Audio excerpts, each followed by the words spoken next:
Good morning. My name is Sylvain Oudaogo. I'm Deputy Executive Secretary of Sales in West Africa. Thank you. Good morning, Dina Lopez, Social Cooperation Program Officer, accompany the delegation of Central America System for Economic Integration. Good morning, Lucrecia Rodriguez from Central American Agricultural Council.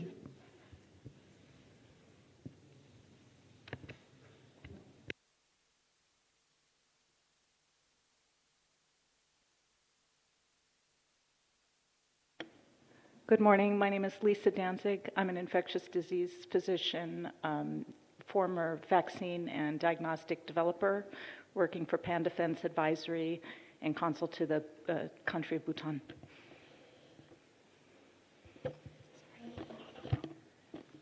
Good morning, everyone. My name is Ismail Abdullah. I'm the Acting Chief Executive Officer at the Technology Innovation Agency.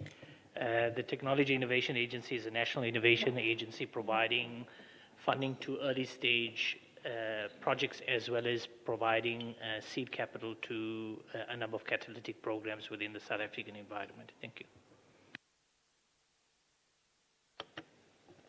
Good morning. I'm Scott Cunningham. I'm an American entrepreneur and investor, and I'm also run an organization focused on for the advocating and creation of fully interoperable measurement standards and frameworks with science as a key pillar.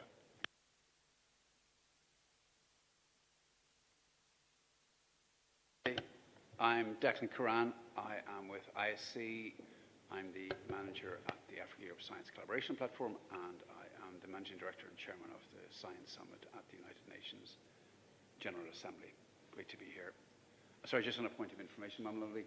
At some point, we will be broadcasting this meeting through UNESCO, and they will be sending it directly to all UNESCO offices, apparently. I don't know how many that is, but just FYI.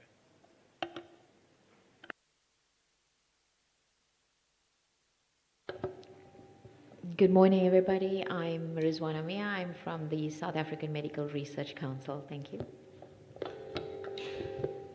Good morning, everyone. I'm Yudi Mabuza. I'm the Senior Science, Technology and Innovation Representative. I'm seconded by the Department of Science, Technology and Innovation from South Africa in Brussels. Thank you. Good morning, everyone. My name is Esther Mutla. I am with the Department of Science, Technology and Innovation in South Africa. Thank you.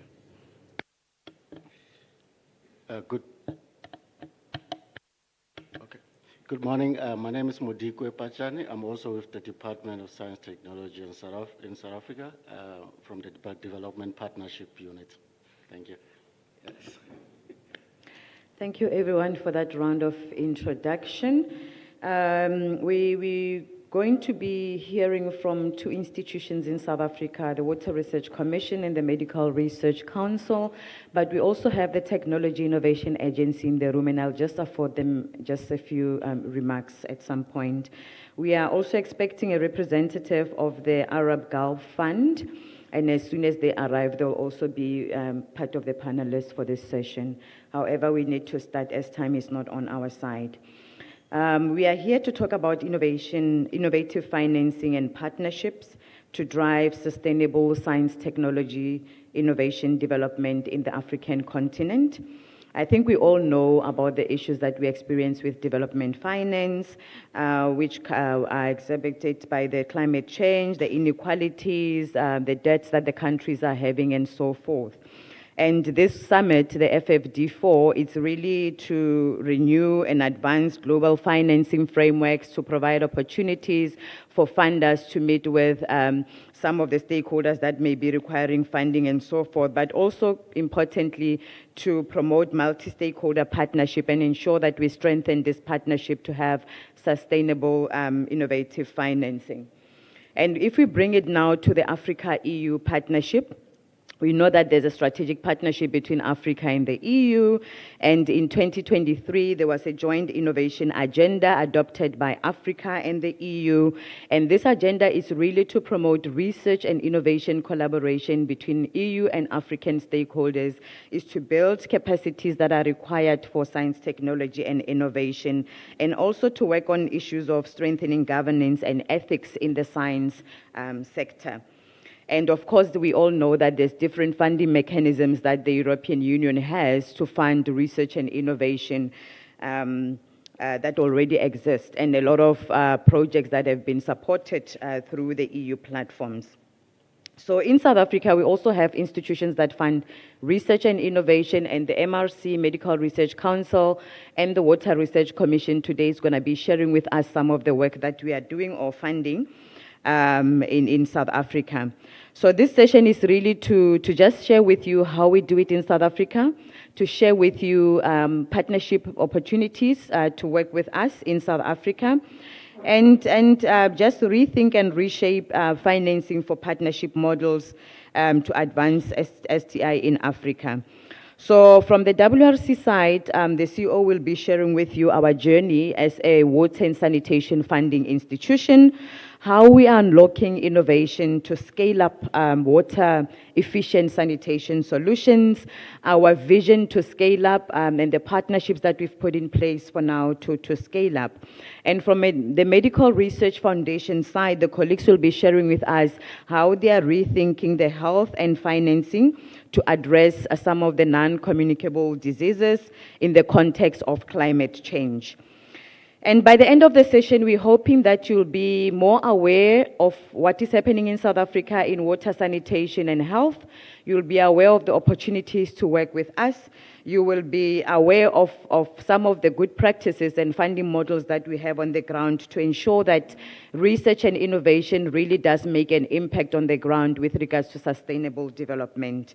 So it's really about sustainable financing and partnerships to promote STI development and really have an impact in development goals. So we will start, and unfortunately, we were expecting to have a screen deadline in this room. So our speakers had prepared PowerPoint presentations, but we do not have a screen. So apologies to our speakers. They will be speaking from their machines, and we can find a way to share with you the presentations. Before you leave, just give me your email addresses and we will share the presentations with you. So our first presentation is going to be from the Water Research Commission CEO, Dr. Jennifer Molwantwa.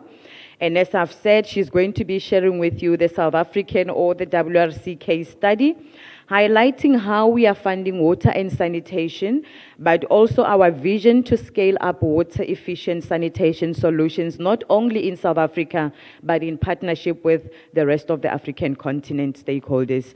Over to you, CEO.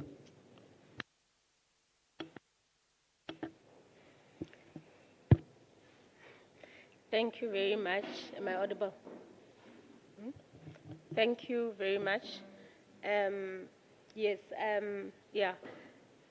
I echo the sentiment that the presentation would have made much more sense if it was visible, as there's a number of visuals that one has put together to convey the message. Nonetheless, our journey that we will be presenting on is around the Reinvent the Toilet journey of South Africa, and that our mantra is really around understanding that where you're born is not supposed to determine the toilet that you get.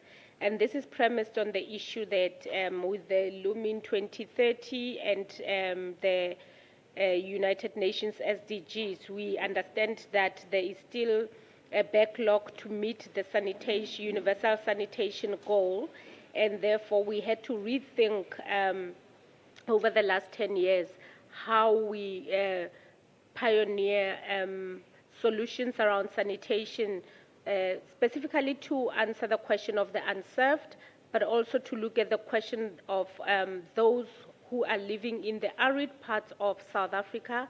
And this is a phenomenon globally where the available water has to be shared between drinking and conveyance of domestic waste. In terms of our problem statement, we understand that South Africa will not be meeting its SDG 6 targets for sanitation service delivery. And this is as a result of still existing inappropriate sanitation, as well as areas where there is no sanitation. And this is across the country, and as I've alluded to, areas where there is limited water resources, areas where there is ineffective municipalities running the sanitation value chain, but also effects such as the sizes of landfills, filled up landfills, and technologies that have been used which are aged and not very effective. In terms of how we have looked at this research, we have an institutional model which has looked at infrastructure that is centralized, and it was found that that is not really applicable for 100% of coverage globally. And the settlement types are also different. Some are remote, others are in urban, and others in peri-urban areas. And particularly in South Africa, we have got these old as well as overloaded systems, and the challenge around energy sustainability also makes them ineffective. The technologies that we have looked at are differentiated, and in the main, we have transitioned beyond development of technologies towards development of service, noting that technology does not always fail. However, service fails when people are not part of the research on implementation of such technologies. We looked at the environmental aspects where water shortages and availability challenges were alluded to, as well as the accumulation of sludge in the environment. Socially, there is a future for job creation within the space, because we know that sludge emptying from VIPs is unsafe as well as difficult to access. The financial model that is being developed, it is one of a high indigent population, which leads to unsustainable financial models. And in the main, then the state becomes the responsible party to manage sanitation solutions. Our sanitation transformation initiative called Sanity was developed as early as 2008, and that looked at the challenges around the waterborne versus remote sanitation systems. And some of the on-site technologies were tested. However, there was a need to coordinate approach on different technologies. And in 2016, the Water Research Commission developed what we call the SASTEP, which is an accelerator program that tested technologies from the Reinvent the Toilet portfolio, which is funded by the Gates Foundation, as well as in 2019, we looked at redesigning the very SASTEP, with the Gates Foundation being the major funder, together with the Department of Science and Innovation in South Africa. And these technologies were demonstrated with municipal as well as public sector partners. And in the main, in 2019, there were implementation on the Schools Safe program, as well as in 23 on the rural program, and then in 2024 on the informal settlements program. Now we are integrating the Reinvent the Toilet Scale-Up project, which is part of the water-efficient sanitation solutions from South Africa. The platform has got 6 key core pillars, which have enabled us to create a mechanism to accelerate technology, as well as designing with partnerships and building at each stage. The first one is around the governance, where we looked at policy and risk management, and as well as uptake. We further looked at market access and development, as well as the demand and standards, for example, the ISO accreditation, as well as the regulations that would be required. We then demonstrated the technologies, looking at science and engineering, looking at the front and the back end, as well as an enabling environment and stakeholder management, where these were not only demonstrated in the field, but also within communities and within the households, in partnership with some of our commercial partners, and financing. In the end, in terms of capacity building, the Water and Sanitation Hygiene Center, which is located within one of our universities of KwaZulu-Natal, conducted field testing and de-risking with the expertise that they had. The Technology Accelerator Program has currently got, it's applicable for the designs for households, for modular systems for households and communal as well as commercial spaces. It provides the convenience of a flush with resource-efficient toilets, and the systems are also designed for circularity, and because they are modular, they can be increased. And the cost currently needs it's a life cycle cost where we're looking at the cradle-to-grave costs.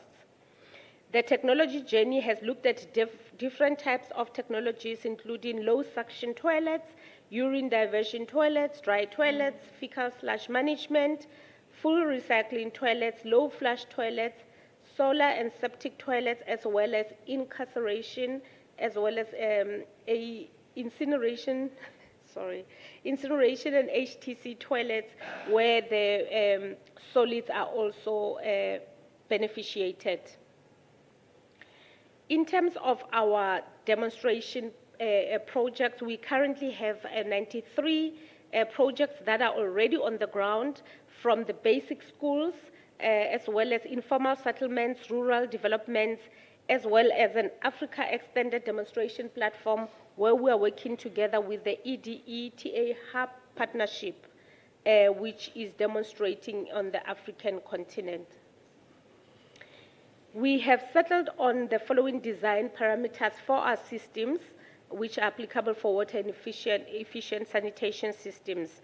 We manage the water supply, we manage the efficiency on the front end as well as the back end, as well as the recycling tanks, and looking at value add such as sludge reuse, renewable energy to power technologies.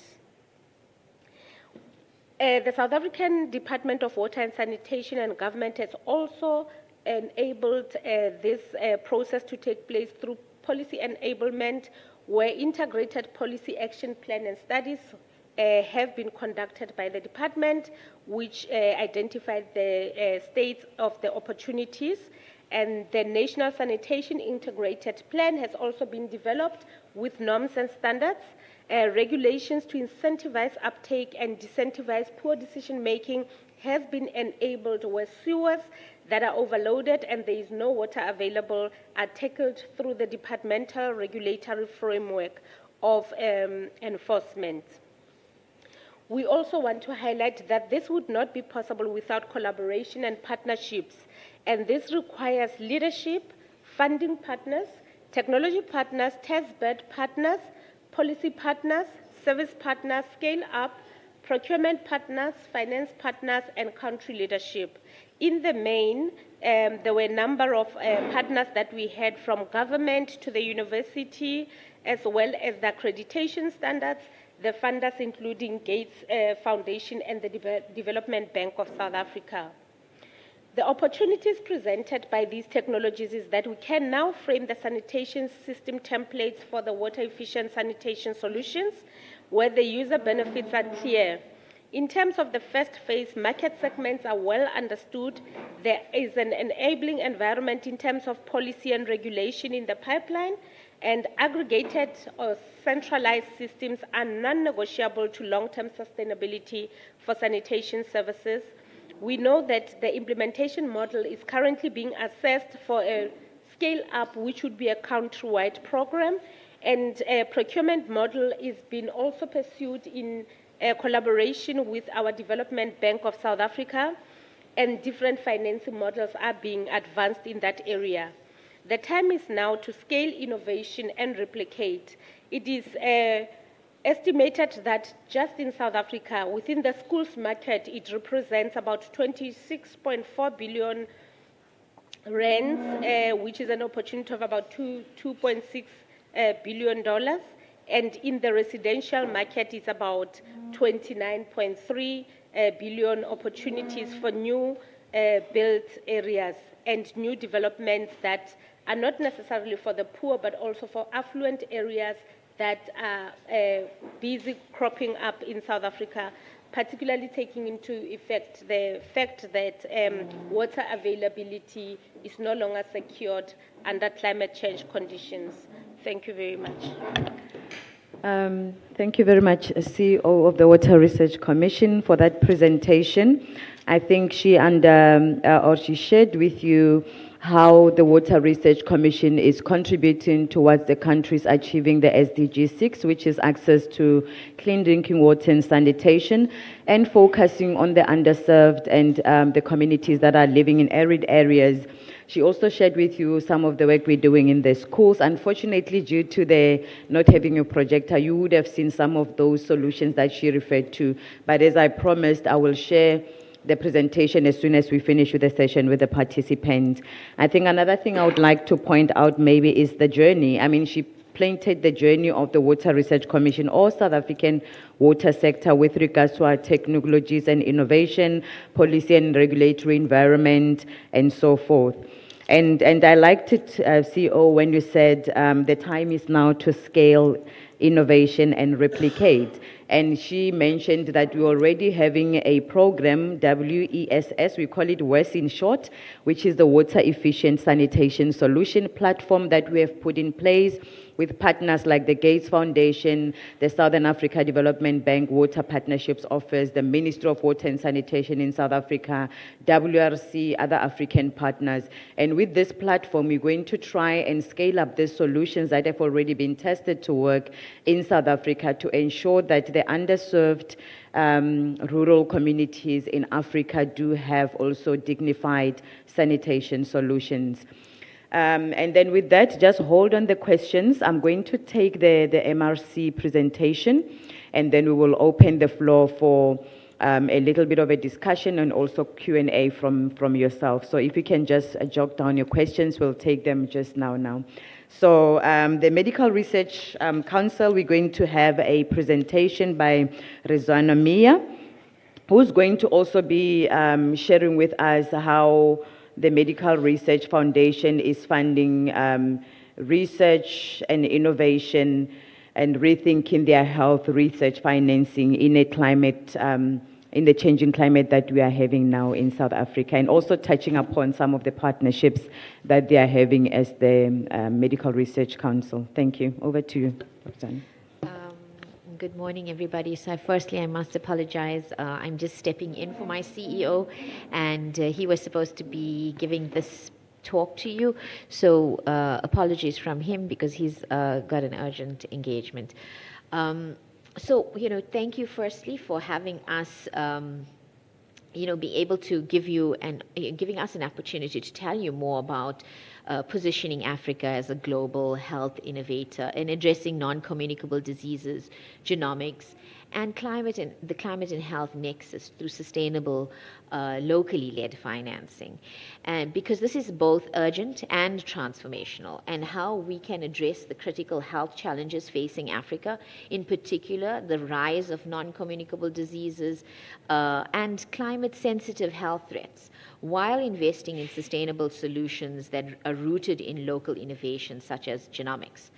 And the challenge, Africa is facing not a dual crisis, but a quadruple burden of disease.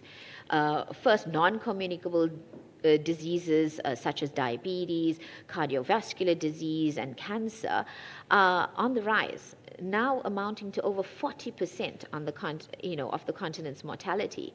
Second, the climate crisis is intensifying these burdens through food insecurity, air pollution, and vector-borne diseases, especially pathogens and infectious diseases, and all of which is disproportionate and affect vulnerable populations.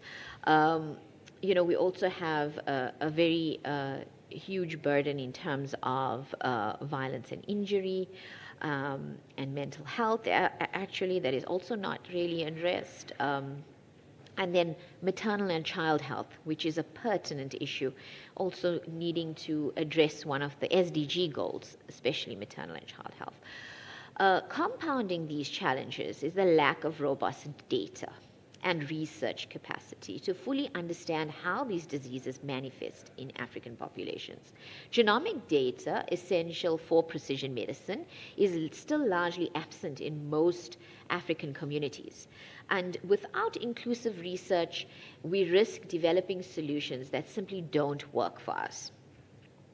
And that's why we see these burgeoning disease burdens that are just expanding over the years. At the South African Medical Research Council, we are responding with strategic intent. Through our, our ambitious programs that we lead and we have led over the years, we led the surveillance for pathogen genomics, especially during the COVID response, and you saw the merits of this. Today, we're pioneering a national 110K human genome program. We are building one of the continent's largest efforts to generate genomic data linked to real-world clinical outcomes. This initiative will inform targeted therapies, improve and strengthen our public health response. But we aren't just sequencing for the sake of science. We are embedding genomic research into clinical ecosystems. We are creating disease surveillance, health system planning. This is all part of an ecosystem development program to create a sustainable effort. We are working with local laboratories, infrastructure that we have laid down and invested as government, leveraging data, big data and health infrastructure, and infrastructure partners and national stakeholders to ensure the sustainability and impact. Creating a resource, not only just for the research community, but to enable translational research from bench to clinic. So this is what innovation looks like when it is locally owned and it's future facing. And if we need to attract new financing, we need to look at new financing models. However, we cannot do this with traditional donor models. And historically, if you think of African research programs, we have been very donor dependent. And we're seeing the issues that have arisen recently from this. Often with misaligned priorities, limited sustainability, we are calling for a shift to have locally led, innovative financing models that are applicable for our context. This includes blended finance strategies that combine public investment with philanthropic and private capital. We're asking to look at outcome-based funding mechanisms tied to measurable health impact. Regional research funds that can pool resources and create collective bargaining power. So in South Africa, and the government has already made key infrastructure investments, supercomputing, lab upgrades, broadband networks. But to scale, we need catalytic funding for data analysis pipelines, skilled personnel to be developed, a workforce to be enabled, and operational teams. So the opportunity in terms of climate health financing, if you think about it, this is a largely untapped opportunity. And our genomic work directly supports climate resilience, understanding how populations respond to heat stress, pollution, or malnutrition allows us to design better public health strategies. Yet current global climate funds really prioritize health, if you think of it. And this has to change, and this is the platform to enable that change. We are advocating for health genomics to be seen as part of a just transition. And for financing platforms like the Green Climate Fund and this initiative, the FFD4, to integrate genomic resilience into their framework. So Africa, in terms of it being a health innovator, this is not just about solving Africa's problems. Africa, through its unique genetic diversity and young innovation ecosystems, can contribute significantly to global health science. We can set new standards for ethical data governance, equitable research partners, and adaptive health systems. By investing in African genomics now, funders and governments are not just addressing local health needs, they are future-proofing global science. And just in closing, I want to say that we at the SAMRC believe Africa can and must lead in this new era of health innovation. But to do so, we need bold investment. We need meaningful partnerships and the political will to back our vision. Let's work together to make Africa not just a beneficiary of health innovation, but its engine. Thank you. Thank you very much, Rizwana, for that presentation from the Medical Research Council, also sharing some of the challenges with regards to diseases in South Africa and calling for meaningful partnerships. And I liked it when you said that we really need to shift towards locally led financial models because they will be fit for purpose, they will be fit for the needs of the country, and they have to be outcome-based. You've also touched on the issue of capacity, which is also an issue that we're experiencing in the water and sanitation side of things. And I think the genomic resilience, I'm hearing about it for the first time, but you're really calling for that and more the financing, climate health financing that will help us to resolve this genomic resilience. So with that, colleagues, I think from the two presentations, I'll pause here. We will, so I'm doing it the other way around. I was supposed to pose questions to them, but I see people writing a lot. I'm assuming that you have a lot of questions. Rather than me asking, I think it's best if the audience asks questions to the two presenters. And then after that, I'm going to hand over to Ditlin, who's going to be also affording a space for some of the other South African institutions that are in this room to share with us the work they're doing. But for now, let's open the floor for a few questions towards the Water Research Commission and the Medical Research Council. You'll just raise your hand and reintroduce yourself when you pose a question so that we can capture that.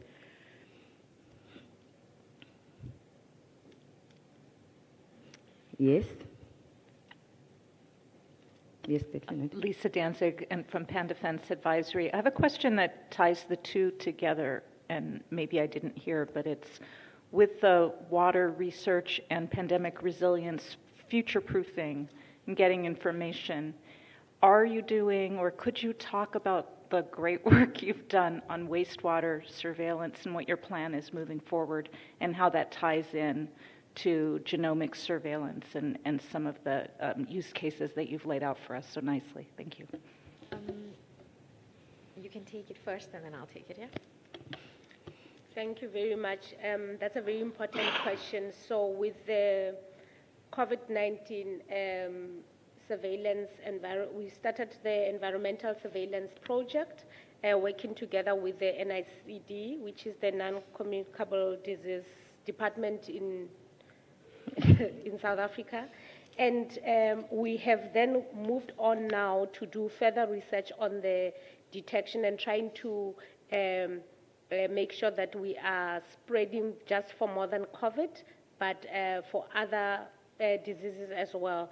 But where the opportunity we feel lies in that area is around being utilized for prevention and detection, early detection and prevention as an early warning system, so that we can be able to see where we focus the financial resources, health resources within the country. I will hand over to you. So the MRC participates very largely in this program, the wastewater surveillance program, and our genomic center is actually doing all of the sequencing for the program. And yes, they are obviously screening now for all types of pathogens because we just, sequencing everything that we get. And this has helped us pinpoint like points of infection and infection control from a public health perspective. So definitely this type of work definitely is something that is being expanded under the Pandemic Preparedness Initiative. And that's a different program that MRC also runs in partnership with the NICD.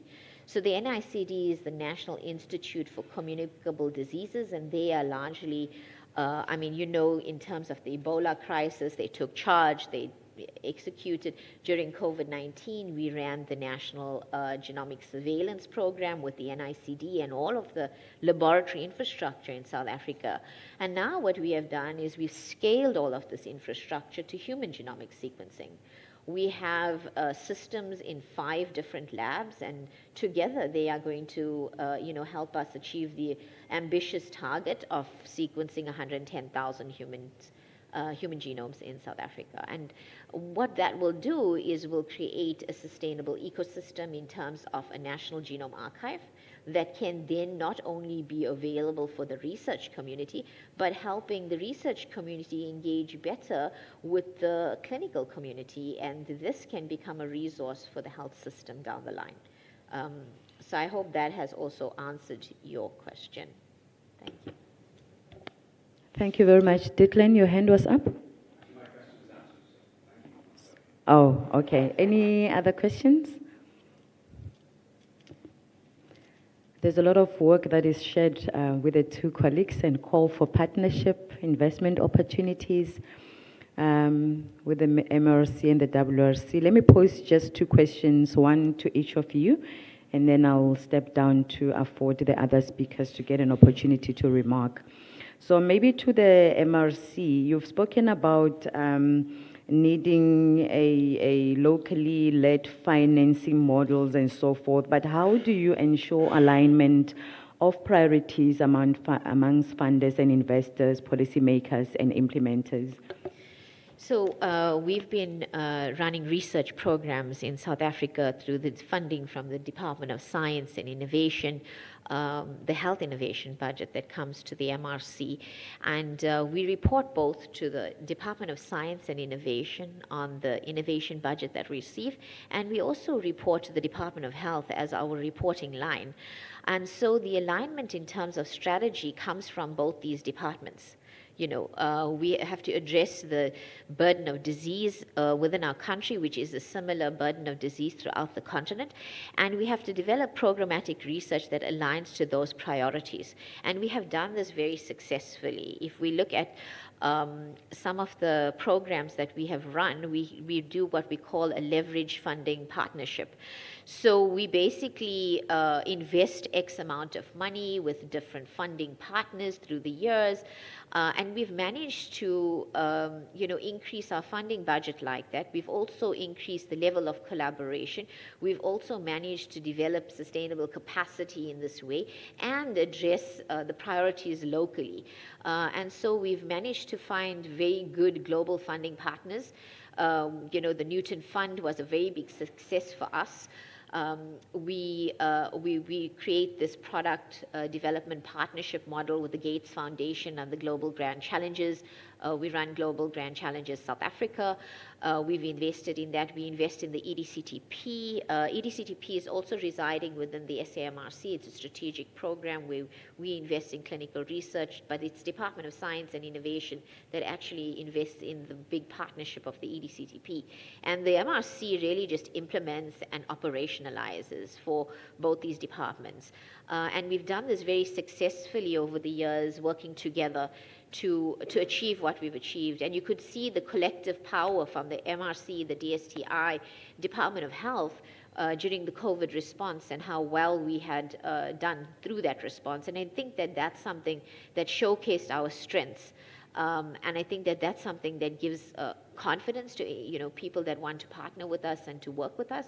And we're very results orientated, and we've had major successes over the years in terms of products that were funded by the DSTI and now commercialized. We've got vaccine manufacturing enabled, genomic surveillance, genomic infrastructure, big data infrastructure. We've got lots of research programs, even in the clinical trial space, where we work with even pharmaceutical companies, etc. So we've got partnerships with everybody, and that's the way we do work. Thank you. All right, thank you very much. There was a hand there. Is it following up on this? Okay, before I ask the Water Research Commission. Over to you.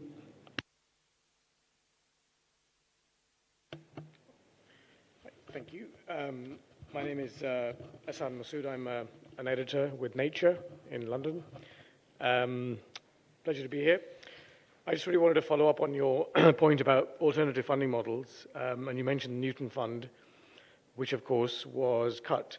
And it was cut a little bit like USAID has been cut, but with much less Trumpian fanfare. because in Britain we like to do things quietly.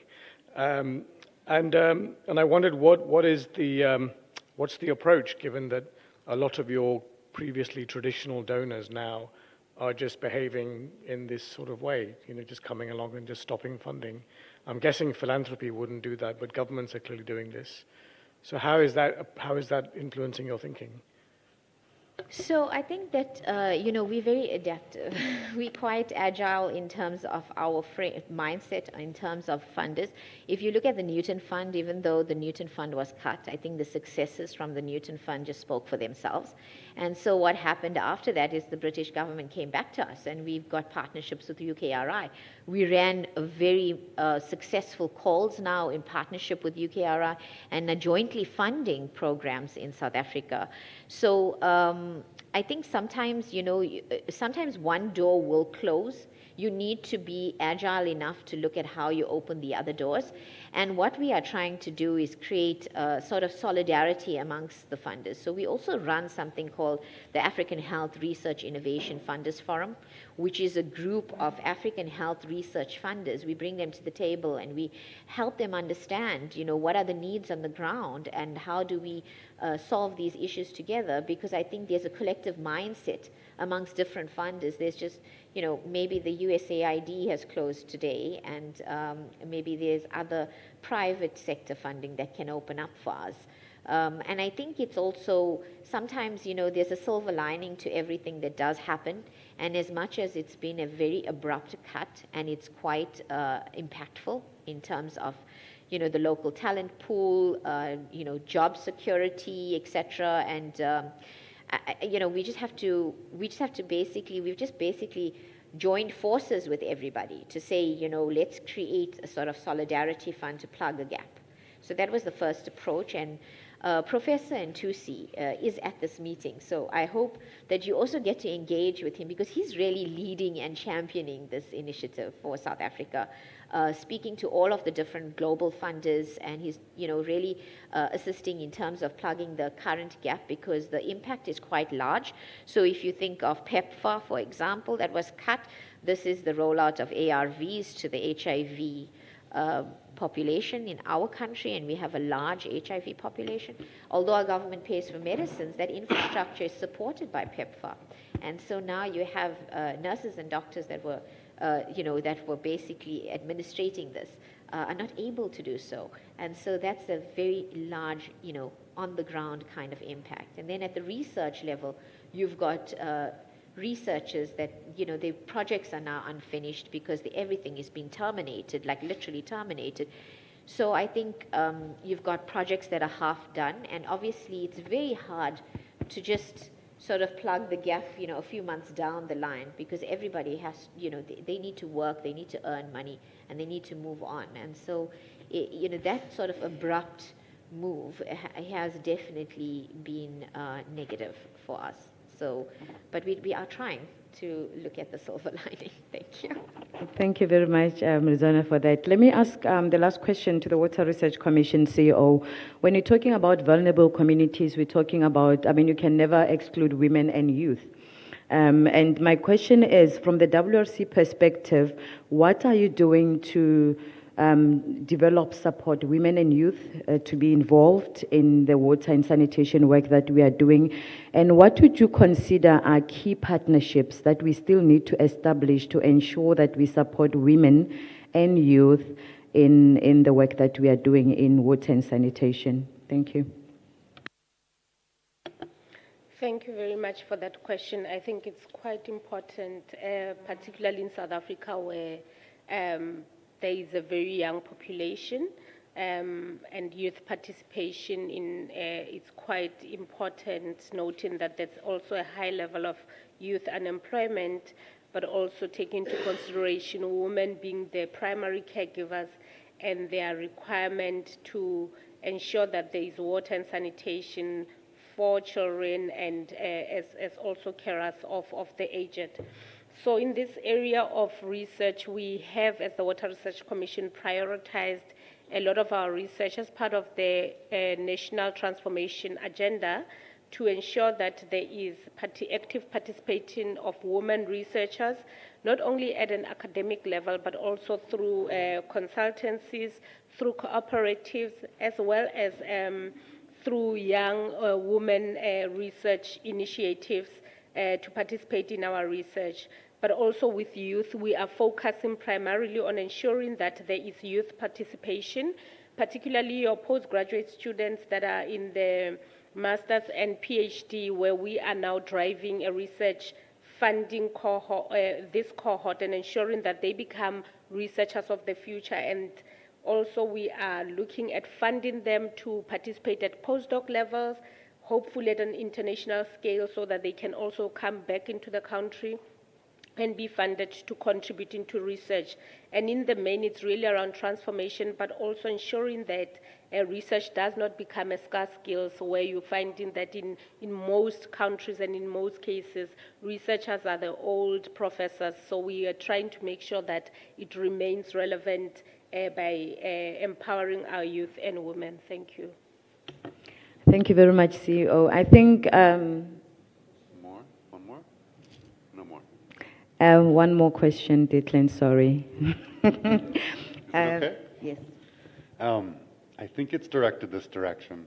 Could be both, but this is a finance meeting. I know nothing about finance, but I do keep hearing things like the Gates Foundation, which will go away, and I also keep thinking about two incredible positives. One, I think, what's the amount of human genetic diversity that lives in Africa? It's enormous. And the other one is not the only gateway to infectious diseases around the world, but a great one. So these seem like things the rest of the world might pay attention to. And the first one I think Dr. Danzig brought up, which is wastewater surveillance. What if you know something that's important to another country? Are they helping pay for that? And the related question is, I'm not sure I understand genomic resilience. I already like it. Is there a similar argument here as these, I'm trying to think of a nice word to say it, extractive genetic companies, which is this new thing where we might find a gene in one group and sell it to another group. These feel like positions that could be staked early by the right group. Is there this sort of looking at these as owned locally, but to be sold globally? So you know that this is exactly it. If you think of the genomic diversity in the African population, firstly we said a few years ago we said it was African data that's represented in global databases, and I'm talking about African population data. It was calculated at 2% of the global databases. Today, if I look at all of the robust genomic data that's being deposited just now, it's 0.8% representation of the indigenous African populations. And not even indigenous, I would say it's mostly African American data. And in fact, they are also now exceeding in terms of depositing that type of data. The thing is, it's not representative of the African population. So what's happened now over the years is you've got medicines and biomarkers that are largely, measured and calculated for more characterized populations. And we haven't technically made relevant drugs and medications for our people, and yet this burden of disease is just expanding in our continent. And so it's quite an opportunity, I think, for the finance world in terms of looking at sustainable including Africa in its global agenda. And where you see homogeneous populations across the globe moving towards genome programs that are beyond 1 million, 5 million, 10 million in some places. In Africa, we haven't even started properly. And there's this huge push from the pharma companies that are now robustly creating genomic programs in the continent, but not doing it at a sustainable level. So what's happened is there's no infrastructure development. Eventually, they're just basically offloading samples which are going offshore, being sequenced in the global north. And then the data is also being analyzed there So the inherent intellectual property, that tacit, that asset, is not really being fostered locally. And this is the biggest issue. So if you want to create mutual collaboration and mutual benefit, it's still not technically there. And I think it's also because we don't have the governance frameworks in place as yet. And so we also don't have resources. So for example, what we're trying to achieve with our National Genome Program is to create a robust sovereign resource so that we can at least be a little bit more empowered to, at least house this data and then give space within our ecosystem to actually create the intellectual property. As you say, you find a biomarker and you can validate it in your population and you can make a targeted drug. But if you think of the area of cancer, for example, we're not even, I don't think that biologics that are made for cancer today are relevant for our people yet. Because we haven't even characterized our cancers. So even when you go to the Cancer Genome Atlas, which is kind of like all of the variants and the causes of cancer, all of these biomarkers that are listed, and basically drugs are made to target these biomarkers, they're not necessarily going to work in our people. So from a pharmacogenomic level, we need to really work across the value chain, develop the basic science and translate that properly, but have the resources to empower the people within the continent and the ecosystems in the continent. Now, we can't keep saying that it's too expensive to do the science in Africa. Definitely, that's like a poor excuse. Yes. Yeah, time is not on our side, but I just want to check if the Water Research Commission has a remark to make on South Africa considering providing a service for waterborne disease early warning detection through wastewater surveillance. No pressure, CEO, just...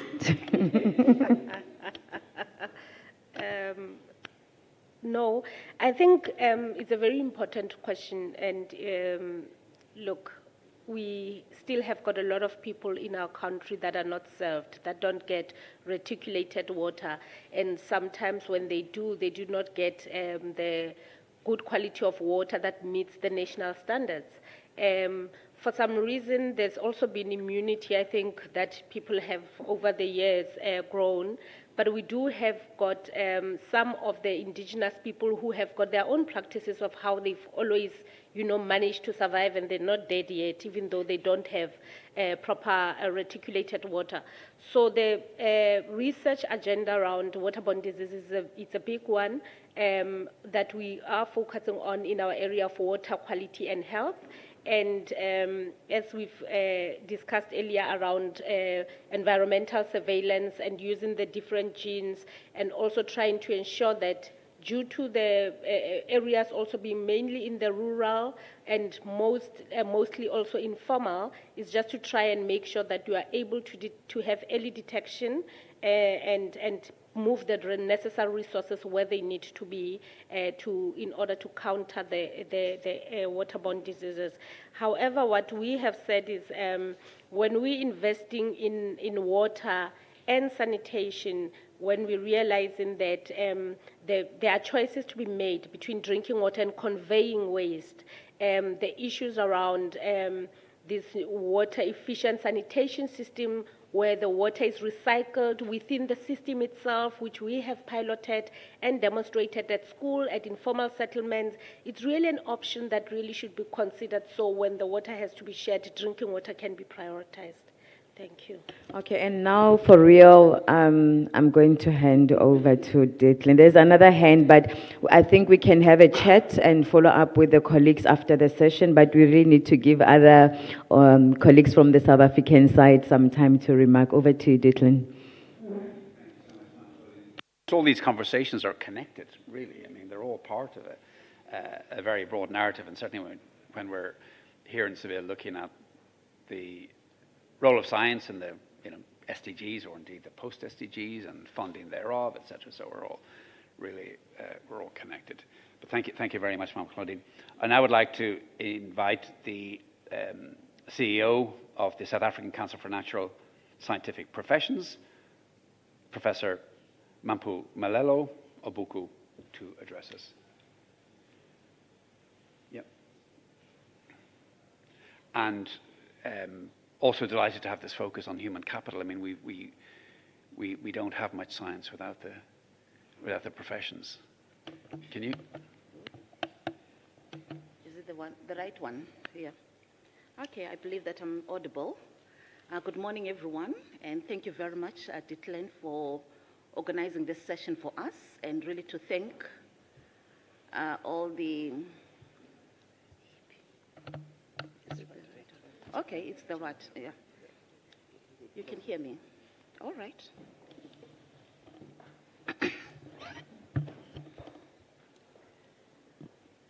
Let's get this sorted. Thank you so much, everyone, for joining us this morning, just to share some perspectives with regards to the work that we are doing as the South African Council for the Natural Scientific Professions,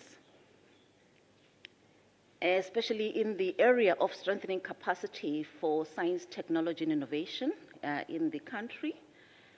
Just to start in terms of the overview of who we are the registration and the regulatory body for the natural science professionals in South Africa. So all the scientists in South Africa have to be registered under the SACNASP. So that is part of the mandate that we've been given under the Natural Scientific Professions Act 27 of 2003. So we are an entity of the Department of Science, Technology and Innovation. And as such, we report under the Minister of Science, Technology and Innovation. So our key mission and our vision in the next 5-10 years is to lead the development and advancement of the natural science professionals, but also to provide a statutory council for the recruitment, registration, regulation, and advancement of the natural scientists. And this really we do to ensure high quality services that are being rendered for economic growth and societal benefit. And having said that, we are guided by the values of inclusivity, collaboration, partnerships, which really is about how these engagements can help us really to advance this noble cause, for our scientists. So having said that, under the NSP Act 2003, last year we actually celebrated 20 years under this mandate. We register the scientists. We enable them through lifelong learning programs, and this is how we are strengthening the ecosystem. And we provide advice to government, especially on issues such as policy, in order to make, science-based decision-making. But more than that, we protect or we regulate so that we can protect the public, the profession, as well as the environment. So under our purview, we've got 26 fields of practice from agricultural science, aquatic science, conservation science, just up to zoological science. We cover 26 fields of practice, so all the science fields. And the Minister of Science, Technology and Innovation has actually requested us to also look at data science and see that as a cross-cutter understanding, where things are going, and the impact that it has in the country, but also in the world of work. And beyond that, we have looked at some of the strategic priorities that we advance in the next few years. And we believe that through these strategic engagements and collaboration, we'll be able to advance the work that is being done by our scientists. This is the scientific workforce in South Africa that is spearheading very, good and noble programs on behalf of South Africa to ensure that we advance socio-economically, but also addressing some of the challenges that we're facing with regards to climate change, the health crisis, and all the other crises that we are seeing, looking at the mega trends. So we will be looking at increasing this number of scientists to ensure that we have greater retention, but also promoting their professional development and transformation, which is very key for us as a country. This is a national agenda, and our role as a scientific profession is to ensure that we do that through continuous professional development, our lifelong learning programs. And also understanding the value of science, technology, and innovation is a key pillar for sustainable development. How, therefore, do we encourage and promote the contribution of our natural science professionals? So we have a program where we are looking at scientists being the communicators. So we've rolled out through Dr. Matabane, my colleague who is here, a science communication and engagement platform. And this forms part and parcel of the white paper on science, technology, and innovation, where it really talks to our scientists being in the forefront of engaging with the communities, ensuring that we've got a citizen engaged country in terms of science. And we also foster strategic partnerships and collaborations to advance our natural science professionals.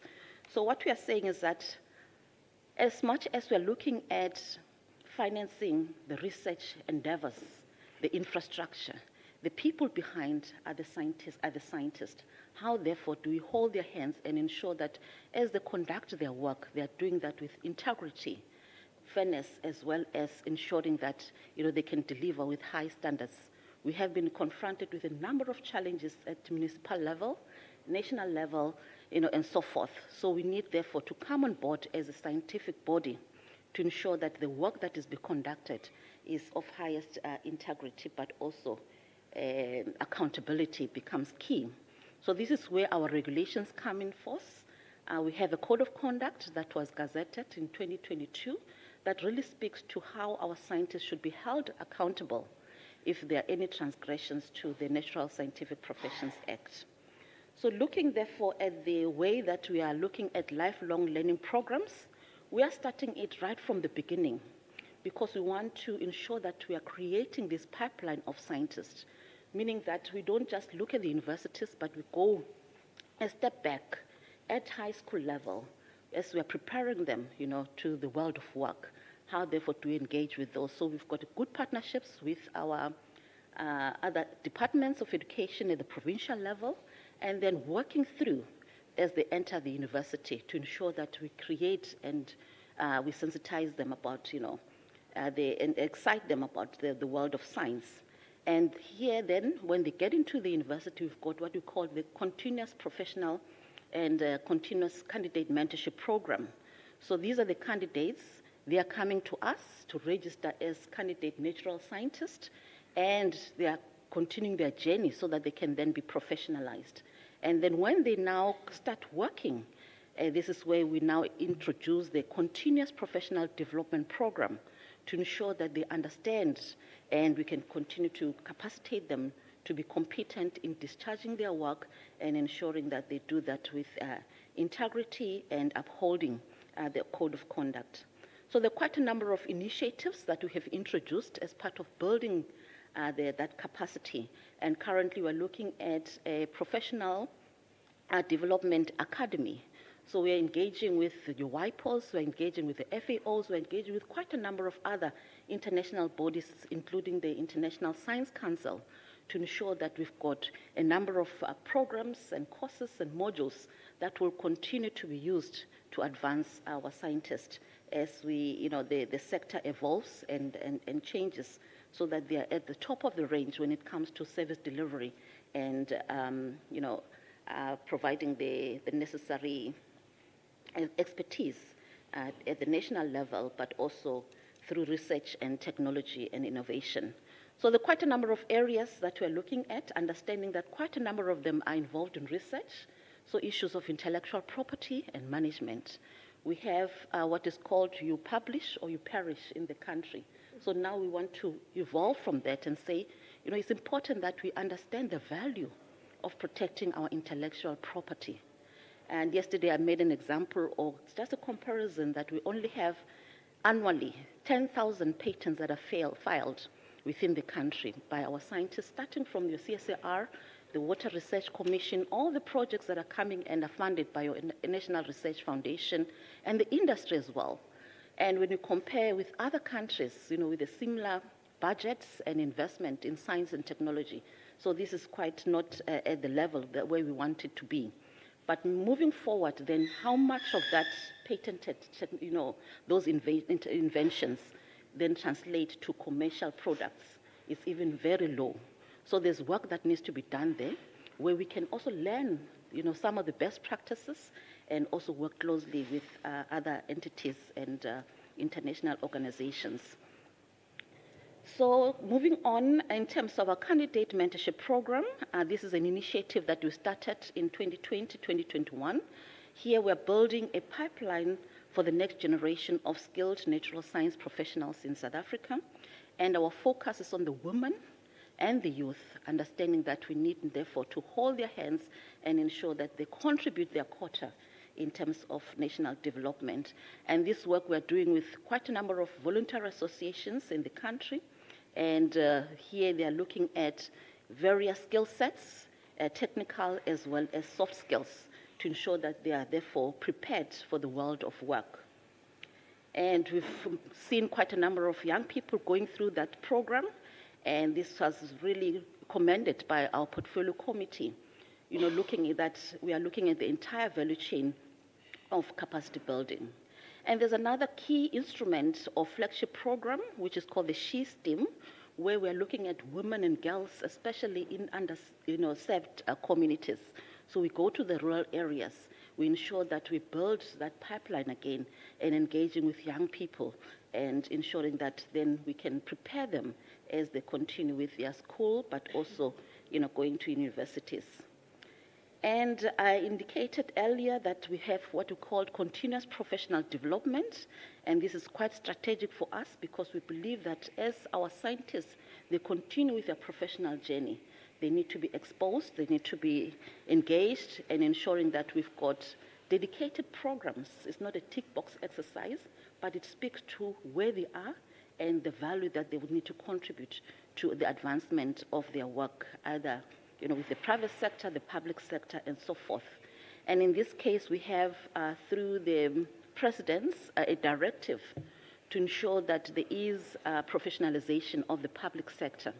And this is where we've positioned ourselves as SACNASP, as the body that will now look at the natural science landscape within the various government departments. If it is the Department of Environment and Fisheries, we are looking at how, therefore, can we capacitate those scientists to continue to be professional. If it is in water and sanitation, we've had quite an engagement also with the department there, where they want their scientists, their officials, the government officials, to continue to be professionalized as well. So we are working with quite a number of those, even agriculture, because we are covering the 26 fields of practice, mineral resources. This is where we're looking at the geologists and ensuring that as they extract, how are they doing that, to ensure that there is safety, but we held them accountable through our code of conduct. And having said that, understanding that we have this body or the scientists that are really doing the research and practicing in various sectors and contributing to national development, we've talked about science engagement, science communication. How, therefore, do they contribute and ensure that the work that they're doing is, appreciated by the public? This is where we want to look at enhancing and building a pipeline of young people who can be the champions, engaging in our communities and ensuring that we've got a science-engaged citizenry. So this, we saw it working very well during the COVID-19. We had recently some water and sanitation issues, and it was our scientists who were in the forefront, and we work with the Department of Water and Sanitation to ensure that we are visible and our scientists are on the ground, doing the work and ensuring that, that trust in science, because it is eroding, but then we can then use these instruments to ensure that we engage our communities, they see what is the contribution and the value of science. So the last one really is about strategic partnerships and collaboration. So we've started to engage, as I indicated earlier on, to ensure that our scientists can learn from some of the best practices out there. So we've got already MOUs signed by the minister, and through the South Africa-China collaboration. And we've got an entity called the China Association of Science and Technology, where we've partnered with. And really here we're looking at science popularization activities, international academic exchanges, science think tanks, and scholarly communication. So this is a program that we want to also roll out and leverage from this engagement and ensure that our scientists are at the highest level of engagement as well. So having said that, we've also started engagement with the International Science Council, the international, quite a number of other international bodies, including the UK Science Council, as they have a similar kind of setup, you know, taking care of scientists in various fields of practice. So just to close, how we are adding value, especially with the professionalization of the public sector. So this is the drive or an initiative really, you know, coming from the first citizen of the country. So this is where the president has set up a directive that on professionalization of the public sector. And in our case, this is where we start registering all the scientists in the public sector, ensuring that there's continuous professional development, holding their hands, and this we are doing not in a prescriptive manner, but we co-create some of these programs to ensure that they add value in the work that they are doing. So there's quite a number of exciting initiatives, and we believe that, you know, through these strategic engagements and collaboration, we can learn from some of the best practices out there, but also collaborate to advance science, technology, and innovation in the country, and ensure that the workforce behind the creation of this knowledge is capacitated, continues to develop, continues to be competent, but do that, you know, with accountability and fairness, but also, you know, as a holistic approach that we are looking at. We want to encourage inclusivity, understanding where we are coming from as a country. So there are quite a number of issues and challenges that we're faced with, but we can only advance, you know, as a collective, and we really appreciate this opportunity, and we hope that we can then engage further. Thank you so much.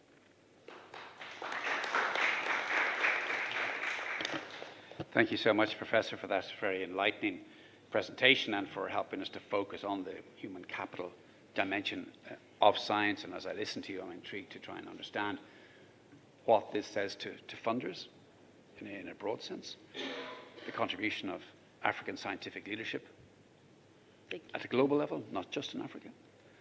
And I think this is something we need to continue to reflect on, and I think it's going to be a very important takeaway message as far as I'm concerned in terms of these meetings and input into the broadly the post-SDG process, which is where we are. And of course, as you know, that breaks down into the Pact for the Future. And as I've said many times, I'm really exercised by the potentiality of synergies between the UN process and the EU process, and indeed other processes. I mean, that alignment approach, I think, is hugely important. And I really think a lot of science is unaligned or disaligned, or somebody tell me what the negative is, and I think we have a chance to create that, really improve that alignment. So thank you so much for that.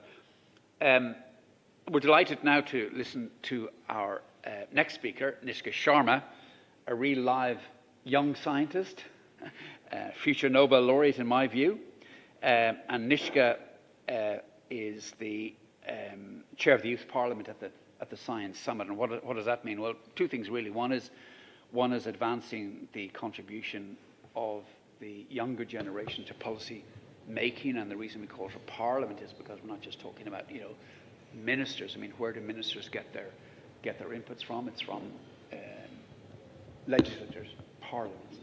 That's hugely important. And then indeed, she manages the youth program at the Science Summit, which involves issuing calls for proposals and selecting and managing the selection process, and then managing the actual process of the Science Summit. Nishka. Thank you so much for the kind introduction, Declan. Good morning, everyone. As Declan said, I am organizing the Youth Parliament at the Science Summit. I'm also a student at Stanford University, and I wanted to thank you all for having me here today and giving me the opportunity to say a few words. To begin, my main contribution and goal here today is to provide the youth perspective on what financing for development looks like, one that's actually been quite extensively outlined during the Economic and Social Council Youth Forum. Since almost all the conclusions and resolutions made during the Youth Forum were actually purely for bettering the outcomes of this week's Financing for Development conference, I wanted to remind everyone of what the youth wanted to see most as a result of this conference, which is inclusion. In words of ECOSOC themselves, not just inclusion in token consolation, but in actual decision-making and capital allocation. And you may ask, why inclusion? The answer is when development is not properly financed, youth pay the highest price. Considering the discussions and solutions at the Youth Forum are reviewed during the high-level political forum, it makes all the more sense to zoom in on the financing for development aspects discussed and hopefully keep these topics in mind during every other session this week as well. While the Youth Forum this past April discussed concrete actions for developing 5 of the 17 SDGs, I'll be discussing the requests advancing developments for SDGs 8 and 17 as they relate to youth involvement in the natural sciences. I bring these topics up to your attention as an introduction to collaboration with you on financing for development in these areas. For SDG 8, decent work and economic growth, youth delegates constructed 2 concrete actions they are willing to take with national regulatory bodies. First is embedding private sector input into STEM curricula to ensure these trainings match real-world R&D. Thousands of youth-led programs are already doing training on their own, and they're bridging this gap between industry need and knowledge. And this bridge really lies in the programs that these students are leading.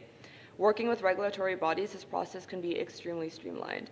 The second action is mapping and connecting existing incubators, funders, and accelerators into a single, as they called it, science innovation network, linking young researchers to seed funding, prototyping faculties, and business development support. The action items for SDG 17 are rather open-ended, but are so inherently. Unless youth work with regulatory bodies in the following 2 areas, a concrete action plan cannot be formalized. The first area is launching open access to science platforms for youth, as it's rather restricted currently. And the second is developing a standardized recognition of youth science credentials. Beyond SDGs 8 and 17, youth have been deeply innovating in the other 3 SDG areas discussed during the Youth Forum. Since youth are already leading, a lack of access to funding and policy discussions prevent youth potential from forming concrete impact in communities. Therefore, focusing on youth involvement in SDGs is crucial in understanding how to finance for development. Aside from general youth input on the SDG development, there are specific regional inputs that are more crucial relevance to this session. Youth delegates from Africa and South Africa have 2 general categories of action items they look to do with organizations such as the South African Council for Natural Scientific Professions. First is localizing and creating SDI initiatives. The reason youth delegates mention this is because thousands of youth are already making grassroots impacts in Africa and are leading to their own initiatives. Young people are the most knowledgeable on ways that governments can make impactful SDI initiatives for youth engagement in SDGs, for example, by leveraging existing volunteer networks like the UNV National to do so. The second action item is developing youth-friendly financing mechanisms. African youth delegates mentioned how they would love to work with policymakers to create microloans, diaspora bonds, blended finance, and impact investment funds focused on early-stage youth innovations and de-risking guarantees to overcome collateral barriers. While in this speech I just covered the SDG and region-specific highlights, there are plenty of other side events that occurred during the Youth Forum with valuable information on where youth are enthusiastic about getting involved in financing for development and SDI policy. Lastly, I believe there is one last concern regarding financing youth involvement in science, which is maintaining ethical standards among youth. As students have become more results-oriented rather than interest-driven in their scientific research, ethics understanding among youth have also fallen. The Science Summit Youth Parliament and I are spearheading a program to understand where this weak point in ethical understanding occurs among youth involved in science. As we come to findings over the next year, I believe understanding these weak points will strongly aid in financing ethical training programs that should be in place to ensure the best quality of the next generation of scientists. In conclusion, for the youth, this FFD4 conference and every session this week goes beyond monetary actions. It's about inclusion and prioritizing and priorities for financing the development for the future, who are the youth.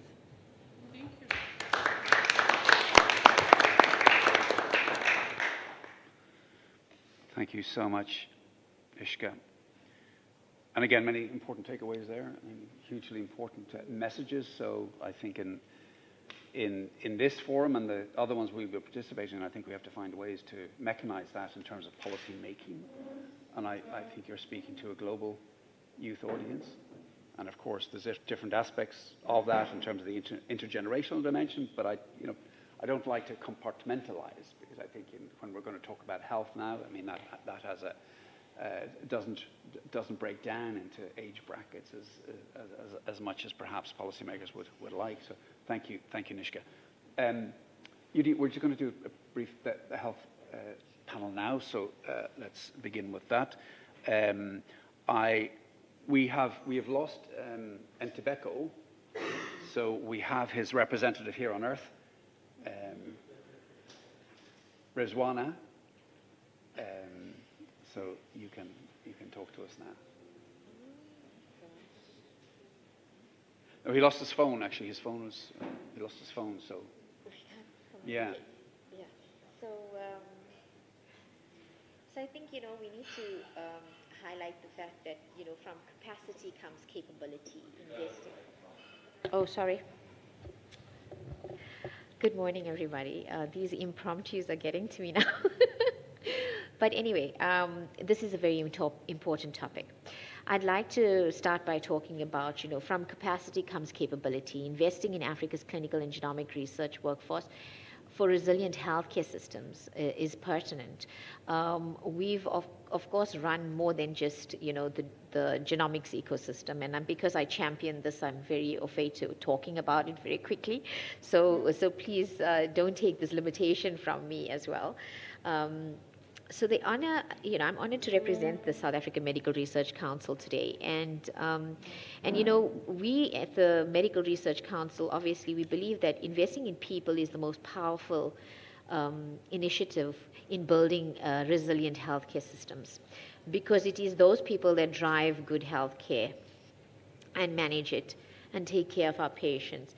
And in Africa, we have this paradox that some of the highest burden of diseases we face, and then we have to manage both infectious disease and non-communicable. And an infectious disease level, we've become used to managing diseases, especially like TB and HIV. And TB is very contagious, and this has taught us a lot, and so we have a lot to offer.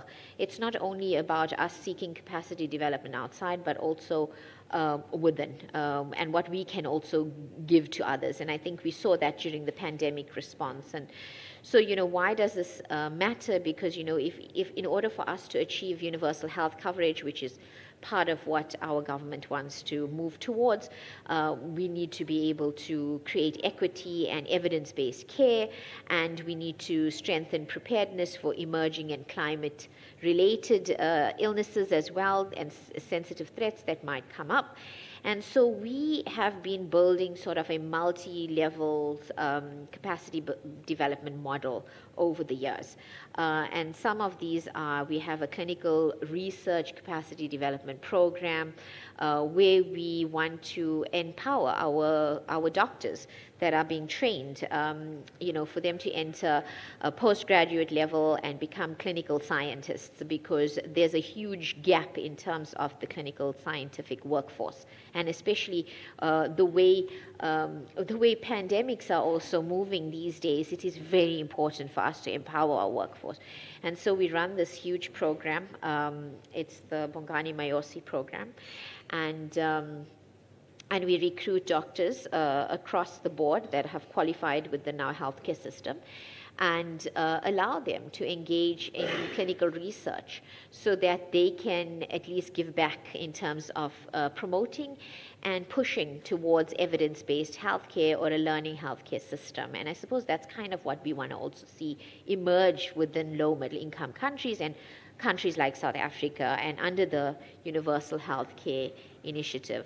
The other aspects are that we have a huge program that our president is championing, and this is to train at postgraduate level masters and PhD students over the years. And so in terms of the health innovation and the health system and the scientific base, this is the bread and butter of the scientific community, and churning out basic research, especially if you want to take research and you want to translate it over time.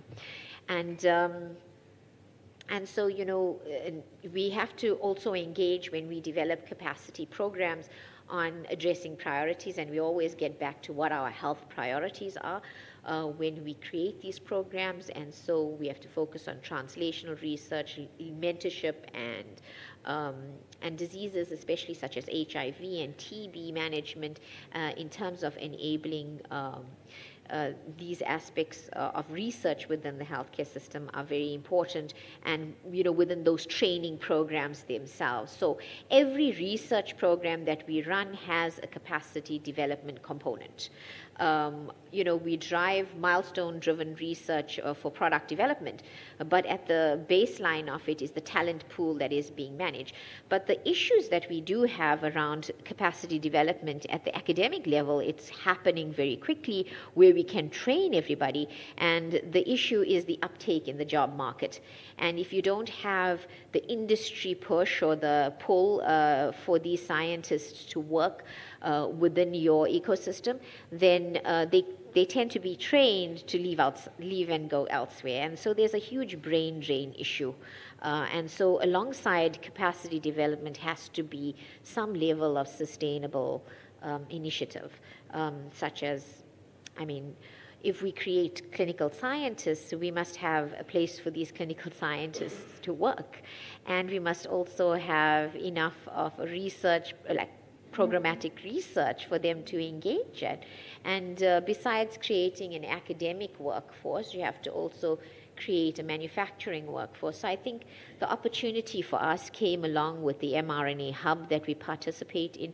We've got robust programs that are running to develop people for vaccine manufacturing capability within our country. We've got conjugate vaccine manufacturing now, we've got mRNA vaccine manufacturing, and we have a very good capacity development program that's actually funded by a philanthropic organization, where we take cohorts and we train them in the US, and then they come back to South Africa, and they are working within the mRNA hub program. And so we also have the MasterCard Foundation in South Africa that is championing, training these scientists and clinicians. And so just recently they launched, for example, the African Health Leadership Program. So it's a sort of an MBA program looking at African health leadership as well. And this is important because in order for us to also address some of the concerns in managing healthcare and public healthcare in our organization, and in South Africa, we have to have people that are trained adequately. And so this is all part of the empowerment process when it comes to capacity development. Programs like the Genome program that I run are a very good example of why we want to also create the workforce behind it. So if you create an ecosystem is, and the foundation is the people, and eventually those people will become engaged over time if you have the resources and infrastructure developed within. For example, the labs that are involved in sequencing in a robust program right now can become clinically accredited and can service the healthcare system. The archive initiative that we are creating will be this resource for healthcare, but those bioinformaticians that are getting trained right now on analyzing data can then work with clinicians to actually enable good merit in terms of what that data can be used for down the line. So, and I think that, the SKA program I'd like to also mention is a very pivotal program in creating a workforce of big data scientists. And big data science is something that's also a huge gap on the continent. And if you think of what SKA has done in South Africa, we've run data summer schools using a health track on the data summer schools with these astronomers. And we found that there's a big interest from them to work in this space. And they become the workforce that will enable our national genome program as well. So with that, I'm not sure if I covered everything, but yeah, thank you very much. Rizwana, thank you.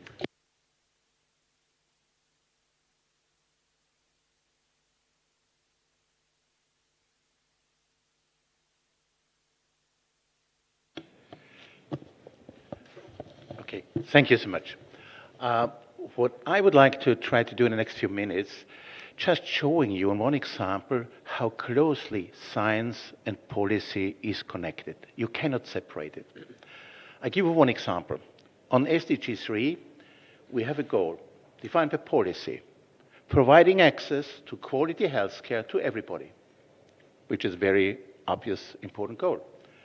However, to achieve this, you may not forget, without diagnosis, no proper therapy. For instance, if you have cancer, if you don't get the right diagnosis, even if a medicine is available, the medicine will not exert its benefit. Because if you don't get the right medicine for the right patients, they will suffer side effects and not a benefit. A key diagnosis is pathology. That's my field. Sorry, that's why I come up with this example. Is providing pathology service. We have in Western countries about one pathologist per 30,000 people. There are countries in Africa where you have one pathologist for more than 9 million people. This means if a person gets cancer, most likely they will not get a proper diagnosis, they will not get access to therapy. Now the problem is that even Western countries are not available to maintain their workforce. Our current education systems are not appropriate. So there is no chance that education and training in a classical way will ever be able to compensate this inequality. So we need science. And for instance, AI could be such a development, because what we have seen is when AI algorithms are properly trained, they even perform better than a trained expert. What we also have seen is once AI models are trained, they can be made widely available. Think about OpenAI. You can even use it on your mobile. Using AI in medicine, however, has to meet certain quality criteria. So that's the big difference to what we have with OpenAI. So you have to train a model with the proper data. If these models are not trained with data from a population where it's applied, it will not perform properly. Now we have the next challenge, how we get the data from these people around the world to train AI models, how we protect privacy. There are approaches like using synthetic data, but very often you don't have the computing power to train a model. So you have to think about if you provide your data, the model is trained elsewhere, how you ensure a fair benefit sharing, how you ensure proper access. And then the next thing is, if you use it in medicine, it has to fulfill regulatory requirements. Do our current systems on the regulation of solutions in healthcare, are they appropriate, are they tailored to be applied for innovative technologies like AI? Most likely not. We have to also agree on a common implementation. Many regulatory elements are applied on a local level. We are not really having a common, let's say, global regulatory environment. So there is, of course, some communication between FDA and European regulators, but still, it's very, very different. So we have to think about how we can achieve this. And here, international standards could help because they define at least a common state of the art. So just with these few examples, I want to highlight you how closely policy and science is interacted. So you cannot design a policy and you cannot implement it without considering science. And this goes in many fields. It's a highly interdisciplinary approach. And I think with this example, maybe I could highlight you cannot just separate science from policy. And I think maybe some kinds of examples like this can help to understand why this is so important. Thank you so much for your attention.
Thank you, everyone. I'm probably suffering from the same professional defect as Kurt, so pretty much the arguments are going to be the same.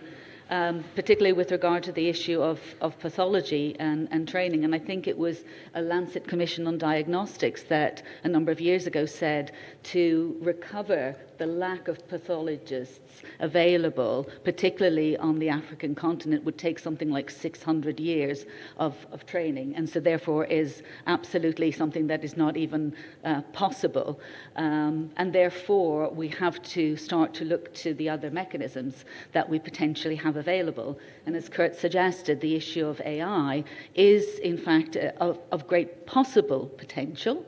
But again, as he said, one of the issues is the lack of data available with regard to the issue of the African continent in particular, as in other countries. So it's very much creating a biased system that goes to then evaluate in a biased way and therefore is not going to be effective to be able to provide the diagnostics necessary. And the AI systems require certain amounts of data, one of them being the histology slides, which obviously there is a great lack of quality control of that, on a global level, because there is a lot of divergence on that, but also the additional information that's provided. And that's where we come into the issue of data science and the issue of the heterogeneity of data that we're collecting in our healthcare systems, because it's not all coordinated and it's very difficult to be able to put it together. And that's one of the first things. Not everybody has a standard electronic healthcare registry. And so that's one of the other issues that we have to start looking at. We have to go back to the fundamentals. Unfortunately, we all like to talk about, I work in cancer, and we talk about cancer genomics and doing whole genome sequencing, and it all sounds lovely. But fundamentally, to get any real value from that, we have to have all of the basic associated clinical data available. And that's where we fall short.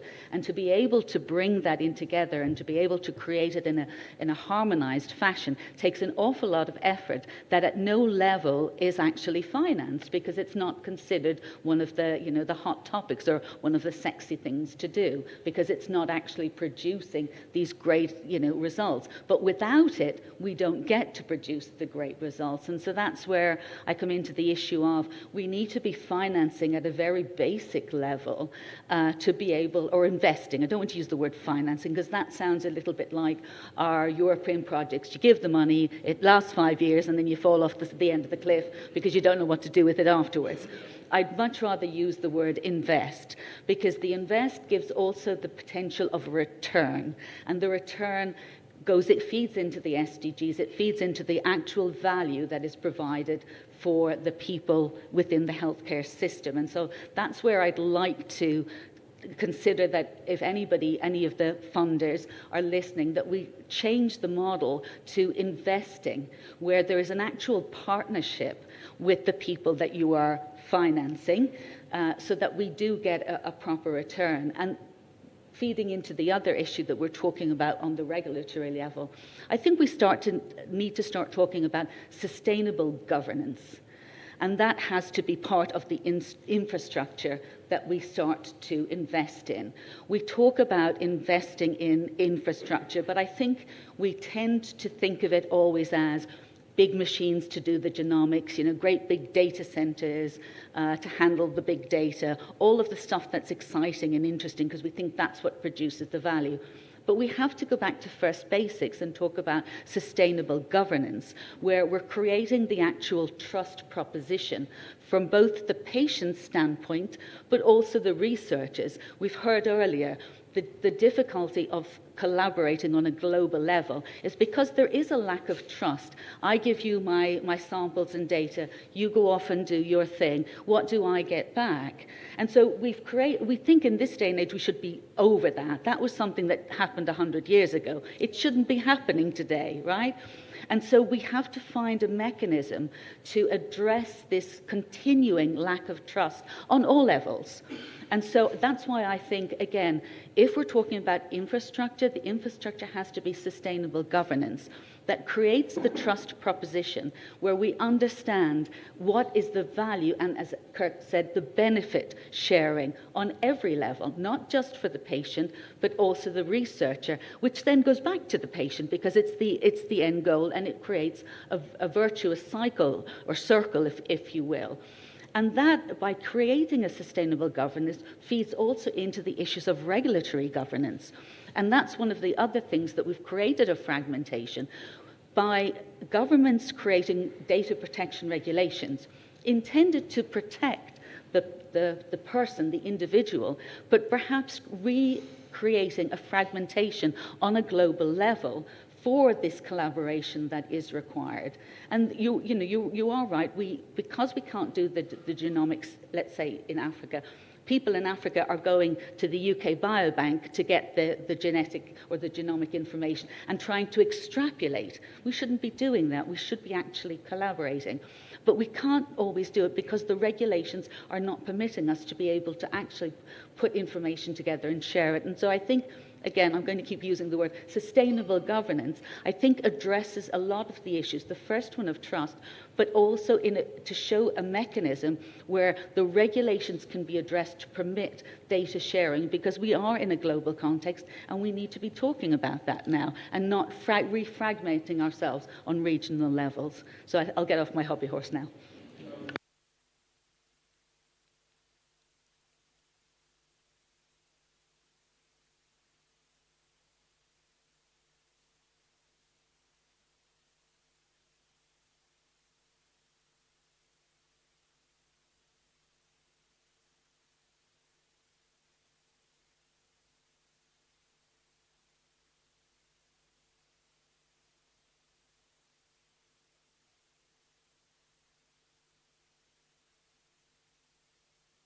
Okay, thanks, Declan.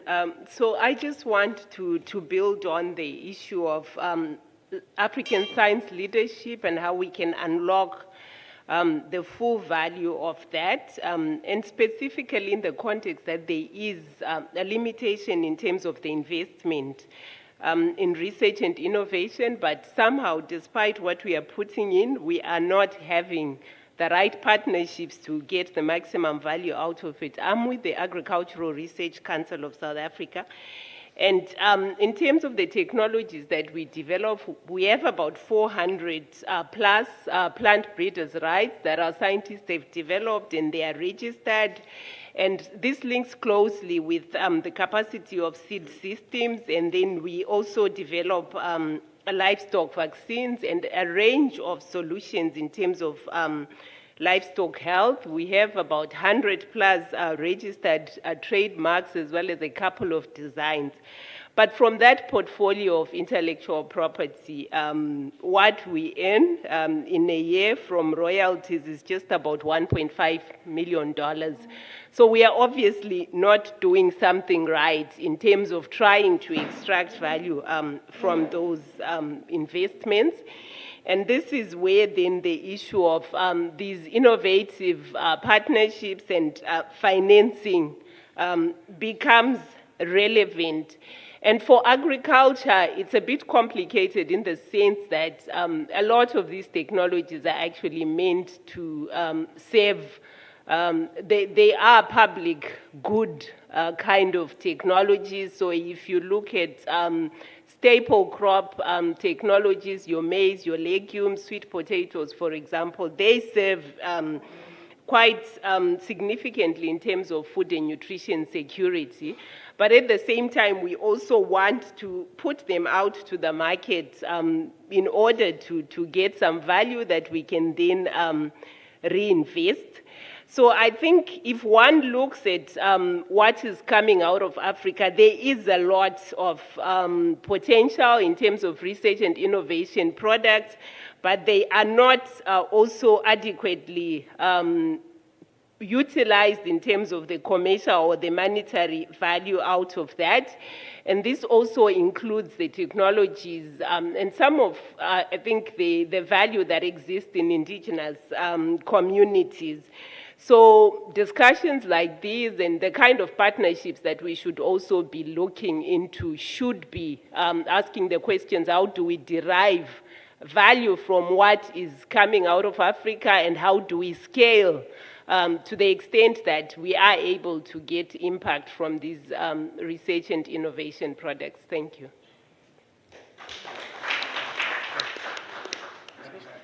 1.5 million.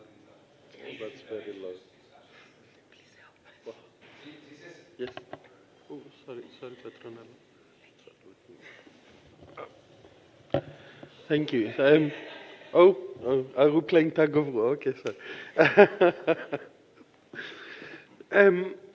Thank you very much, Declan. I'm going to focus a bit on the digitalization because that's an area that we really put a lot of attention in the last couple of years, and we will continue putting a lot of attention from the World Health Organization perspective.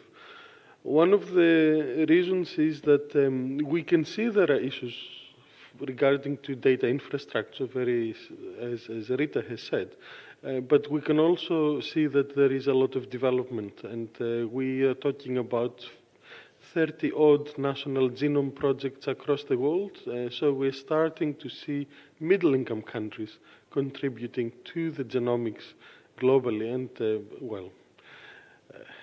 I wish it was earlier, but it's good that it happens, and it happens at scale. The second issue is the data regulations that we see. If we look until 2015, there was very little in terms of data regulations. Actually, the regulatory field has matured quite quickly, and the pandemic has been a good catalyst for this, but a lot of the data regulations are rightly created to protect the national asset as part of the national investment. They're not necessarily created as part of a collaborating in a global connected ecosystem as healthcare is, and then there is room for improvement in years to come. The third pillar that we will pay attention in terms of digitalization is the education side. We consider that a lot of our, let's say, medical graduates are not trained sufficiently in the digital aspects, and yet when they start their career, they have to operate within a digitally connected environment. So there is an element that the education needs to come earlier and earlier so that we can get them market ready when they finish the training. So what is the way forward? Well, the way forward has to be context driven. So we're not going to solve every problem, but we can be very targeted and very effective solving specific problems in the different areas of the world. And this is because, in any case, growth and development is non-symmetric. You have these asymmetries across the world. So people and countries moving at different speeds and problems arising at different speeds. So you have to have that element of asymmetry as part of your context and your prediction models. The second is that we have to approach things in a culturally sensitive manner. Digital infrastructure has to be connected to the people. It is an extension of human activity, so it cannot be devoid of the cultural sensitivity in order to be effective. And the third is that it has to be locally autonomous. There is no point to keep uploading data to big data centers that are located in only one or two locations. At some point, we have to move towards this local autonomy. Yes, connected system, absolutely, but really locally autonomous so that it reflects what's happening on the ground. And the ground is that we are in a very multipolar world that is going to remain so at least for the next few years. That's me, and very happy to have discussions. Thank you very much.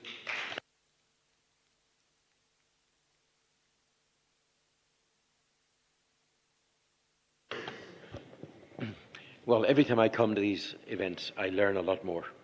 And I learn a lot of you are expert in many different fields. So I'm here to learn, actually. What we do is we connect people, organizations, and so on. What strikes me, to keep my intervention short, is this. We're still not connected. Science is not connected to finance. Some of you are connected to types of finance, but not finance in its purest form. The thing that's absent as well, that was mentioned by a number of you, I'm pleased to hear, is the economy. I mean, things have changed. We all know that. With Trump and the rest of them, it's inevitable this change has happened. So I'd love it to go back maybe the way it was, but then I realise the way it is usually what we get used to. It doesn't mean it's the right thing. And therefore, I do not, this may be controversial, but so what? I'm Irish, therefore I'm allowed to be controversial. That's my apology in advance. There's a lot of Irish in the room, you're quite right. What strikes me is this. USAID was abrupt, as you said, but the reality is it was not the best mechanism, in my view, for Africa. And that may be controversial, but it's what I've learned in talking to our African partners. Reality is it has to be replaced by something else. Everything should evolve. Africa has to move from being regarded as something that needs money all the time from the rest of the world and needs to stand up as it's doing, as being an equal, at least equal partner. Africa, in my view, has huge treasure in many ways, not in the colonial quest for diamonds and so on, but actually in terms of human beings. The population, the youth of the population, we can learn so much from them. And my visits to Africa, I come back as if, and I want to say publicly, I'm not a drug addict, but there are times when I go to Africa when I feel I've just received an injection of something. And it does inspire you to realise that the Western world, which is decaying, in my view, doesn't really understand what's happening in Africa. And one of the things I would say to all of you is, I know you go out and you promote like crazy, and I'll do all I can to help you, but the reality is you've got to do more, because the Western world still thinks it is in charge, and it isn't in charge. You're in charge of Africa. And my plea to you would be this: we need to get the message out to the world stage, because it has a way of reflecting back into Africa and giving the energy and the ability and the confidence that you will then feel for doing things. So don't hold back. You're not here as supplicants. You're here as people who bring huge treasure to the rest of the world. You just have to make sure the world understands that. Hope that was helpful. Thank you.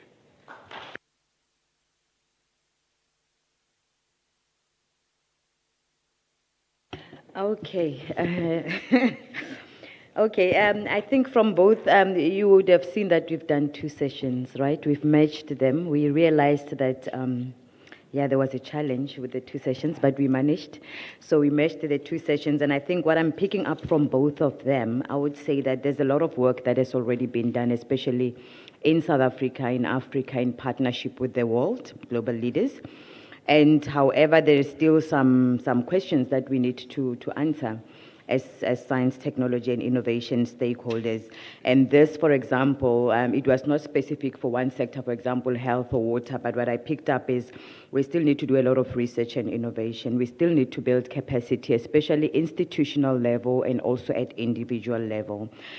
We need to work on harmonizing the data collection methodologies, the sharing of the data, the regulation of the data, infrastructure development and management. It's still key and required. Sustainable governance, I think it was mentioned now latest. And then what I'm picking up as the soft issues is the issues of trust, is the issues of not having one party as the real party and the other being just an African. So when we're talking partnership, it should really be partnership with equal rights, equal roles, and equal input, financially and technical. And also the issue of ensuring that the work that we do is really targeted and in the context of wherever you're working at. So as a funder and investor, it doesn't help really to go to whatever country and impose your funds and want to do specific work, which is really not addressing anything. So it's important that we respect each other, we trust, and we make sure that we are aligned to the context of where we want to work in.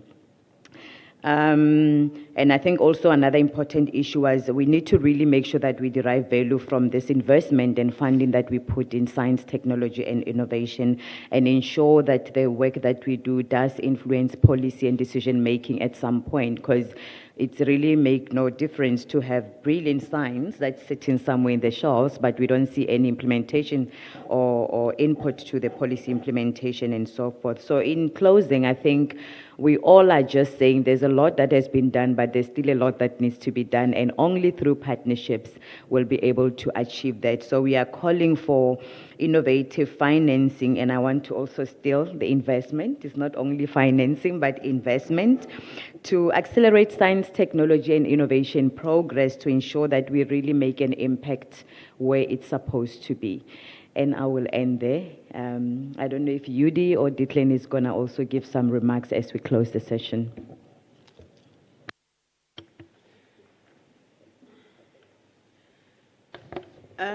Just in closing is to say that we've had a detailed engagement of different topics in regards to science and the funding component, and that there's a next section, but that's going to talk to the African leadership, and that brings in also international partners and African researchers themselves that will address the topic, and we would wish to inform you that it should start in the next 15 minutes, and we'd like you to join, but we need you to first do a refreshment break for the 15 minutes, and if we would like to welcome you for that next session, which is also very important in that regard. Thank you.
Good morning, everyone.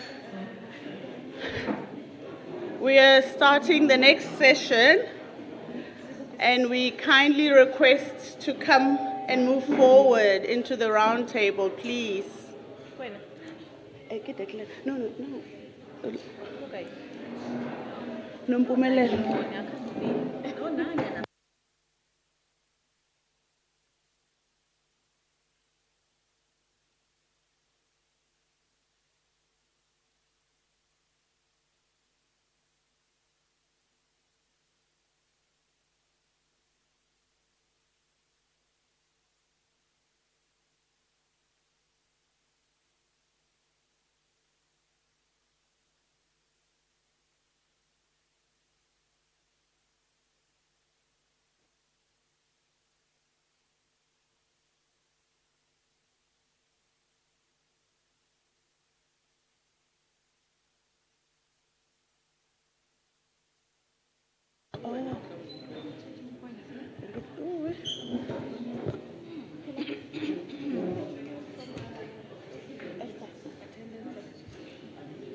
Good morning.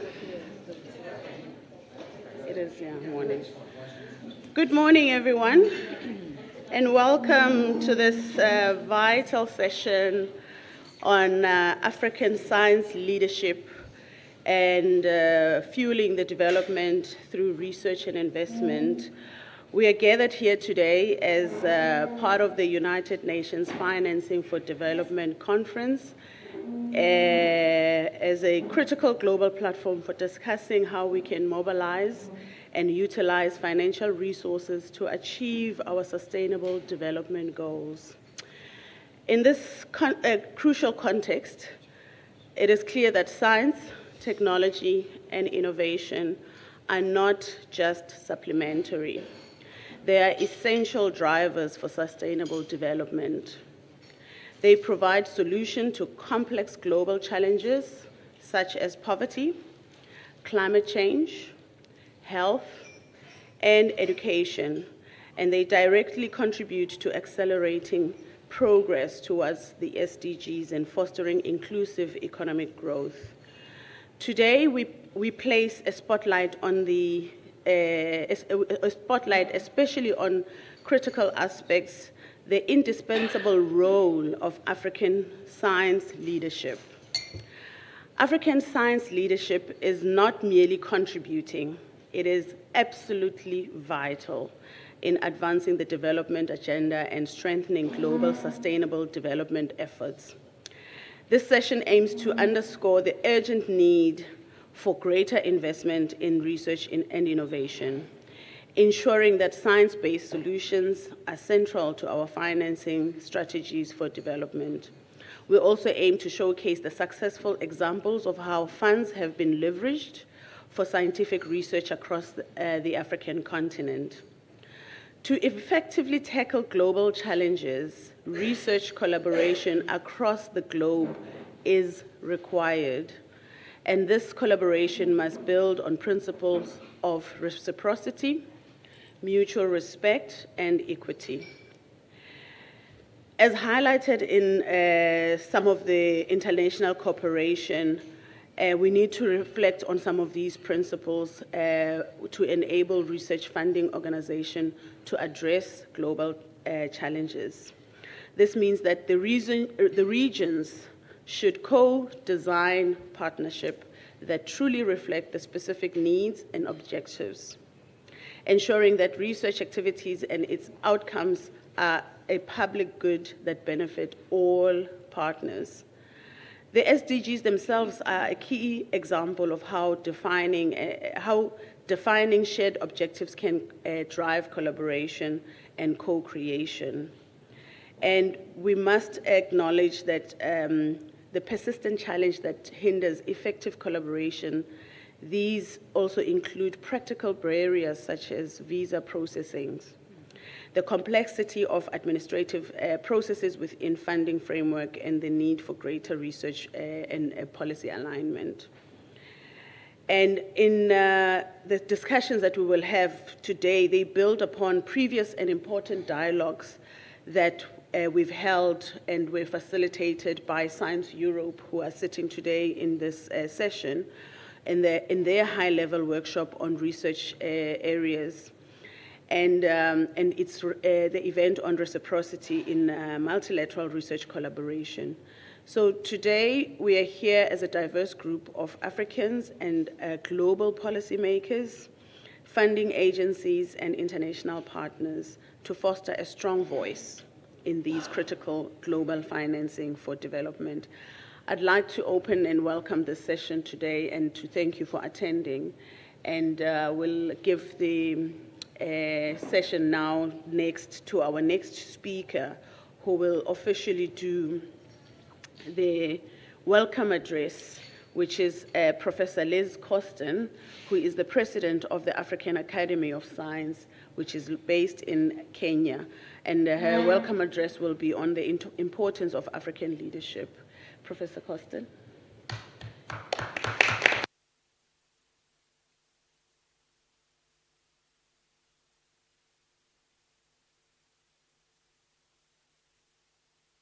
First one, there we are. Thank you very much, and good morning, distinguished guests, policymakers, scientists, and partners. It's an honor to address you today at the 4th International Conference on Financing for Development in Seville, Spain. This is a critically important session for us, particularly at this point in time, given the geopolitical dynamics and the space that we do find ourselves in. So this session, Science as a Driver for Development, the role and contribution of African science leadership, is therefore so important for us within the continent.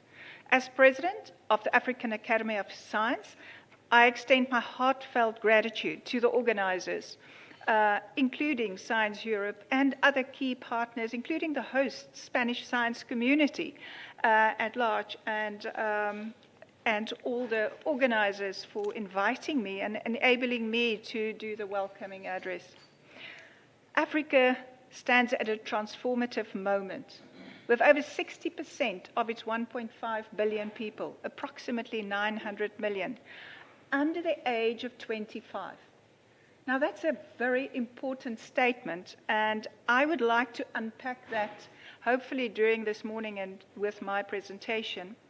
And if we compare that to the 222 million in Europe, this is significant, or the 106 million in the United States, it is clear that our continent holds immense potential, human capital, and the potential to drive global innovation if we invest at this critical point in time.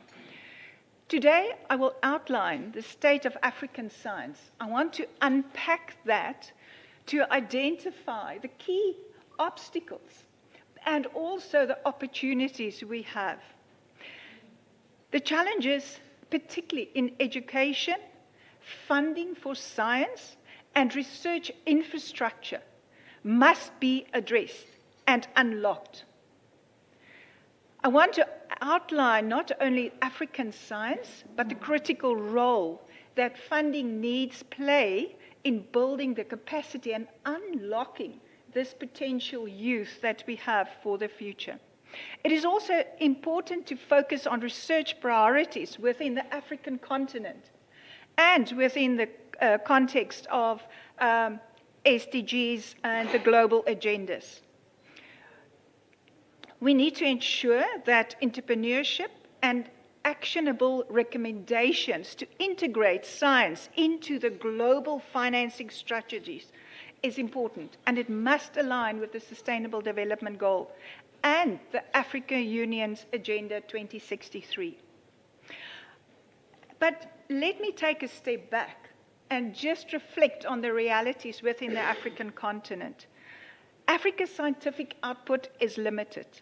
We do not have adequate PhD production. So our academic pipeline is leaking.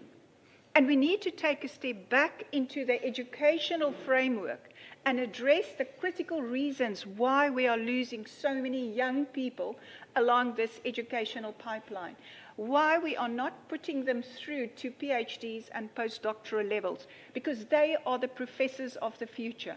They will be the future leaders. And particularly women scientists, to me, is a critical element, since currently the African Academy of Sciences only hold 22% of our fellows are female scientists. The continent produces approximately 13,000 PhDs annually, equating to about 9 PhDs per million people, compared to the 215 from the United States, or 86 in China, or 291 in the European Union. This gap highlights the need for research capacity development and building frameworks for exchange of students, mobility opportunities to enable us to fast-track PhD training. And this is extremely important. I want to also step back into universities, our academic institutions. Africa hosts 1,200 universities with significant concentrations in Nigeria, 278, Tunisia, 236, Morocco, 154. It's very important to also know that these institutions, ranked globally, do not compete at the same level with other universities. And this inconsistent standards and limited resources is holding them back. The top 10 universities in Africa, and this is according to Times Higher Education World University Rankings 2025, see at the top 10, 7 South African universities, and then Egypt 3 and Nigeria 1. And this must change. We need to ensure that our African universities align with the best in the world and can partner with the top universities to build capacity to help us train the PhDs of the futures and the professors. I want to touch on another important aspect, and I'm mentioning this because I specifically investigated this looking at patent and IP registration, and it was very interesting that some of the world's patents, the most registered patents at the moment, is coming from Chinese universities. They've bypassed the US universities a long time ago. And if you look at Africa's contribution to global patent filings, it's less than 1% of the approximately 20,000 patents filed. And that's compared to China's 1.6 million, which accounts for 46% of the global total. And that is extremely important because I do believe that with innovation and incubators to grow the next generation of job creators, business enterprises, we do need to help and enable our young scientists to become part of the innovation pipeline. I also want to show and share with you STEM education, which is a significant critical area in the African continent. So if we invest, it's important to look at scarce skills.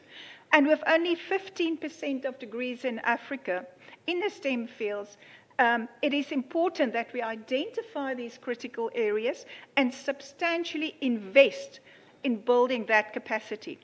I also want to mention that Africa has about 5,000 professors. And that is far below the 20,000 needed by 2030 to mentor the future generation of scientists. We do have the young talent. We need to invest in them and develop them. And this is the unique opportunity that we have on the table today, is to develop these partnerships and focus these funding pipelines into building capacity, but not only capacity, also infrastructure, to support the universities both in terms of administrative and financial support to enable big global funding that can be accountable and that can impact on the ground and at a research level. If we want to improve the rating, science ranking of our African scientists, we need to partner with them, co-publish with them, but also co-develop projects. that address the African unique challenges. And this is the role that the African Academy of Science is currently playing. We represent more than 600 fellows, all disciplines within the African continent, the top scientists in the continent. And we want to engage, enable, empower them to become part of this global network. I think it's also important to note that the African universities are underfunded, with an average investment of $1,000 per student compared to $10,000 in the EU. It is quite important that we address this and enable students of different backgrounds to enter the academic pipeline. And it's also important to mention that R&D spending in Africa is at 0.4% of GDP, and this must rise to 2% at least to align with global standards. International partnerships are vital. And I want to mention that the African Academy of Science has spent the last year strategically develop a network of partnerships. We have signed agreements with the Austrian Academy of Science, for instance, to help with mobility, funding, and also to help focusing on emeritus professors. So we can bring back the retired professors and lock them in to help to develop the next generation of scientists. We have also recently signed an agreement with the Belgium Academy of Sciences to help with mobility grants, and specifically to focus on science history. And it's quite interesting given Belgium's history, and also the Africa Museum, which I recently visited, and an initiative that we now have with Belgium to empower scientists from the African continent to virtually visit these museums and to start a science history initiative and program. And this is very important to give meaning to science in the African continent. We have also created very important partnerships with the French research institutions, CNRS, IRC, and also some of the other, and more recently the Spanish research institutes, so that we can build these partnerships. Most importantly is the current RISE program that is funded by the European Union and African Union. And we will, on Thursday, announce the next phase of the ARISE program that's currently funding 36 countries, young scientists in these countries. And we are now going to establish centers of excellence. And we have co-partnered with some of the other governments already. Egypt has confirmed that they will help with co-funding. And we're currently negotiating with other governments such as in Ghana and Nigeria, Kenya, etc. We do believe that this initiative can help unlock key strategic partnerships within the North-South knowledge bridge. I also just want to mention a very important Chinese Academy of Science agreement. I visited last week the Chinese Academy, and very importantly, I met the new president of the Academy, Huang Sanwen. He was just newly appointed. And with this Chinese Academy of Sciences, we have established Agricultural Science and Technology Innovation Alliance. So CASTIA was launched in November 2024, and it will include partners such as FARA and the other research institutes in the continent that we are currently engaging. And this is to help develop the science capacity within the continent. I want to start concluding and just saying a few words about research priorities. And we are very aware of climate smart agriculture, as highlighted in the third biennial African Climate Smart Agriculture Stakeholders Conference in Kigali. And this is essential for food security. We also do know that tomorrow we will have another very important meeting. And I want to also mention the new Food Safety Agency, an initiative from the African Union. There's also a very important soil health initiative from the African Union. And let's not forget One Health and biosecurity as enablers for trade and for global health. And these are important priority areas within the continent. And then, of course, many other top 10 emerging technologies that was identified last week at the Summer Davos in China with the Frontiers initiative, where they then identified, for example, biochemical centers, green nitrogen fixation, and several other unique opportunities linked with health and sustainable initiatives such as data-driven value chains, etc. And this is important for us to really take the continent further. I want to finally just mention entrepreneurship and innovation. With this 30% young unemployed and the need for economic growth, we need to bring them closer together and empower and enable the youth to step into these spaces and create smart businesses. And this is the opportunity to unlock that potential. I want to finally just end by saying a few actionable recommendations. I do believe it's important to increase funding for the African continent through partnerships where we jointly establish priority areas that will benefit not only the continent but global challenges and address these in a sustainable manner, and through joint partnerships where we can build local capacity through networks of science excellence. I also believe that we need to increase this R&D spending from 0.5% to 2%, as already mentioned. A very important point for us is to strengthen infrastructure. For instance, investing in laboratories. One initiative we did put forward to the World Economic Forum, for instance, was to develop a whole suite of mobile laboratories, to move these then to rural areas or ports where we do export produce. Then, very importantly, data platforms, administrative systems to support these large-scale projects. And let's not forget technical assistance and help building science excellence through supporting young PhDs and postdocs. Finally, fostering partnerships, extremely important, such as, for instance, the CNRS, the CAS, and several other European academic institutions. And this for us is key if we're going to unlock the financial resources going forward. And then finally, integrating science into financing.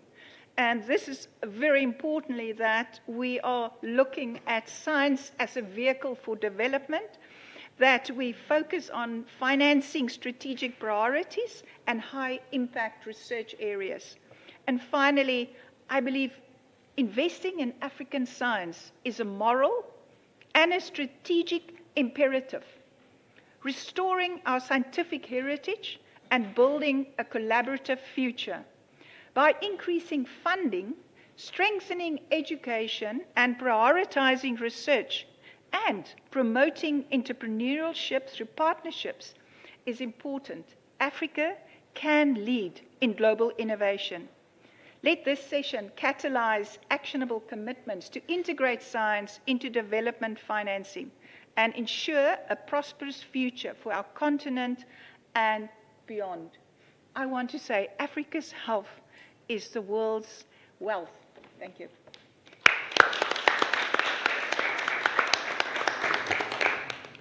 Thank you very much, Professor Costin, for the very powerful remarks that you've just given us. And a big highlight is that Africa can lead global innovation. We really appreciate this input. Our next speaker, who's also going to give us a keynote presentation on harnessing science for sustainable development and showcasing of successful resource mobilization for the African continent, is Javier Moreno Fuentes, who's the Vice President of Science Europe. Thank you so much.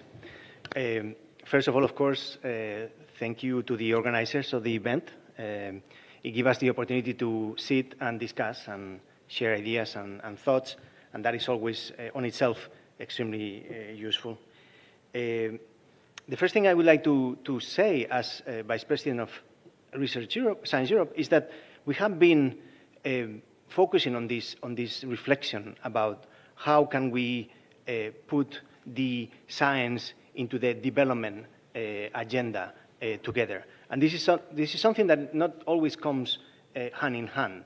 We tend to see it as two different worlds that often don't speak to each other enough. So, and this is something that happens not only on the more political discussions level, but also within our own scientific organizations. Science Europe is a combination of both research funding and research performing organizations. Each of us focus on our own tasks and goals, and when we think about collaboration with scientists in other parts of the world, we may think about the only direct outcomes out of that, right? Like joint publications and things like that. But rarely we think about the extrapolations of that, the impact of that in much broader, much more general issues and goals, like, for example, development of our respective societies. So trying to bring this idea into the table and into the discussion of our own organizations, we have been organizing a series of events in the last, I would say, 1.5 years that have addressed the topic from slightly different perspectives. The first one that I can recall was the high-level workshop that we organized in Madrid in November 2023. And basically there, what we did was bring together our members, European scientific organizations, together with Latin American and African organizations to actually start discussing about this. And the key concepts that basically are structuring our dialogue and our conversation came already quite clearly there. The concept of reciprocity in the process of developing this scientific collaboration, the concept of mutual learning, and most importantly, the concept of co-creation, and I will go back to that in a minute. We went deeper into this conversation and into this discussion in a similar event to this one we organized, that was September 2024, if I'm not mistaken, and that was in New York in parallel to the UN General Assembly. And there the topic focused most specifically on reciprocity, very much in particular, and it looked at, again, our work of these European scientific organizations with Latin America and African scientific partners. And then it continued further in the General Assembly of Science Europe that took place in Tallinn. That was, again, November 24. And this was organized by the Norwegian Research Council and the Dutch Research Council together, and focused specifically on Africa and European scientific organizations and their interactions, right? So, as I said, the topic of the conversation was basically on reciprocity. And basically by reciprocity, we mean the very idea that this collaboration cannot be replicating all ways of behaving in which Europeans go into an African country, take some samples, and then eventually publish a paper and include into the thanks some of the colleagues in there who collaborated in the research, right? This is obviously something completely out of the question anymore. So the whole idea is basically to start from the very beginning of the reflection about what are we going to do scientifically together. And this is where the concept of co-creation I was referring to earlier comes back. We need to start sitting together to discuss what is it that we need to look at together. How are we going to do it? Which are the methods? Which are the techniques? And which is, of course, the funding we are going to use to perform this collective research, right? But even going beyond that, which is the final goal of this research? Why are we doing this? It should not be only about publishing a paper in a top journal. It should be about actually having an impact in our societies and in both our societies, right? Not only in the European one that goes into another country to perform some sort of research. And even more importantly, which should be the actual instruments, and this has come already in the presentation by Lise, about how can we actually conduct this joint collaboration and this scientific partnership. And again, it's not from Europe or the global north that we can actually define which are the actual instruments we need to set in place to actually perform this scientific collaboration. Because it's the colleagues in the global south that know exactly how do they best use the resources that we are going to put together to work in this scientific collaboration. And it may be about something we don't even think about. It may be about training technicians or training scientific managers, the ones who are going to have to use the funds, for example. And probably a central issue in the conversation between the European Union, for example, and African scientific partners is how the funds that the EU may make available for this scientific collaboration, how are these funds going to be used and implemented, right? So we need to probably start building on the capacities of the scientific system from points that we may not see from Europe, but that our colleagues in Africa or Latin America may see from second one, the moment we start sitting together to discuss about this collaboration. And this is something we need to introduce in the conversation from the very, very start, right? So to give you a couple of examples of how we are trying to translate these ideas and these notions into our collaborations. And now I'm talking about my own scientific organization, the one to which I belong to, in addition to being Vice President of Science Europe, or let's put it differently, because I am the Vice President of International Affairs of the Spanish National Research Council, is because I'm the Vice President of Science Europe. So in my Spanish National Research Council, where I actually work, we have been developing a couple of initiatives that I think are particularly interesting and which are very much the result or the consequence of this dialogue and this conversation we have been having in the previous months. The first one is our participation in the ERASUD initiative. ERASUD is basically a network of European scientific organizations interested in basically moving forward in this direction, basically in working in a reciprocal manner and developing in a co-creative manner, basically scientific collaboration for development, right? Bringing together all of these notions. And this grouping, which is an informal gathering, it has no legal entity, but its purpose is basically to bring into the table at the European level, at the EU level very much in particular, the notion of bringing science into the general discussion about cooperation, right? So that is one way. And another one which is much more landed into practical aspects and which again builds into everything that I've been saying earlier is our collaboration with the African Academy of Sciences.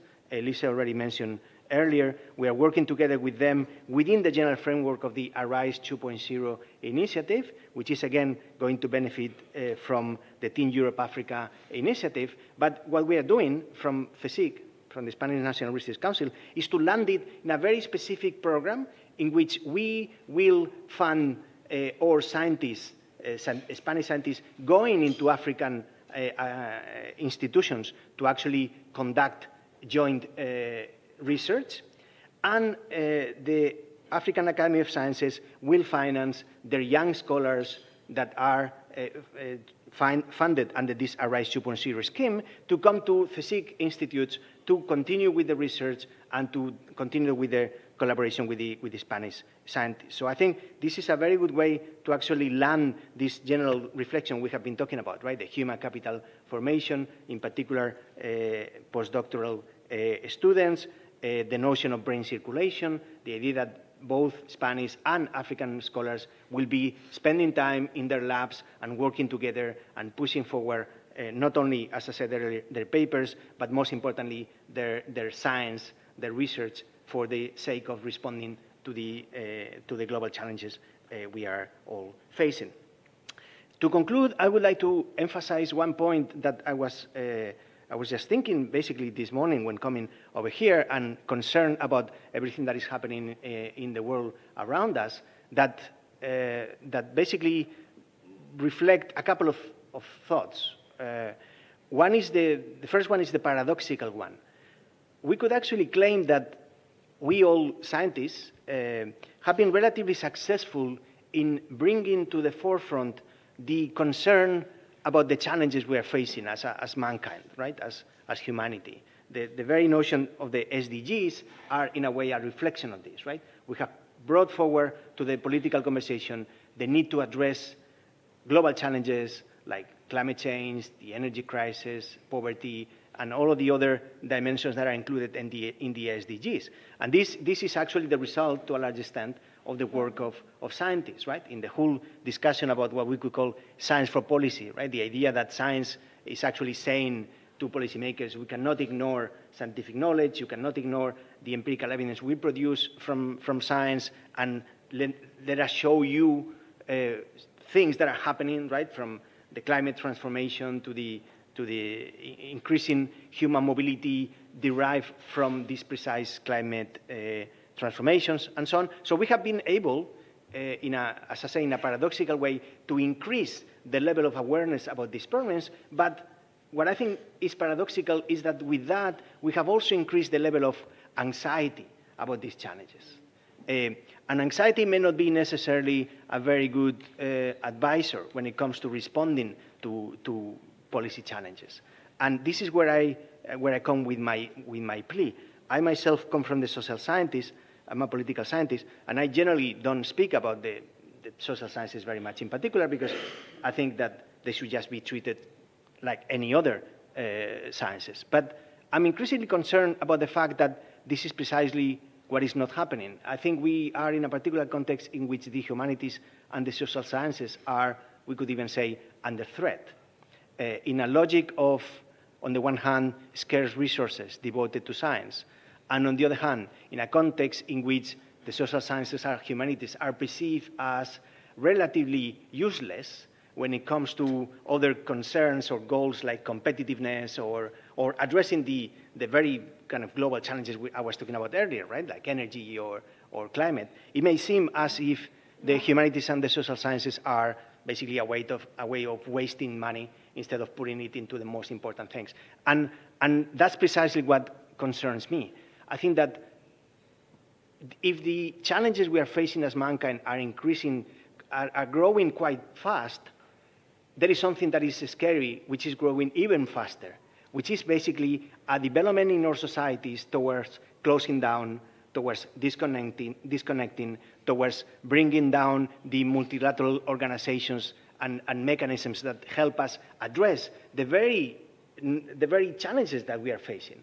And I think part of the reason why our societies are dismantling, are basically closing down and feeling less and less connected, more and more detached from this multilateral collaboration is precisely the anxiety I was talking about earlier. So my final plea is, let's include the humanities and the social sciences in the general analysis about what is going on in the world. Because precisely if we don't do that, we may face the risk of actually being able to make mankind aware of the challenges that we're facing, but at the same time losing the capacity to understand how can we best transmit this information. How can we understand the dynamics that are affecting our societies that may precisely imply basically removing resources from science, removing resources from multilateral collaboration, and a seclusion and a closing down of our societies, which is precisely the opposite to what we actually need to confront our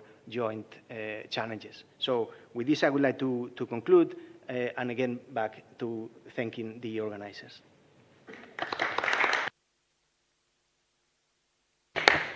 Thank you very much, Javier, for those insightful inputs as well. For the next session, I'm going to hand over to our co-moderators, who will then engage with the panel to discuss the topic at hand. And this is Dr. Lydia Borrell and Dr. Mamohloding Tlhagale. I hold over to yourself. Yeah. All right. Thank you very much, and to our first speakers for that brilliant introductory or setting the scene, if I may call it that, for the next speakers that are going to come after you.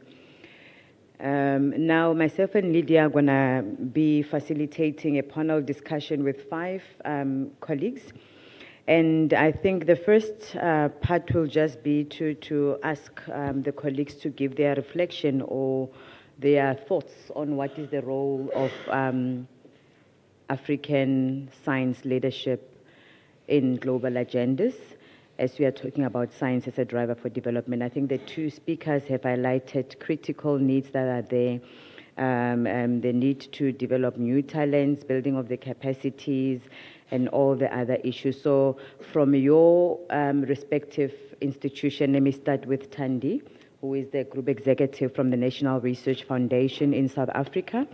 From the National Research Foundation's perspective, as a funder of most majority actually of the research that is conducted mainly by our academic institution in South Africa, what is your view of the role and contribution that African science leaders has to really play in pursuing this global agenda?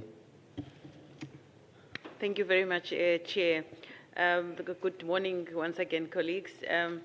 I just want to open by saying today we are reminded, I think this session reminds us about the necessity to integrate Africa's scientific leadership into global conversations and actions, especially those influencing not only the flow of resources towards our priorities, but also how to build capacities intentionally. I just want to also remind ourselves, as I indicated yesterday, that our continent is home to some of the fastest growing populations, the richest biodiversity, and the abundance of natural resources, but also faces vulnerabilities, food insecurity, you've mentioned them, health crisis, impacts of climate change, inequalities, and social change or cohesion. I think it comes to your point, Javier, that you've just made about the importance also of the humanities and social sciences in all of these vulnerabilities. But the path forward lies in harnessing science, not only to address these challenges, but also to position the continent as a key player in the global knowledge economy. And this is one of the things that we do at the NRF. I know when you speak of NRF, you speak of funding only, but there's a lot of work that goes behind the scenes. Maybe not only behind the scenes, in front of the scenes, in terms of positioning African science as a player in global discourses. But to be able to transform or to have a meaningful transformation, we require resource mobilization and strategic alignment of scientific leadership with the policy frameworks, both in the continent locally and also globally. And I'm only going to reflect on 3 points here. The first one is on creating or building resilient ecosystems that support science leadership. This includes sustainable funding mechanisms, robust institutions that must play their part, and policies that support not only academic freedom, data sovereignty, research integrity, and now we talk about research securities. And we must bridge the gap or the historic divide between research or academia and industry. And African institutions need to become engines of innovation, not only by producing knowledge, which I think we're doing quite well, from a South African perspective, punching above our weight, but we need to translate it into products, services, and solutions that reach the market and society. I think this is the gap at the NRF that we see a lot in terms of the enablement strategies to translate knowledge into products, services, and solutions. And science leadership today not only means leaders of our own institutions, but it means ecosystem leadership. And our leaders must cultivate partnerships across academia, industry, government, civil society, recognizing that innovation thrives in collaboration, not in isolation. We've got examples at the NRF where we have piloted with industry players. I'm going to mention one of our oil and gas companies, Sasol, that we started collaboration with a couple of years ago. That partnership now has evolved, and it's one of the benchmarks for us in terms of industry, academia, collaboration. Started as a human capacity building initiative, just providing scholarships, And it's now gone into a bigger program where we're intentional about supporting early career researchers and infrastructure support. And now we're piloting with policy. We're placing postdocs at Sasol together with the postdocs that we are putting into policy organizations. So it's an example of what can be done with industry. And industry is not just a funder, it's a co-creator. And we must move from transactional relationships to co-designing research agendas with industry, joint PhD supervision. I know it's not as easy as we say it. There are a lot of nuances, and we learn from other models around the world. I was speaking to Norway at some point about their experiences. It's not always rosy, but it's something that we need to look into, shared infrastructures, innovation hubs that serve mutual interest. And in South Africa, we are now implementing the Presidential PhD Program, which is a program that was spearheaded by the presidency. And within the Presidential PhD Program, what we are aiming to achieve or envisaging to achieve as graduate skills is on entrepreneurship, is innovation, is skills for academia, relevant skills for academia and research and teaching, but also for policy and advocacy work. And I think programs like that need to be supported by strategic leadership, but also by investment. The second point I want to talk about is the role of African leadership in resource mobilization. I know you spoke about money. We can learn from what has been done in the past. African scientific leadership has been instrumental in shaping initiatives, as you've mentioned, Lisa, that have had some successes for impactful research and innovation. An example is influencing continental agendas. The target of 1% GDP hasn't been met. But the dominant discourse has exactly been that the funding of science in Africa, it tends to focus on the limited contributions by African governments. Many have not reached the 1% dominance of global north funding, limited private sector investment, and all the attendant concerns associated with that. What we hear much less about are the various homegrown initiatives of funding organizations, such as public funders of science within the continent, and how under such precarious conditions and uncertainty these organizations operate. They innovate around the development of resilient and sustainable models for funding science. They vary in size and capacity, they are close to their governments, and they play a critical role. So what I'm trying to point at is they understand the funding in an informed context. However, we need to scale up those initiatives. They may not be sufficient, but they are critical leadership initiatives within the continent, and they need to be scaled up. Example, as I mentioned yesterday about the SGCI, I love the SGCI because it touches on all the points. Within South Africa, the Medical Research Council, the ARC, the CSIR, HSRC, all have got roles, Water Research Commission, all have got a role to play, and we've created some programs that are demonstrating the success of scientific leadership in an ecosystem that must thrive. And I won't go into the details now, but yes, the Water Research Commission as well. And the third point I want to make is about the lessons on building global alliances. Within South Africa, we've got lessons from the SKA project, the Square Kilometre Array. It's a groundbreaking initiative that was initiated because of scientific leadership. It has mobilized significant resources, placing Africa at the forefront of cutting-edge astrophysics research, astronomy, building capacities in there. Started off with a few bursaries, fellowships, and went on into research chairs. And now we've got MeerKAT and SKA programs and multi-wavelength astronomy.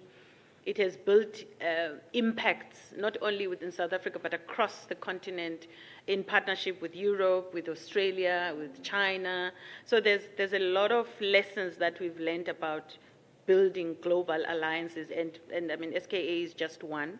I know my colleague is going to mention the LEOF program, so I won't go into that.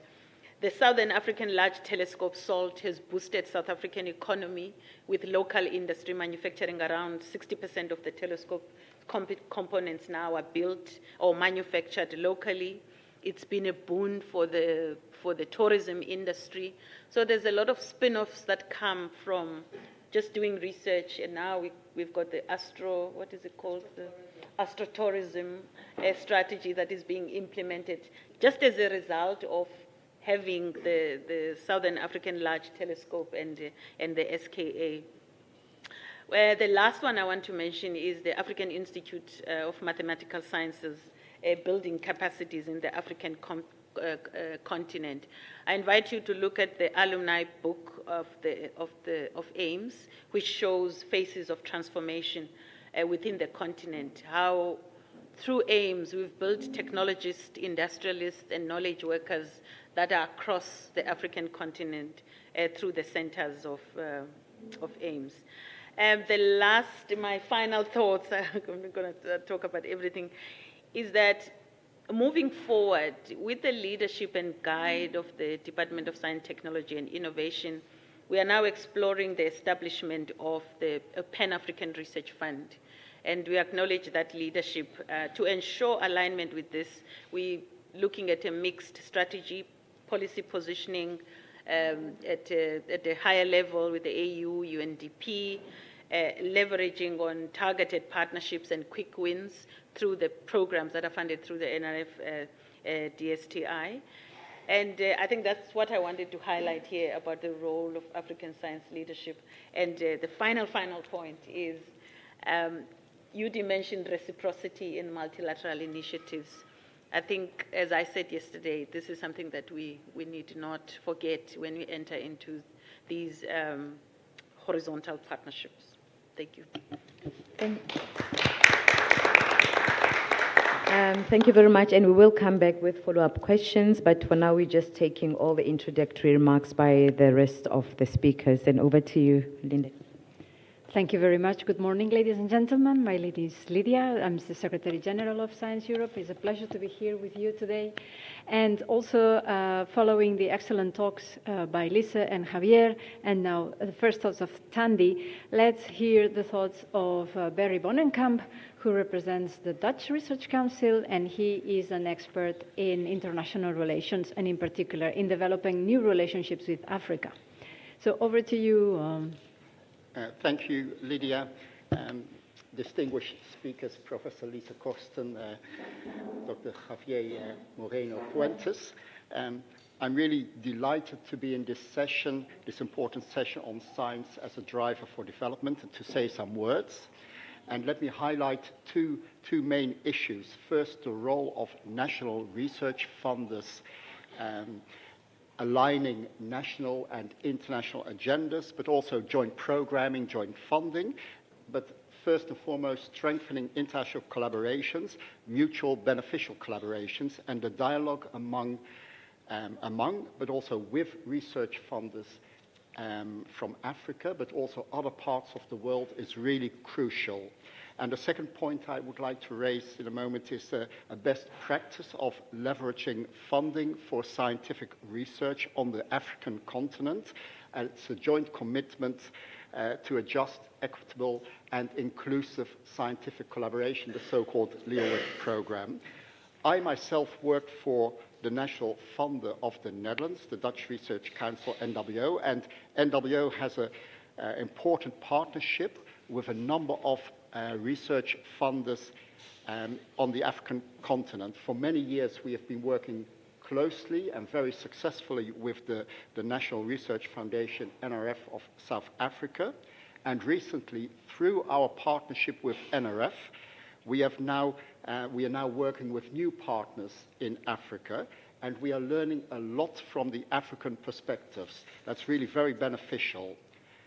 As research funders, we are making, and that's really very important for us, we are making a contribution to strengthening the healthy research system and culture, both on the African continent but also globally. So joint action with African and international partners really strengthens science, strengthens the system, strengthens the impact and also the voice of science. As research funders, in my case, we are facilitating, promoting international collaboration between researchers and international collaboration of researchers, but also mobility of researchers. It really contributes to the quality of science, and we all know that academic work thrives through international collaboration. Through joint programming, but also joint funding, we can really align agendas of different countries, and through the aligning we can bring focus, mass and synergy. And that's important for us, and it leads to more effective, efficient, impactful collaboration.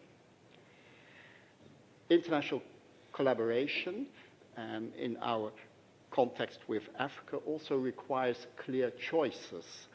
And as research funders from Europe, from Africa, we should focus international collaborations on the most important global transitions contributing to the Sustainable Development Goals, and the SDGs are our global commitment, and global transitions such as sustainable energy transition, the food and water transition are really very important.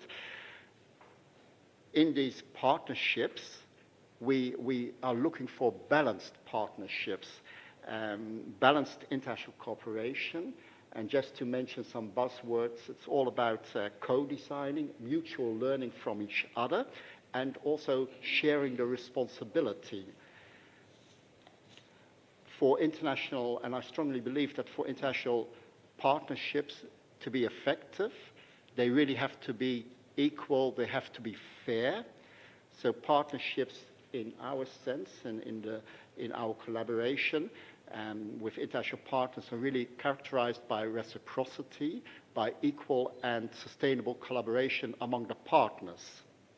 So as for the second topic, and Thandi already briefly mentioned it, please let me mention a very exciting multilateral initiative we are now working on, and it's really African science leadership advancing the development agenda. And this is the so-called LEWEF program. It's the program, an Africa-Europe multilateral research program on the water, energy, food nexus. And the LEWEF program is closely connected, let me stress, to the Science Granting Council's initiative, another excellent African initiative forwarding leadership. The Science Granting Council's initiative really demonstrates the value of regional collaboration in sub-Saharan Africa. And regional collaboration really is central to collective action in the African landscape. And through the dialogue between research funders, but of course also with academics, mutual learning, we really are learning a lot from each other, and co-designing, we can really achieve a lot. So we now have running the first call for proposals in the so-called LEWEF program, and this first call includes 9 research funders from Africa, which is a very high number, and the Dutch Research Council, NWO, from Europe.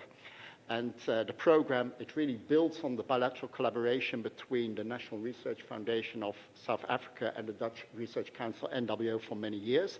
Now we have actually broadened this group of participating countries to other parts of Africa. And the ambition is for future calls, for future funding rounds, that we will definitely expand the number of countries, both in Africa, but also in Europe, so on both continents. So the LEWEF program, it's, in this program, the partners, the research funders, have agreed on a strategic knowledge and research agenda, and it's really responding to Africa's priorities. The collaboration, just to mention briefly, it's characterized by an impact-focused approach. The research is interdisciplinary by nature, and it really involves societal partners throughout the whole process. It serves as an excellent example as a research platform designed to provide knowledge which we need to support the transformations towards sustainability. So really, LIWEF is a great, unique program, a great initiative under African science leadership. It's a huge commitment to developing, promoting global science. Research funders from across the African continent are playing a very important role in this international knowledge network. And we are learning, once again, a lot from the African perspectives at NWO, but also our other European partners. So it's a great example of true international cooperation. And just to once again mention the most important words in this cooperation, it's based on mutual respect, mutual trust, and it's based, of course, on equity, on reciprocity. Thank you.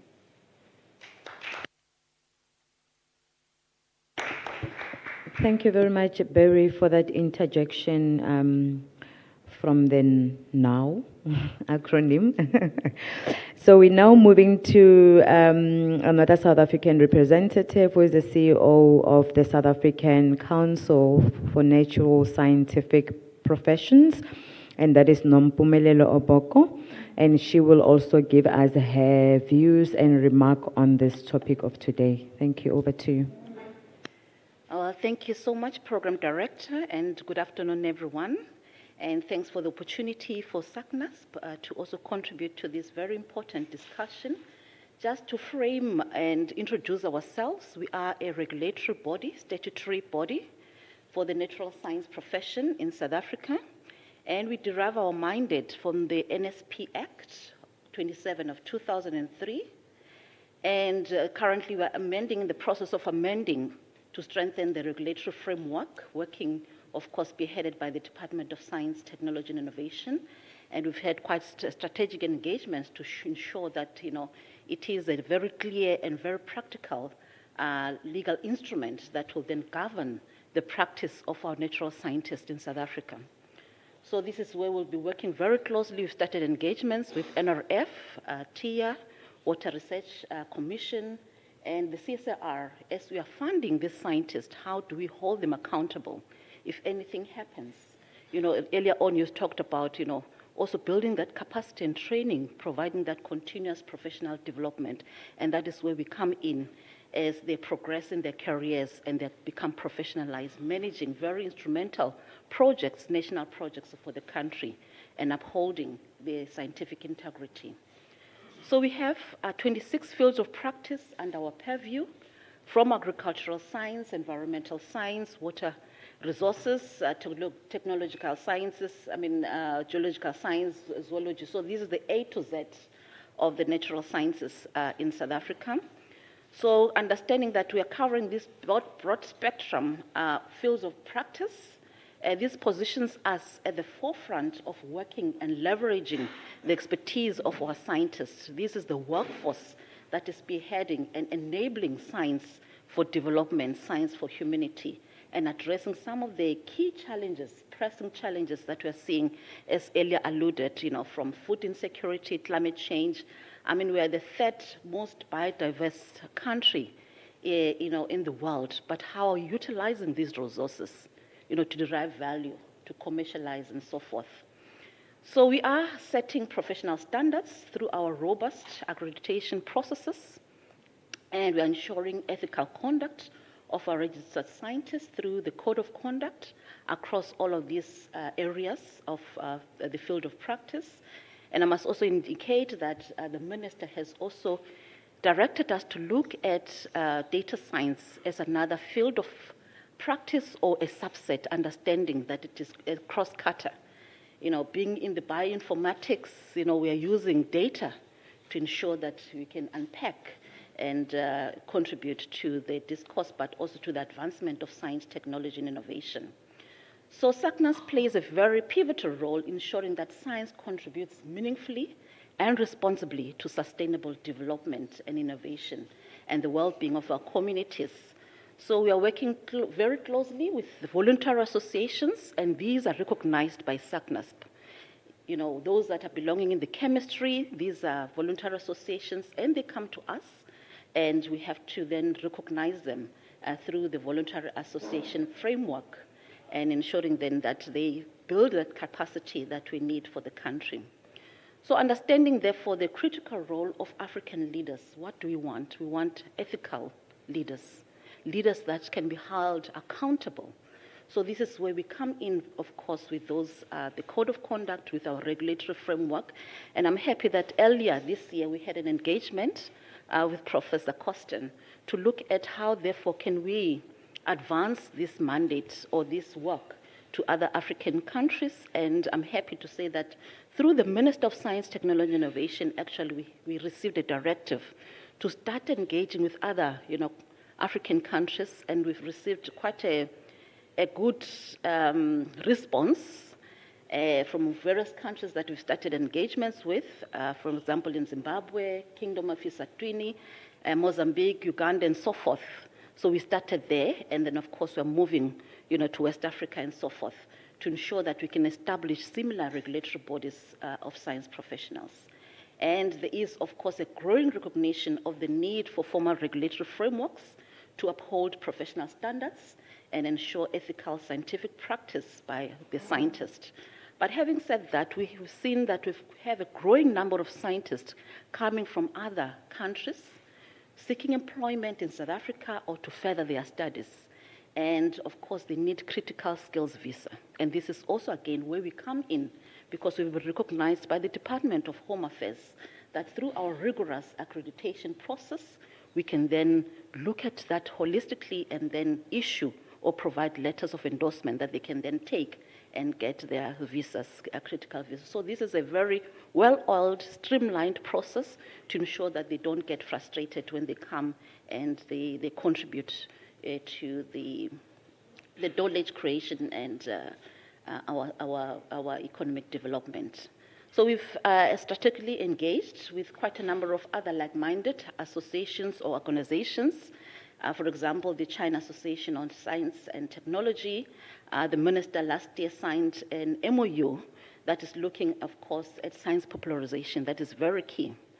And this is where we want to utilize the cohort of scientists. Currently, we've got 20,000 registered with us. Of course, they don't represent the entire, cohort of scientists that we have in the country, but we have quite a number of strategic engagements with all the universities, with the industry, where we're ensuring that they understand the value of registration and being, held accountable by SACNASP.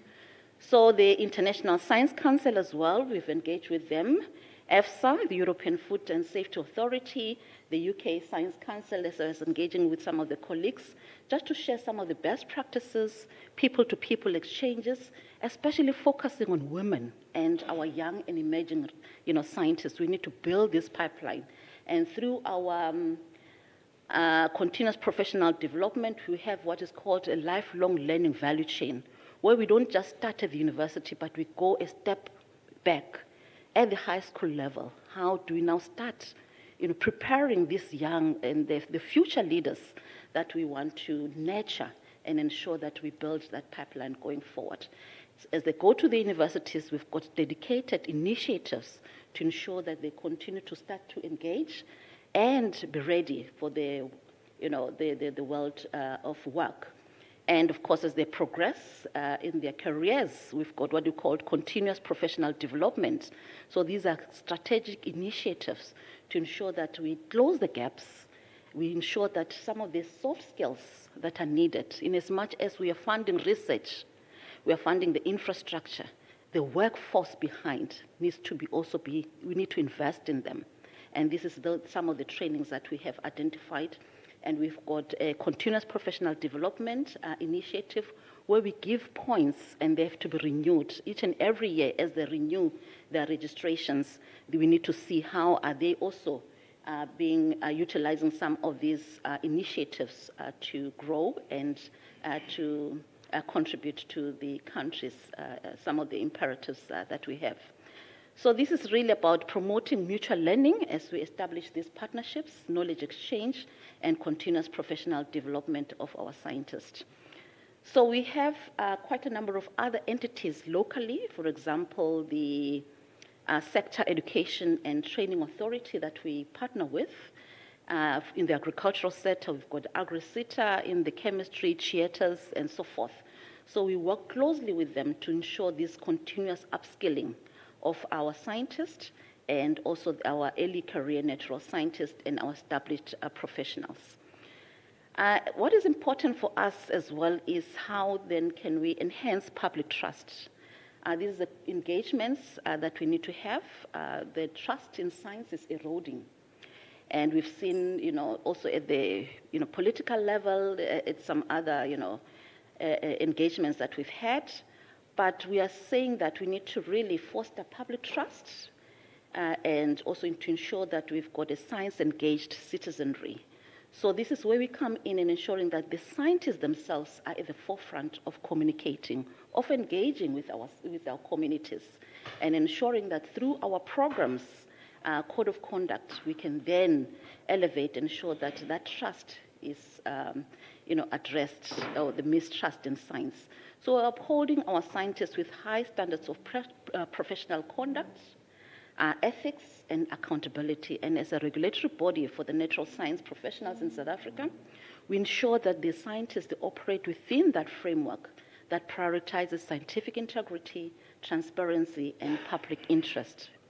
So by maintaining a national registry of our qualified scientists or professionals and enforcing the code of conduct, we help, therefore, to bridge that gap and help, the understanding and the public and institutional confidence as they engage with our scientists and the knowledge creators to ensure that they are credible as they discharge their duties, they're competent, and they're committed to ethical practices.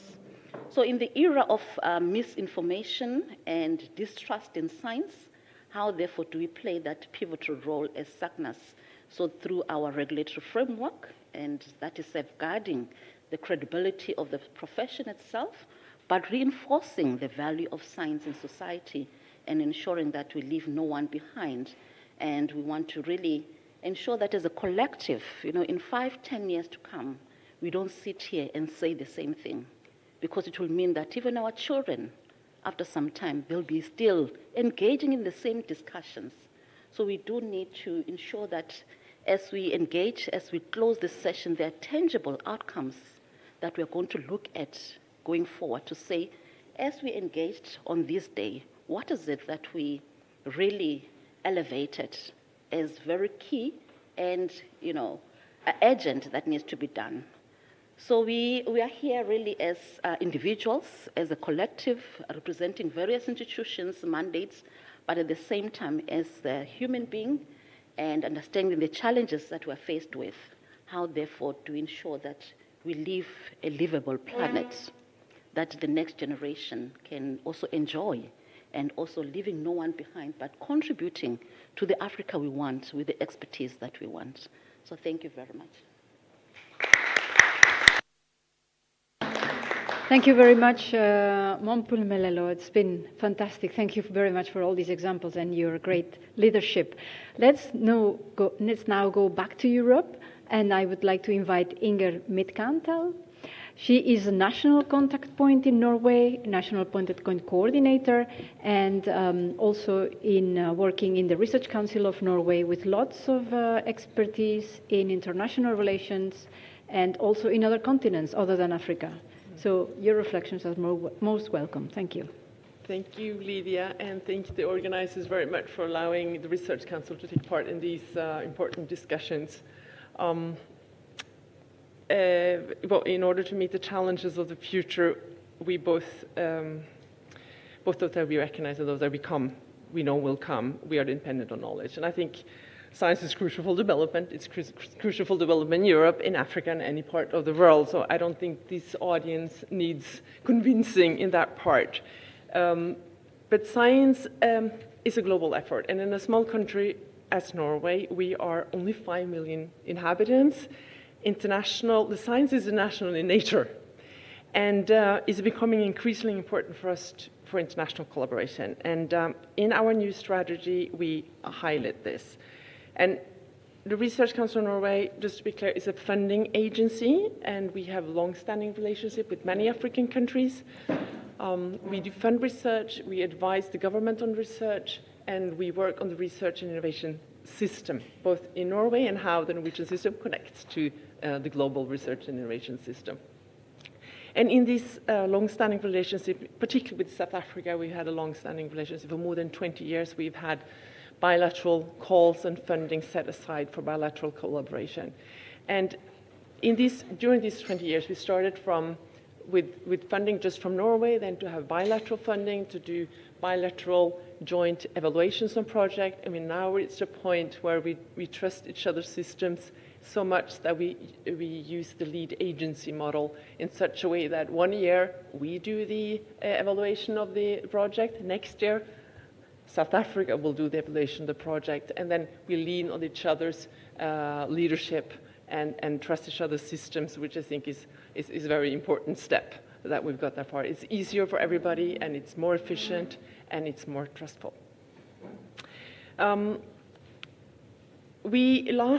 Just last year, we raised high on the agenda that we need to increase collaboration with African countries. Why? Because we need to collaborate with the best in the world, and sometimes the best in the world are in the African countries, and for all of the other reasons that already mentioned that there's no need for me to repeat. Collaborating with the African partners will also make our science more relevant for solving the global challenges, because we know some of the challenges hit Africa hard. And by making it more relevant, it will be more impactful, and it will be better. So it makes sense to do this. I like to quote Lisa saying that, investing in science in Africa is a strategic imperative, and investing also in science with Africa would, for us, be a strategic imperative.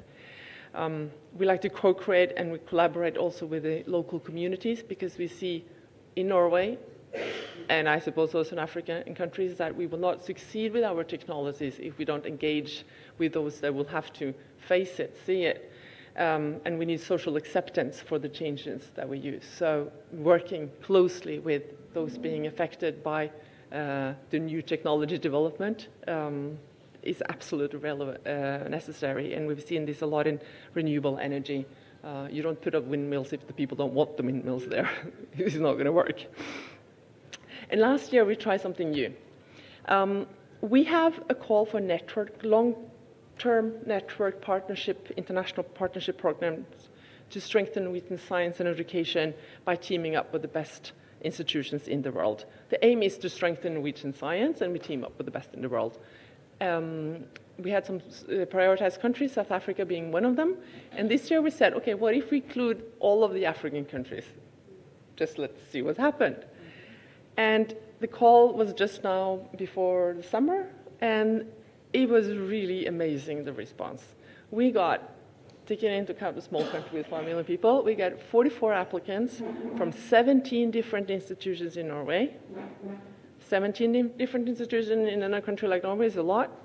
And they had chosen to work with partners in 26 different African countries on topic ranging from health, aquaculture, democracy, basic physics, all of the topics. And I say, if 17 different Norwegian institutions believe that partners in 26 different African countries can strengthen Norwegian science and education on so many different topics, it's a clear sign that we are onto something, and it's a clear sign that we are a bit behind already. As a funding agency, we're a bit behind the communities. So we need to work on this framework. And of course, we cannot only work from the Norwegian perspective, saying that what is best for us. We also need to work jointly with African countries on what's best for us together. So that's why we are really, really behind this initiative that has been mentioned.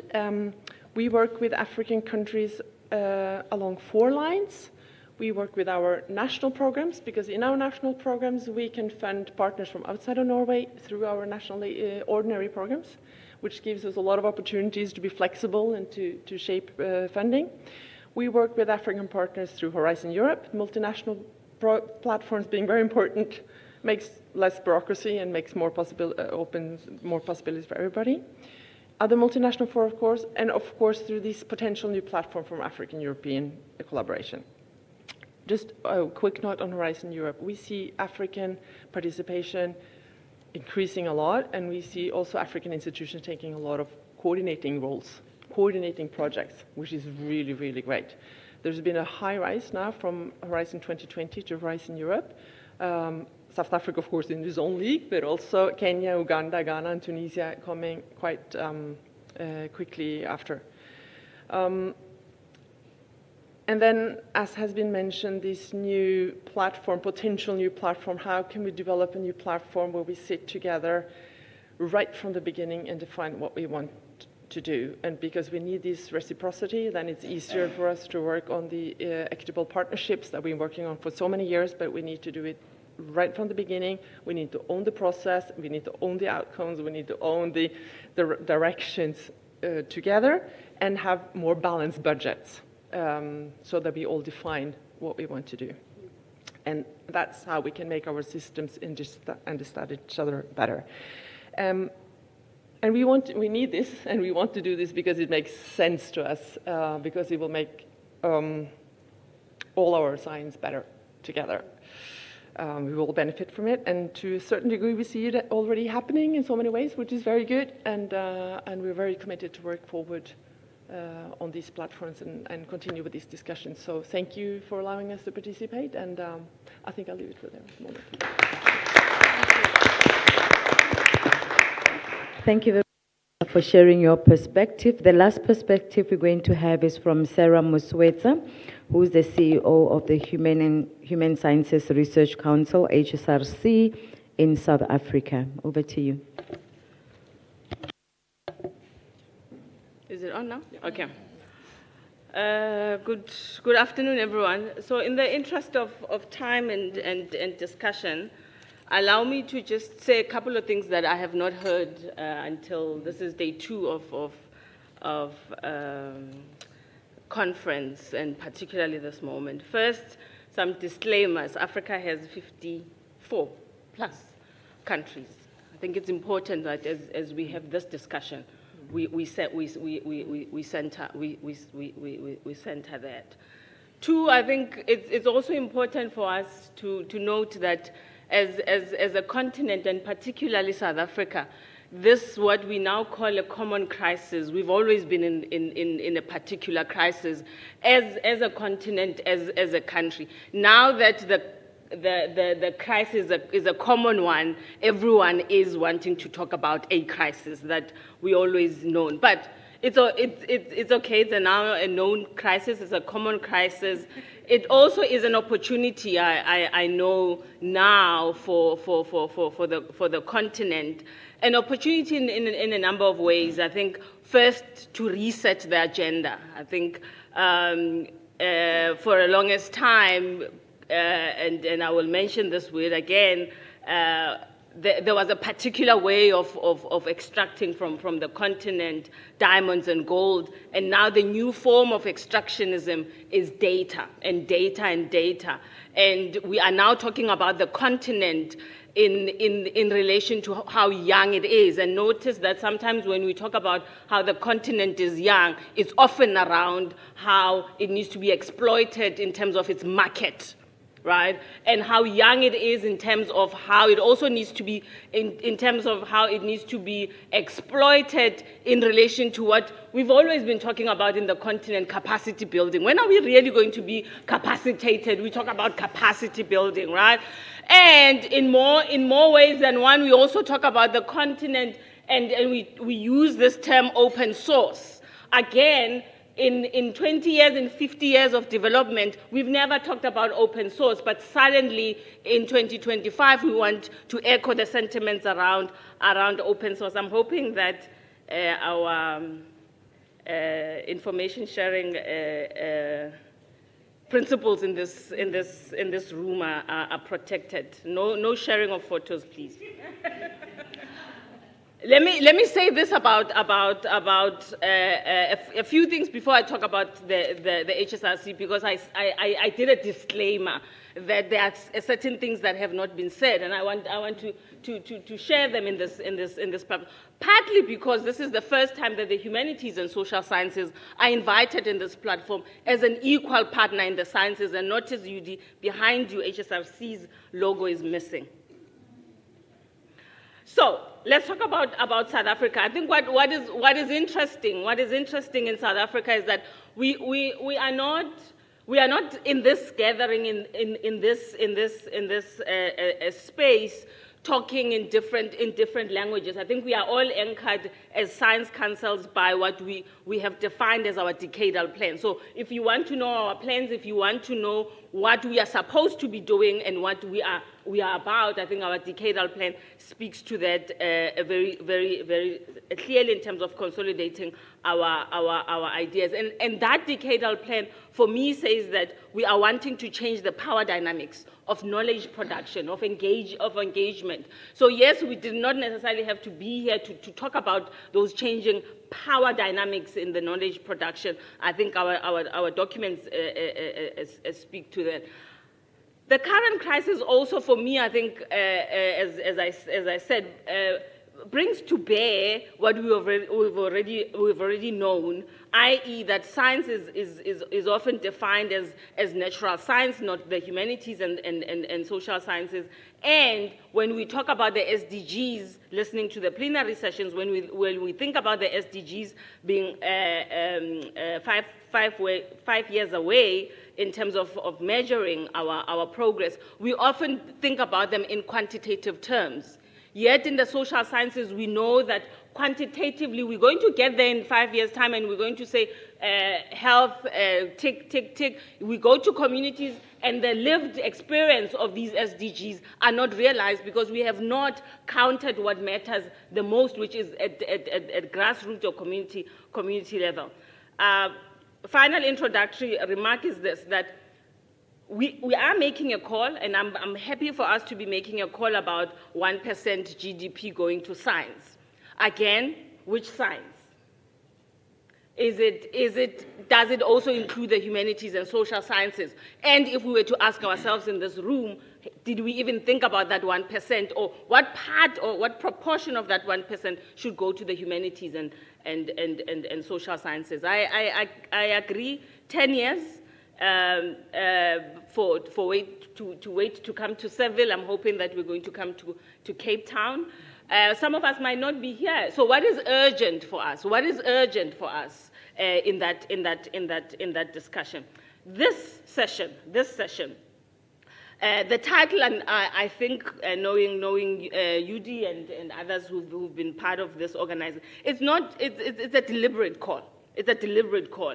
For me, it is not just a theme of this session. It should be a declaration that the future of development will not be driven by charity or crisis response or even technology alone, but evidence, right? By foresight, by Africa-led science that is rooted in our context, our values, and our ambitions. But let me also be blunt. I think I have not been blunt. Let me be blunt. Science cannot drive development without resources, right? And we've heard in plenary, those of you who were in plenary, someone said something very provocative, said, strategy without resources is a hallucination.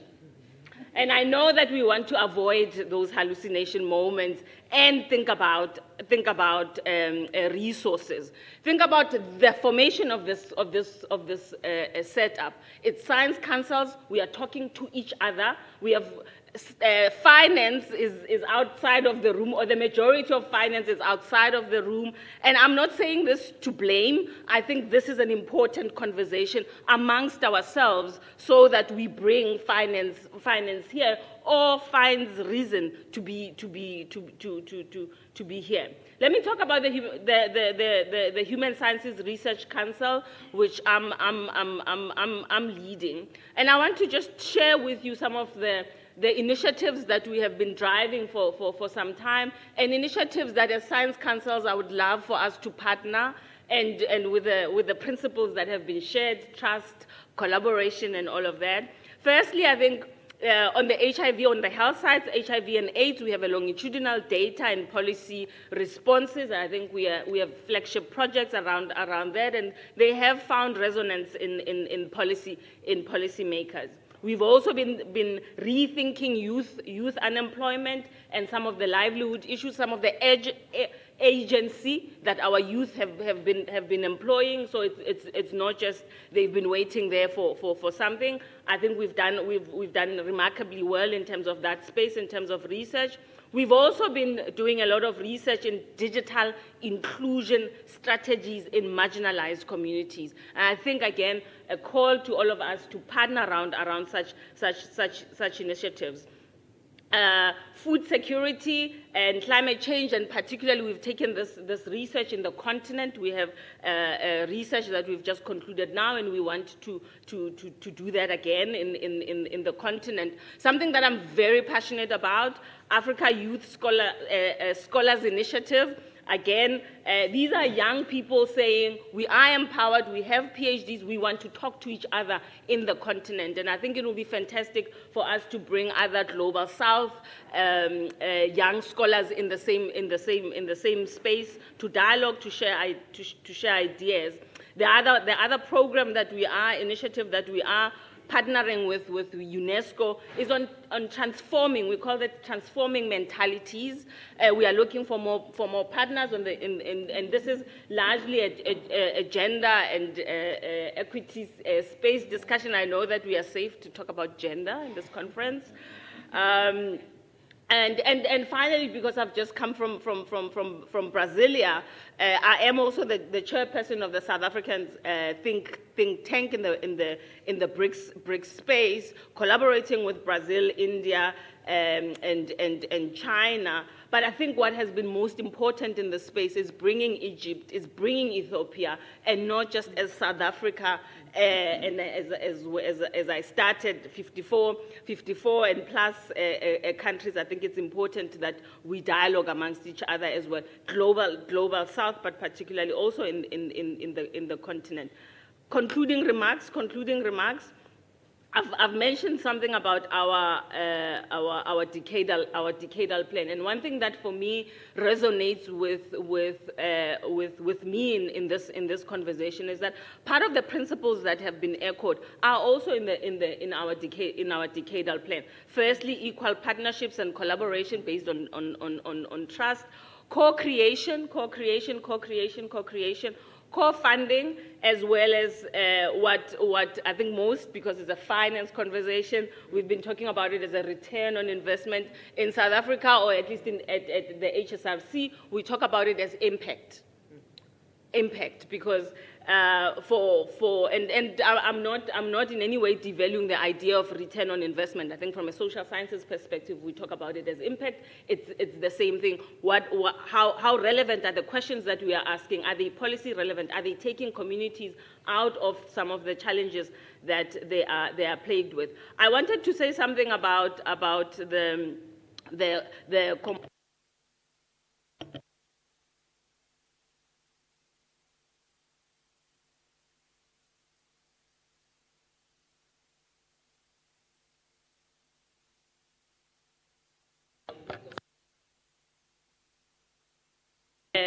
the document, the action document is saying in terms of what are the big research thematics that as science councils we should be able to say, okay, as South Africa, I think what the document spells out are the following. Let's mobilize resources around that so that in 10 years' time we are able to come back here and hold ourselves accountable, not just everyone else who's outside of this room. I've done that, and if I had more time, I was going to just share with you where the alignments between what is shared in that document and what HSRC and the decadal plan alignment with that.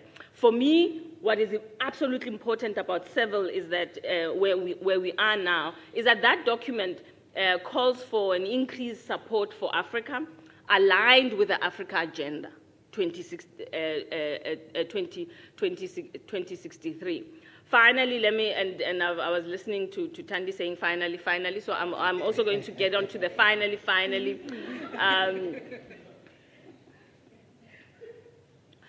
Coming back to the notion of return on investment,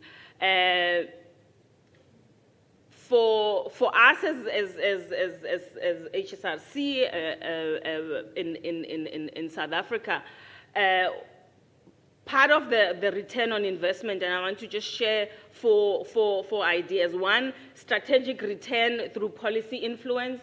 Partnering, working at the HSRC, the beauty of working with HSRC is close proximity with policymakers and being able to influence directly policy direction of the country, from health to climate change and other the digital space, for example. Two, a financial return through co-creation of services, and for me, services in broad terms. Three, I know that finance people also will understand this. Reputational return through grounded and measurable SDG impact.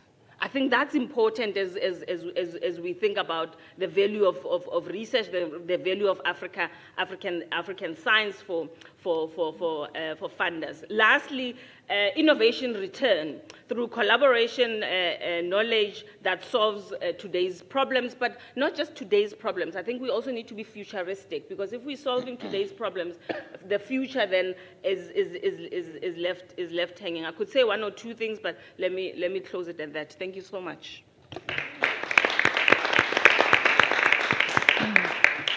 You know, when you started, you said, I'm going to be short. And I was like, yay, we'll recover the time. So thank you very much, Sarah, for your input, and all the panelists. I think they deserve another round of applause.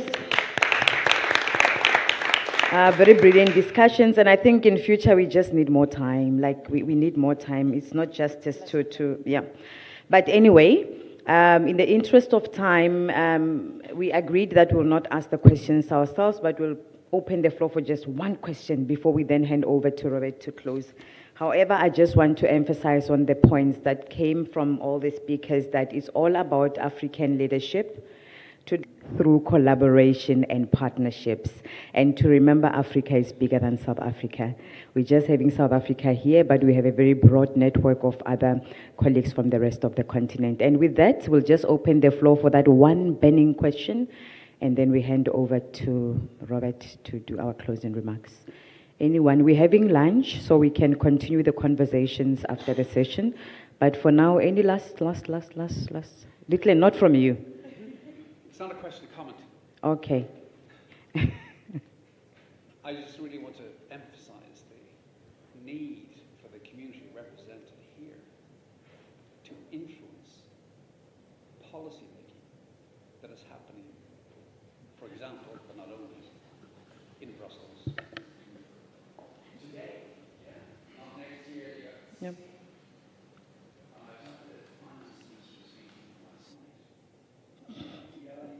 And blah, blah, blah, you know. And, you know, I won't name names, but the European representatives were, talking about, finance projections, is the round world, is the world flat, is it round, whatever, blah, blah, blah. And having this discussion with their African counterparts, you see, about the future, you see.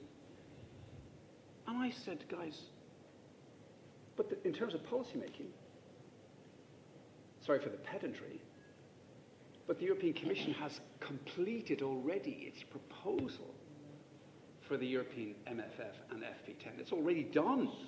Yeah, it's done. On a point of information, it's going to the European Parliament, so there is an opportunity to continue.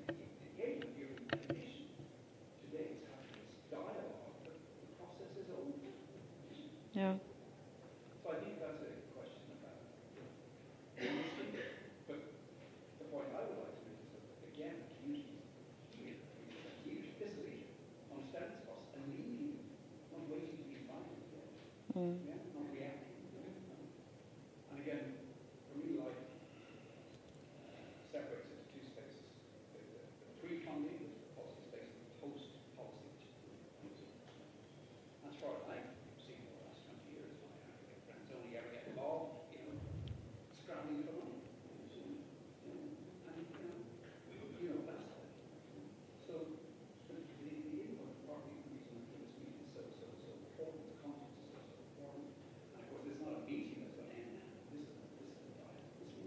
Yeah, yeah. But I really see it as a huge leadership in translate. And I tell my science friends everywhere, you are policymakers. Policymakers is somebody else. You are policymakers. Mm. And you have to learn the skills, know how to do it. Because if you don't, effectively what happens is you're being constructively excluded. Not the same, but we'll come back to that. You don't want deadlines, process it, and that's still True. Definitely, definitely. We should have acted actually many years ago, but we still have today to really make a change and as African leaders really make our voice heard. So I'll hand over to Lydia to introduce our last speaker. Yes, thank you very much to all of you. Yes, well, Robert, you are Chief Financial Officer of the Department of Science, Technology and Innovation in South Africa, and you've heard a lot of wonderful ideas. So what would be your take-ups?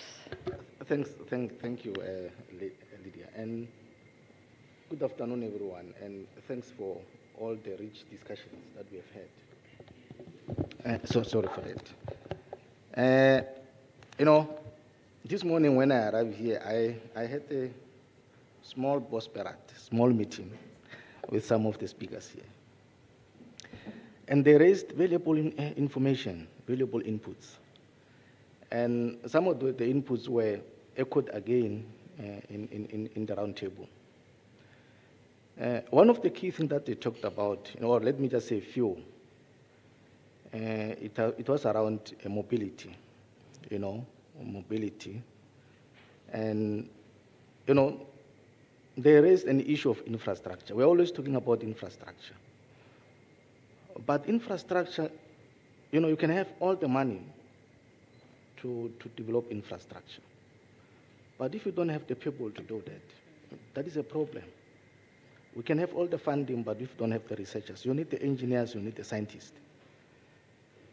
Talent development is one of the key for us to be able to move forward. If we don't do that, we cannot be able to do that. And the issue of mobility as well, when it was raised, it was a double-edged sword in the sense that you will have people moving to other countries to learn skills. The unfortunate part, some of them don't come back. They will go there, and then we have this brain drain. And obviously, those that come back, the skills they've learned, they will be able to utilize at their localities. There are those challenges that I think they need to be addressed. And Ditlen, also, you are raising a very, very important issue that sometimes when policies are developed, you'll find that the European Union develop a policy where they are going to say, we are putting 500 billion for countries to bid. What is it that they can do with the 500 billion? But they are not being, involved in the development of those policies. And you develop a policy, you expect me to come and bid for money, but you want to tell me what to do. Because the key thing is to know what is it that I want. I need money, yes. I mean, if you are saying we've got 500 billion bill for it, we are going to bid for it. But is it saving the local challenges, or it is saving what you perceive as a challenge? That is another thing. I think we need to be involved. I mean, and African countries, all the countries need to be involved in the development of these policies so that we can be able to identify what are the challenges that we're facing that need funding. Not you telling us that we've got 500 billion, we only want you to go and deal with space science, go and do climate change, go and do health. But we've got other challenges at home. Tell us what we want the money for. Develop these policies with us. Trust us. We're talking about public trust. One of the issues that was raised now is trust. Trust us in knowing what is that we want as the nations. Don't tell us what you think is best for us. I think if we can start, the world start thinking, being inclusive. We are talking about inclusion, but when you develop a policy, you don't include people who you want that policy to work for. I think that is the key thing. We need to look at these things. Let us be involved. Let us, people be given the chance to chart their own path. Don't tell people what is that they can do. There is this phenomenon. Currently, the Americans are closing their borders. We all know that. They're withholding funding in all areas, including in research. They're chasing out all the students out of America. We are all crying. It's not a good thing. But as I said, it's double-edged. All the diaspora now, they must come back home with that skills that they've learned. Obviously, some of them are ill. It will be a short-lived. How can we harness that? Liz was saying, what we can do, we can get that skills and ensure that we give them funding so that they can train those that we have at home. They are skilled, they've learned many things outside the country, but they are ill, soon they will be out of the system. How can we harness that? We train, we get them, we let them train the people that they are there at home, and then we know the skills they've learned. It will be, continued. I think those are some of the things that I think when policy is created, we need to look at. We cannot encourage our people to go. We can let them go, but we need to have the framework that will tell a person that we can let you go outside the country only for 5 years. After 5 years, you'll come back. If you don't come back, then we'll have done. I think we need to have such things. I'm sure Thandi knows that one of their challenges is that we are training researchers. We are providing PhD, but after they've completed, only a few of them remain in the country. The majority leave.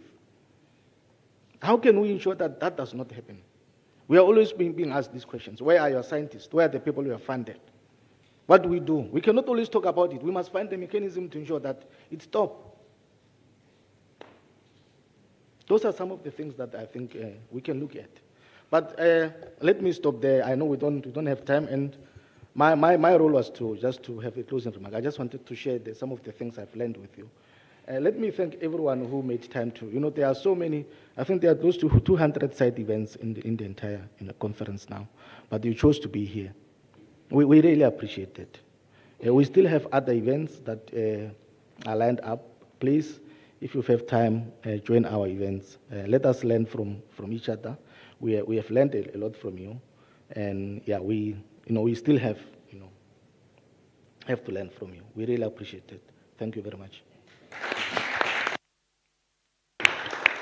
Thank you very much, Robert. So we have heard an excellent panel of fantastic speakers with lots of insights and thoughts. We've heard a lot about the strategies and direction, and I retain, in my own words, 3 M's. We need money, we need means, and we need measures to measure what really matters. And above all, we need a great sense of ethics and equity to make that happen. So let's retain this and let's go for lunch. Thank you.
Hola.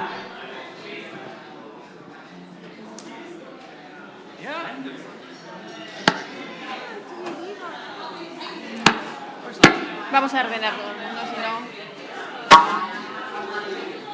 Hola, hola, por favor, un poquito de atención. Silencio, por favor. Silence, please. Everybody is very welcome to have lunch in the next salon, just next to us. So the lunch is from 1 o'clock to 2 o'clock. So please have all your talks, which are very important, at the lunchtime, because otherwise we are very pressed on time. And there is a very important session at 2:30, Capital Markets, so everybody is very welcome to attend. But please go now. Don't carry on talking, otherwise I will follow you. So go to the lunch.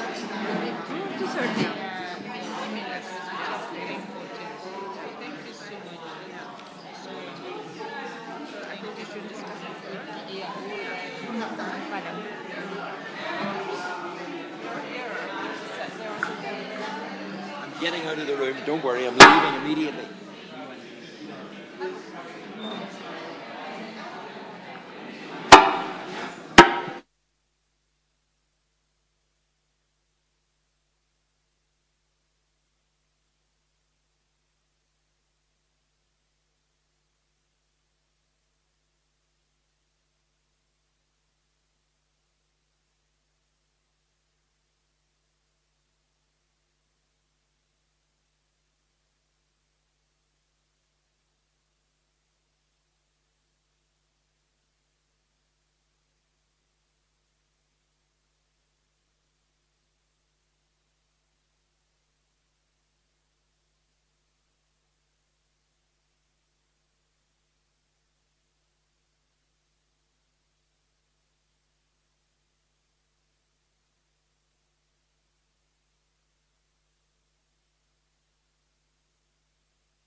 Sí, hola. Hey.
Good afternoon, everybody. You're very welcome. You're very welcome to our session on capital markets within the context of the United Nations Financing for Development Summit, FFD4. And for the record, this is an official FFD4 program event. I'm not going to bother with too much preamble. You know why we're here. Just to say it's been delightful working with Dr. Raul Rosales from Imperial College London, who is my very able co-chair on my right, and Ms. Yudi Mabuza from the South African Embassy in Brussels. I call her the science attaché, but it's actually a longer title than that, but you get the idea. Really very happy to be here, and thank you for your time and your attendance.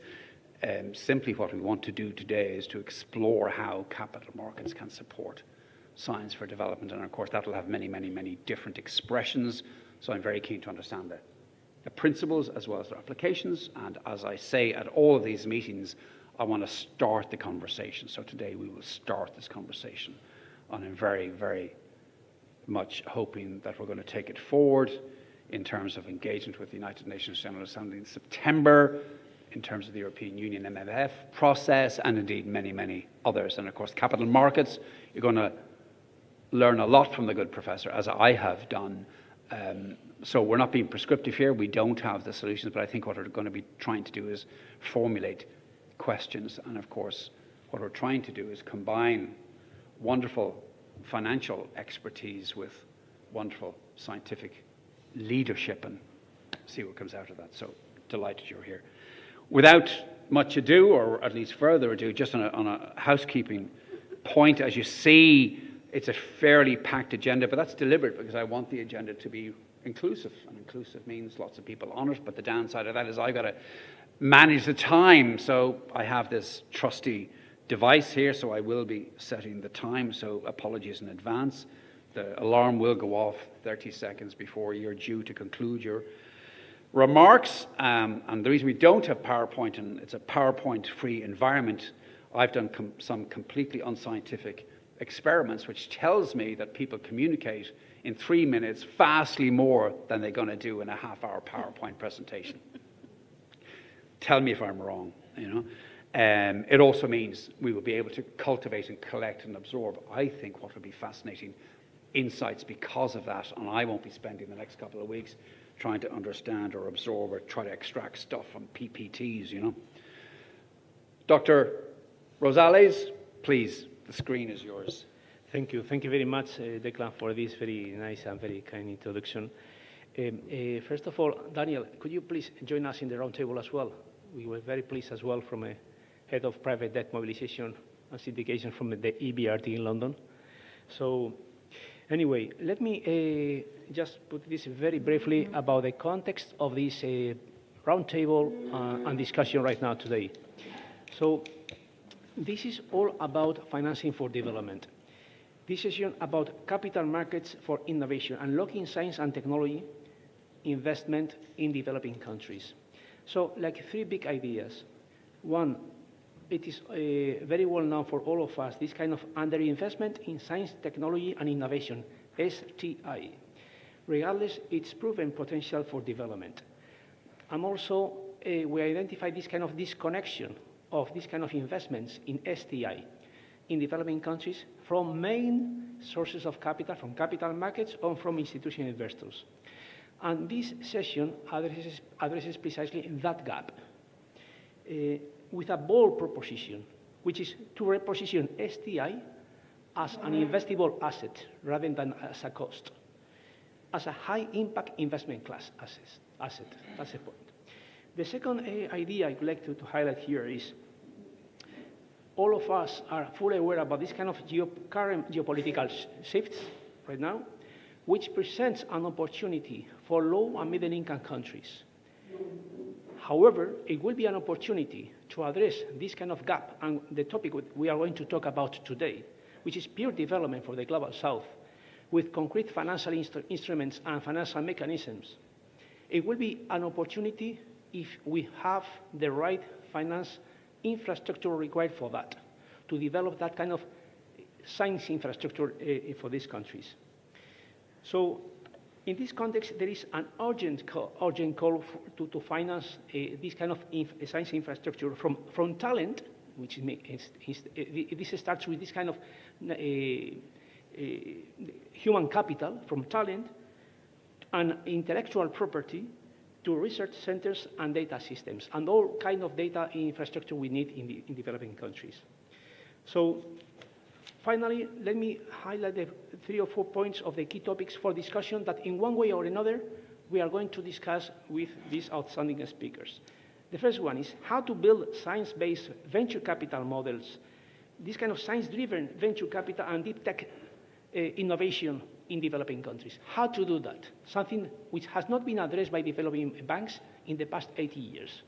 This is the opportunity to think and to look for the solutions for that. The second big topic is this kind of blended finance and philanthropy as catalyst to mobilize funds and to crowd in private capital, something which is happening in the past few years, and there is a strong business case for that, and we have concrete examples we are going to discuss. The third point is MDBs, multilateral development banks, catalytic role, and the opportunity for capital leverage they have already, without compromising their AAA rating. They can mobilize like $1.3 trillion without losing the AAA. The AAA rating is quite relevant for them. And for the private sector and for commercial banks to co-invest with them. And the final thing is this kind of the role of private credit and the risking through this kind of significant risk transfer. We have also the reference of the EBRD, who are working very actively on this, and they make a public announcement a few days ago. And we are going to talk about that, because this is the way to mobilize funds as well. Having said that, let's go to start with this discussion. And we are going to start with Manfred Schepers, who is on my right side. Thank you very much. Sorry. Yeah, brief welcome from our other co-chair. Yes, please. Sorry. Thank you very much to everyone. I think I'm going to very much echo exactly the same sentiments that you've just highlighted, and I'm echoing them on behalf of the developing countries. Today's site event, it is an official one of the 4th International Conference for Financing for Development from the UN, where we explore how capital markets and blended finance can unlock vital investment in science, technology, and innovation across our developing nations. The recent geopolitical shifts, including the movement of scientific talent due to a changing policy landscape, highlights the importance of capital flow, availability, and political environment in shaping innovation ecosystems. This presents a unique opportunity for developing countries, provided they can tap into necessary financial infrastructures. Our roundtable today aims to identify groundbreaking financial innovations designed to enhance STI ecosystems across the Global South, and then stressing the urgency of our tasks. Strengthening our science infrastructure, from talent and intellectual property to research hubs and data systems, requires the resilient funding tools capable for attracting substantial private capital. So we will delve today into a critical topic, but also including science-driven venture capital within the low-middle income countries, the catalytic role of blended finance and philanthropy, and vital partnerships that multilateral development banks can forge into banks and investors. So let's try and unlock, in terms of the discussions that we will have, of the potential for science and innovation and empowering our nations to thrive. I thank you. Thank you, Yudi.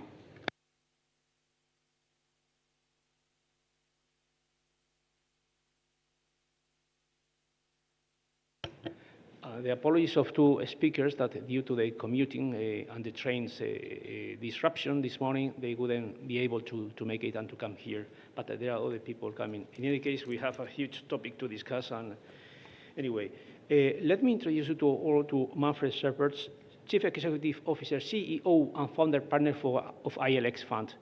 I know Manfred Scheffer for a long time. He has been working for many years as the Executive Vice President for Finance at the European Bank for Reconstruction and Development. This is where we coincided together quite a few years ago.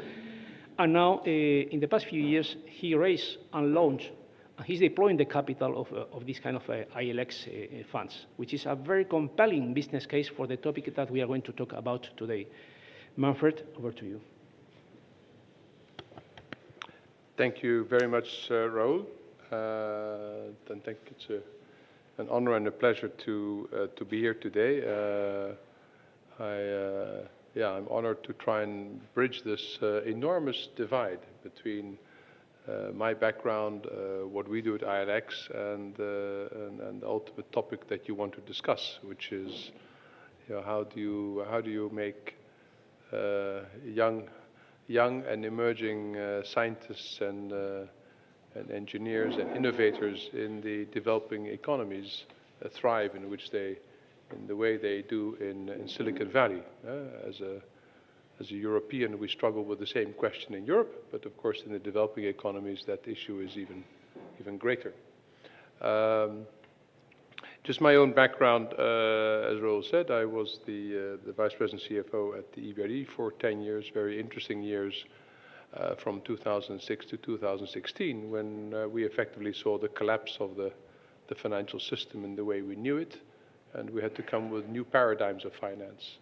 And it's taken a generation to identify those new paradigms of finance, because the old paradigm of finance clearly isn't serving those that need it most. It's serving a few, and we've seen, of course, the madness that it's created over the past years, where many countries, the people lose touch with politics, they lose touch with the power of capital, but we live in that today. And so a new paradigm of finance is emerging, and I think the discussions here in Seville are very symbolic.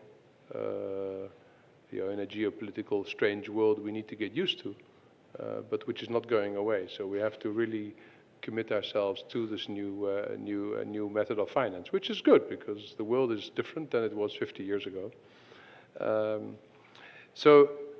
And I think there are some dynamics in the developing economies that are critical for investment. First and foremost, of course, from the citizens of these countries, but also for those that invest in the private sector. And I think the emerging markets, it is clear, but it's a very misleading statistic, of course, is that economic growth in the developing economies is going to be greater than than economic growth in developed economies over the coming generation. The question is how does the investor community connect with that? And of course, there's huge disadvantages in terms of the macroeconomic variance within the developing economies, the political instability, the institutional deficiencies that prevent currency stability, development of capital markets. So a lot of these issues need to be addressed at the same time. But underneath it, there are huge positives, I think, also for science and technology and innovation, where many of the economic transition that we've seen over the past generation in the developed economies, many of those transitions can be skipped. We've seen it, of course, in the very famous examples in communication, but I think also in areas in terms of energy efficiency, areas of infrastructure efficiency, also in terms of the efficiency in the food chain. A lot of these technological changes that have taken a generation in many developed economies will be faster in the developing economies. So similarly, the areas around the use of data and artificial intelligence should really help the developing economies to have far greater acceleration of introduction of new technologies, of innovation. So I think that it's a very fertile ground. The question is, how do you have the capital that's needed to have that fertile ground to have enough growth? But that is me as a sort of a ignorant person towards what you do. But from what I do as ILX, after my time at the EBRD, and this is after the SDGs 10 years ago in Addis Ababa, after the Paris Accord, returning to the Netherlands. The Netherlands is a country that, through good fortune, and good governance has built up an incredibly wealthy pension system. It has pension assets now over 2 trillion euros. If you look at Europe as a whole, it has 15 trillion euros of pension assets. These are assets that are owned by the people who are retiring or going to retire in our countries. And over the past generation, it has really been allocated towards what the convention was of the global capital market.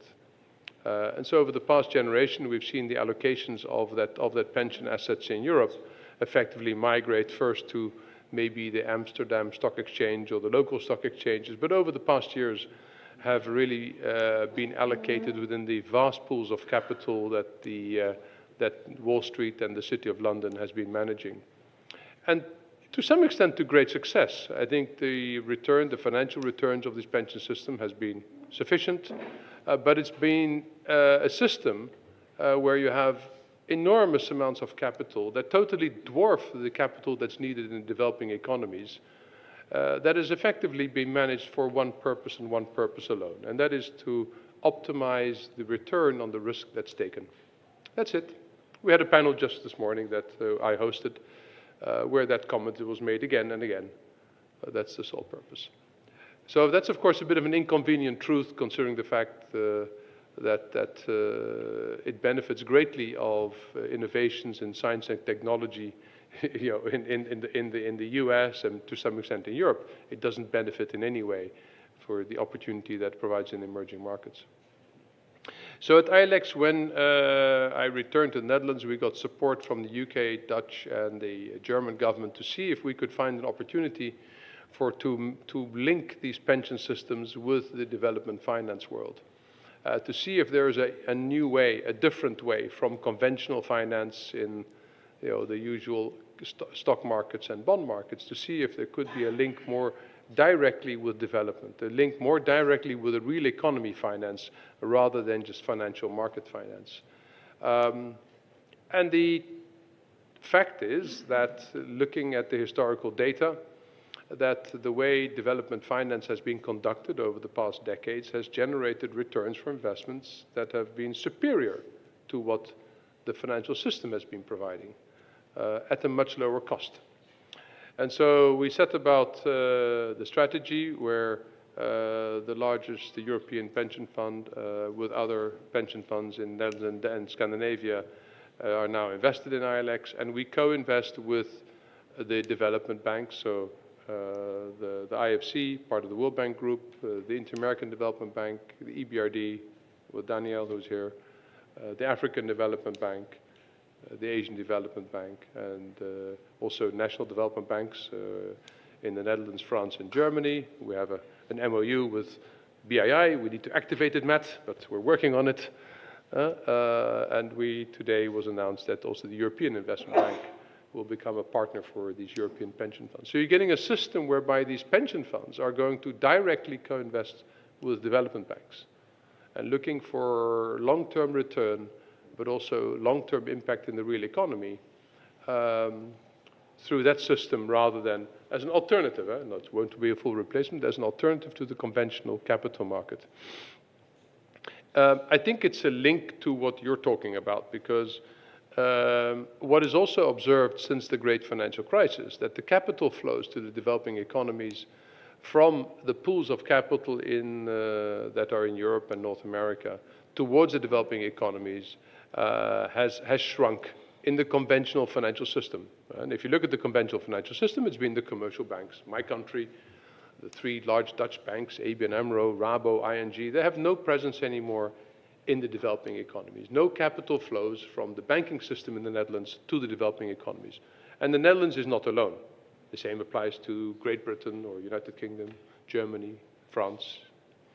The United States, completely. There's not a single domestic US bank that has long-term exposure in developing economies. They'll contest it. They say, not true, we are here and there. But if you look at the balance sheets of the large banks globally, the HSBCs, the JP Morgans, the INGs, they have no exposure in developing economies. And it's fine, but it's also not fine. Domestic savings, domestic financial systems are strengthening in many emerging markets, which is able to absorb to some extent the reduction in capital flows from global banking system. At the same time, we've seen the stock markets and the bond markets in emerging markets have not developed to the extent that they need to develop to be able to finance their economies. Partially driven by the fact that you need domestic savings to have domestic capital markets. You're not going to have a thriving domestic bond and equity market if there's no domestic savings, so you rely on external savings. If the external savings see that as high risk, you get a dysfunctional market. And that's still very much the case across the developing and emerging markets. Not only the low-income countries, but also the more middle-income countries such as Turkey, Egypt, countries in Latin America, where you see the capital flows from Europe and North America being highly constrained. So the experience of the role of the development finance institutions, whether or not it's the multilateral or the national, in terms of facilitating capital flows to the developing economies in the coming generation is going to be systemically important. It's not going to be done by the large banks from Europe. It's not going to be done by the London Stock Exchange or the NASDAQ or the New York Stock Exchange. Yeah? We can wish for it. It's not going to happen. So alternative means of finance have to be created. I think a lot of them will have this public linkage with multilateral development banks and development finance institutions. And it's, it's academically, I'm an economist, and I think most of you are scientists, and economics is not really a science, so I can say that. But that is part of the challenge. How are we going to create a thriving private sector? Because entrepreneurism and science and innovation, looking at Silicon Valley, has been such a free and thriving private sector with very little government interference. How are we going to make that thrive in the developing economies if this link with public finance is very intimate? I don't have a clear answer for that, but I think it's better to have that partnership than to not have that partnership. And so therefore I see the role of the development banks in doing that. They're very well equipped and they have very good governance. I think if you look at the investment behavior of BII, it's got a long history in taking risk. My country, FMO, the EBRD, they have a very long history of being able to take risk across the economic spectrum, from venture capital to private equity, to long-term lending in hard currency, increasingly long-term lending in local currency. So they have the toolkit, and I think they have the skills. So I think it's not so much of a problem that much of the heavy lifting over the coming generation is going to be done by the development finance institutions. I think they will work very well with your domestic, or for those who come from a developing economy, with your domestic institutions. Because over time we want to transition to a financial system which can be reliant on domestic resources, domestic capital, domestic infrastructure. But this is a transition that I think the multilateral development banks and the DFIs are much better placed to facilitate than the private sector. My observation, 40 years in finance, is that the private sector from Europe and North America has no interest in developing financial systems in developing economies. They like to earn a fee, go there and get out when it gets a bit edgy. So I think this new paradigm of the global financial system, the global MDB system, DFI system, working with domestic participants in the emerging markets is the place where I think a lot of the finance for innovation and development will come from. So what's my view on what happens with these? If you look at the global pension systems in countries like North America, Europe, Japan, Korea, Australia, India, China even, and the sovereign wealth systems, we approximate that total savings, long-term savings. These are savings that can take risk. It's probably between 50 and 75 trillion. It underpins the entire financial system globally. They have total ability to take risk in these countries. They just need to have the confidence that it's going to be done properly, that it's scalable, that they have the data to understand the risks, that there's the governance, that they're not going to be ripped off, that the entrepreneurs are good entrepreneurs. So so I'm a bit controversial in my view on blending. I think this needs to become a very open discussion. Yeah? And yes, there are within the instruments that they offer some risks that are very difficult to take for these large pools of capital.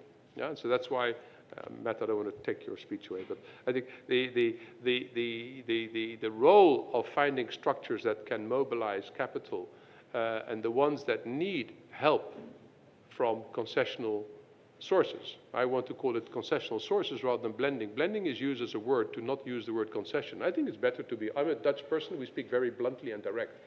Call a spade a spade. If something needs concessional support, it needs concessional support. A blender is something you put apples and oranges together and it becomes pink. I don't understand it anymore. I rather have it clear and explain what it is. And I think, much of the emerging markets, innovation and technology needs equity support, not long-term debt. And for that, the risks are very high. And for that, there's clear structures that can help that capital become more available. What we do, invest with the MDBs in long-term lending to infrastructure, to the banking system in the emerging markets, to the large agricultural companies, to the large corporates. That doesn't need any blending. That needs basically confidence in the institutions that are doing it. It needs confidence in the data. And for that, these pension systems are very happy to invest. So I can go in for many hours, but I think I should shut up. Manfred, very short response to the following question before moving to Matt Robinson from BII. Could you explain us, just in a nutshell, how this kind of guarantee framework from the European Commission, the EPSRF Plus, how this kind of guarantee framework has been catalytic for you to raise the investment funds, this kind of guarantee? Yeah, I don't want to be too technical because it is actually very technical. Sure. And I think Matt will be able to talk more about this use of instruments in relation to equity, because I think that's a very important topic. The instrument of the European Commission, in fact, and I don't want to be critical to the intent, because the intent is unbelievably generous. But the instrument, the guarantee, the partial guarantee, what they call the first loss guarantee, is an instrument that is suitable for banks and insurance companies, maybe. It's suitable for companies that need to allocate capital to risk, and then the guarantee of the European Commission allows you to allocate less of your own capital because they're providing that risk capital buffer. It's technical, but it's not suitable because that guarantee that they provide is only valuable if the company is bankrupt. Pension funds don't like investing in companies that go bankrupt. So for us to tell a pension fund, but we have this nice guarantee of the European Commission. Okay, how does it work? Well, when the company goes bankrupt, you lose less. Stop it. I don't want to invest in bankrupt. But it's a very technical issue, but it's important because this is to the way blending structures work. The European Commission guarantee is suited for banks and insurance companies, not yet suited for pension systems. And that's something we need to design with the European Commission to come up with an instrument that's more suited for the pension systems. And I think the BII is working on that. So I think I should hand over to Matt and he can talk a bit about how they see the equity blending instruments suiting the pension systems, which is a very important topic. Because blending is needed for equity. Blending is not needed for debt. Debt is more senior than equity. So when you lend money to a company, it's first the equity that gets lost and then the debt. So the blending is needed where the risk is highest, not where the risk is lowest. Good. Thank you very much, Manfred, and thank you for these kind of technicalities, because we need to understand a little bit this kind of financial regulation things and the kind of in terms of the financial instruments as well. And so just to remind some magic words like first loss, junior tranche, first loss associated to risk capital, because this is what allows to when we have a guarantee from a supranational institution like European Commission or a government, for instance, or an insurance company or philanthropic capital, covering this case of first loss or junior tranche to crowd in private capital. It happens in that way. But thank you for that. And also, this is also one of the drivers for the risk in credit risk, either banks or multilateral development banks, regardless they are not under the kind of Basel Agreement, but they are already de-risking their balance sheet in order to leverage its capital capabilities. Having said that, let's go to move with Matt Robinson. I forgot one thing. Sorry. I just want to give some examples of how we have connected, even in the provision of credit, with innovations in developing economies. So we invest in long-term lending, but projects we have done have been in solar and battery in Chile, the first battery storage of renewable energy in Chile, renewable aviation fuel in Pakistan out of edible fats, creating renewable or airline fuel for Singapore Airlines and KLM. We're the largest African trading company to provide far more predictability in crop planning across 8 countries in Africa. So even the very boring long-term lending via MDBs, the actual projects have a lot of advancement in it, which is, I don't want to make that point because sometimes people look at us saying, oh, you do the boring stuff. But yeah, of course, our risks might be boring, but the projects, there's a lot of innovation taking place. Yes, absolutely. Thank you, Manfred. Thank you very much. Well, Matt, before just starting with you right now, let me give thanks to 2 people. Mike Wilkins, which is around. He just arrived from Phoebus. He's the Executive Director of the Center for Climate Finance and Investment at Imperial College Business School. And also Francis Malice. So thank you very much, Francis, for making it happen to be here. Congratulations for that. Anyway, and Matt Robinson, Head of Private Capital Mobilization at the British International Investment, BII. Matt, can you tell us 2 things? First of all, in a nutshell, very briefly as well, what is the role of BII in terms of the mandate of investment and geographic scope? And what are your thoughts in terms of the context of this discussion? What do you think in terms of the future of this kind of development finance institution investing or fostering this kind of investments? Sure. Hi, everyone. It's a pleasure to be here. Matt Robinson. Thank you, Ralph, for the invitation. Just for those who maybe aren't 100% familiar with British International Investment, we are the UK's development finance institution, 75 years old, I think, and we're owned by the UK taxpayer 100%. Manfred alluded to it. He was absolutely right. The context in which we operate is changing very fast. Even a few years ago, the UK was a leader in official development assistance, 0.7%. Within even the UK's program, BII was quite a small piece, actually. And now, our shareholder and the UK taxpayer is looking to us almost as the principal way of channeling capital to development and climate change. A complete sort of flip around, a 180. And so to your question, how are we going to do that? And I think there's kind of 5 parts, and some of it touches on science and technology, and some of it's broader. I mean, the first thing we've got to do is stick to our knitting. I mean, the one thing we are uniquely good at is finding and managing high-quality, impactful investments in emerging markets, and doing that with high standards. We have people on the ground, we know the markets for a long time, and we have that cost base, frankly, that can do that. Quite a lot of them are technology focused. We have a venture capital program and all the different parts that backs, whether it's fintech, climate tech, agri-tech, several $100 million. We are trying to build sort of value chains in certain newer industries. So to pick one, the electric vehicle industry in Africa and Asia, we've helped the manufacturing of 2-, 3-, and 4-wheelers, also the kind of charging infrastructure, also new models like whole municipality bus leasing, electric bus leasing. So that kind of creates that agglomeration effect. Data centers, different forms of technology in the energy system, so smart metering, for example.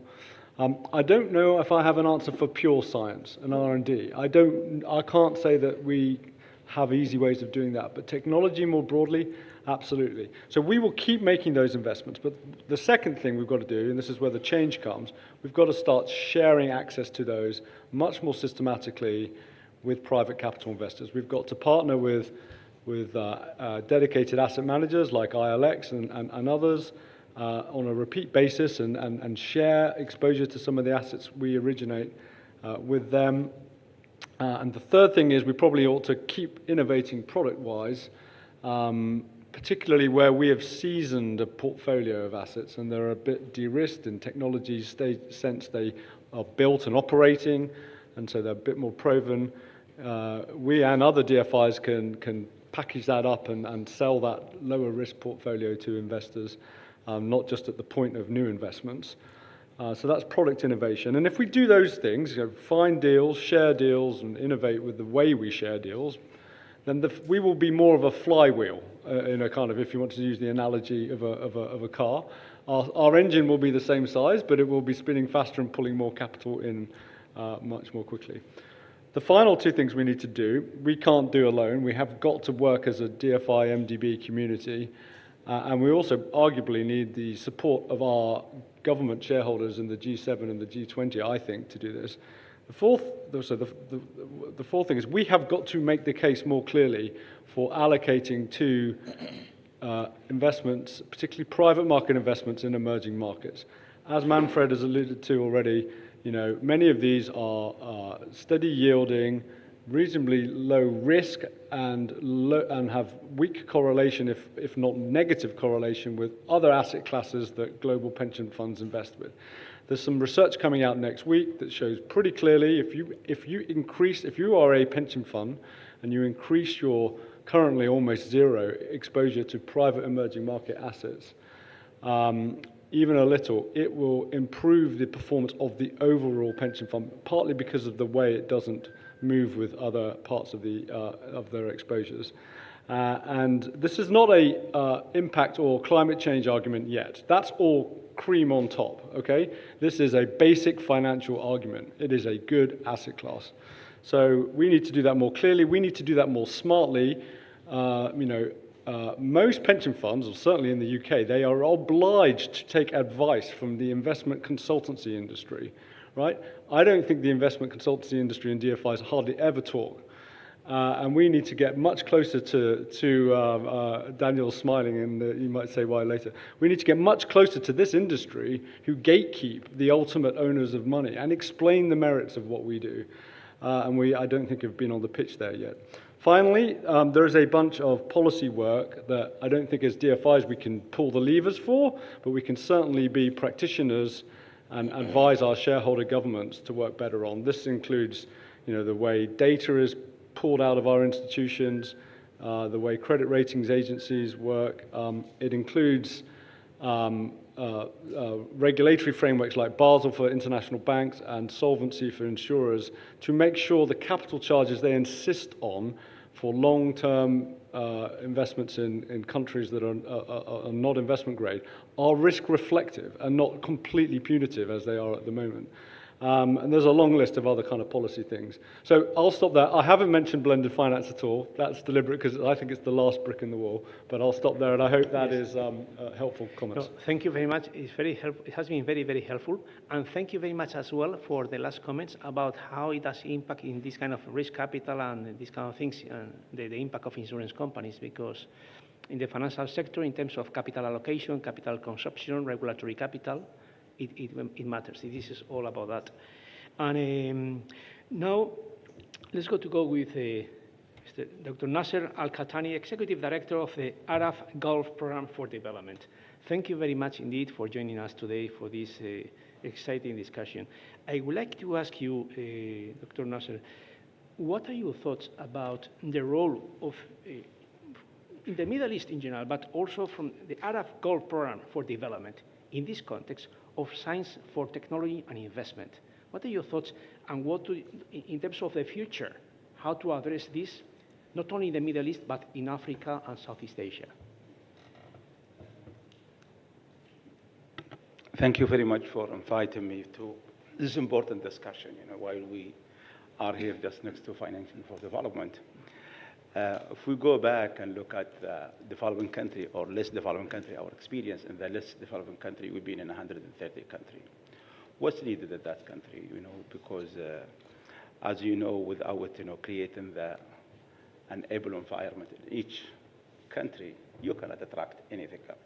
But I go back to 2008 when there is a financial crisis.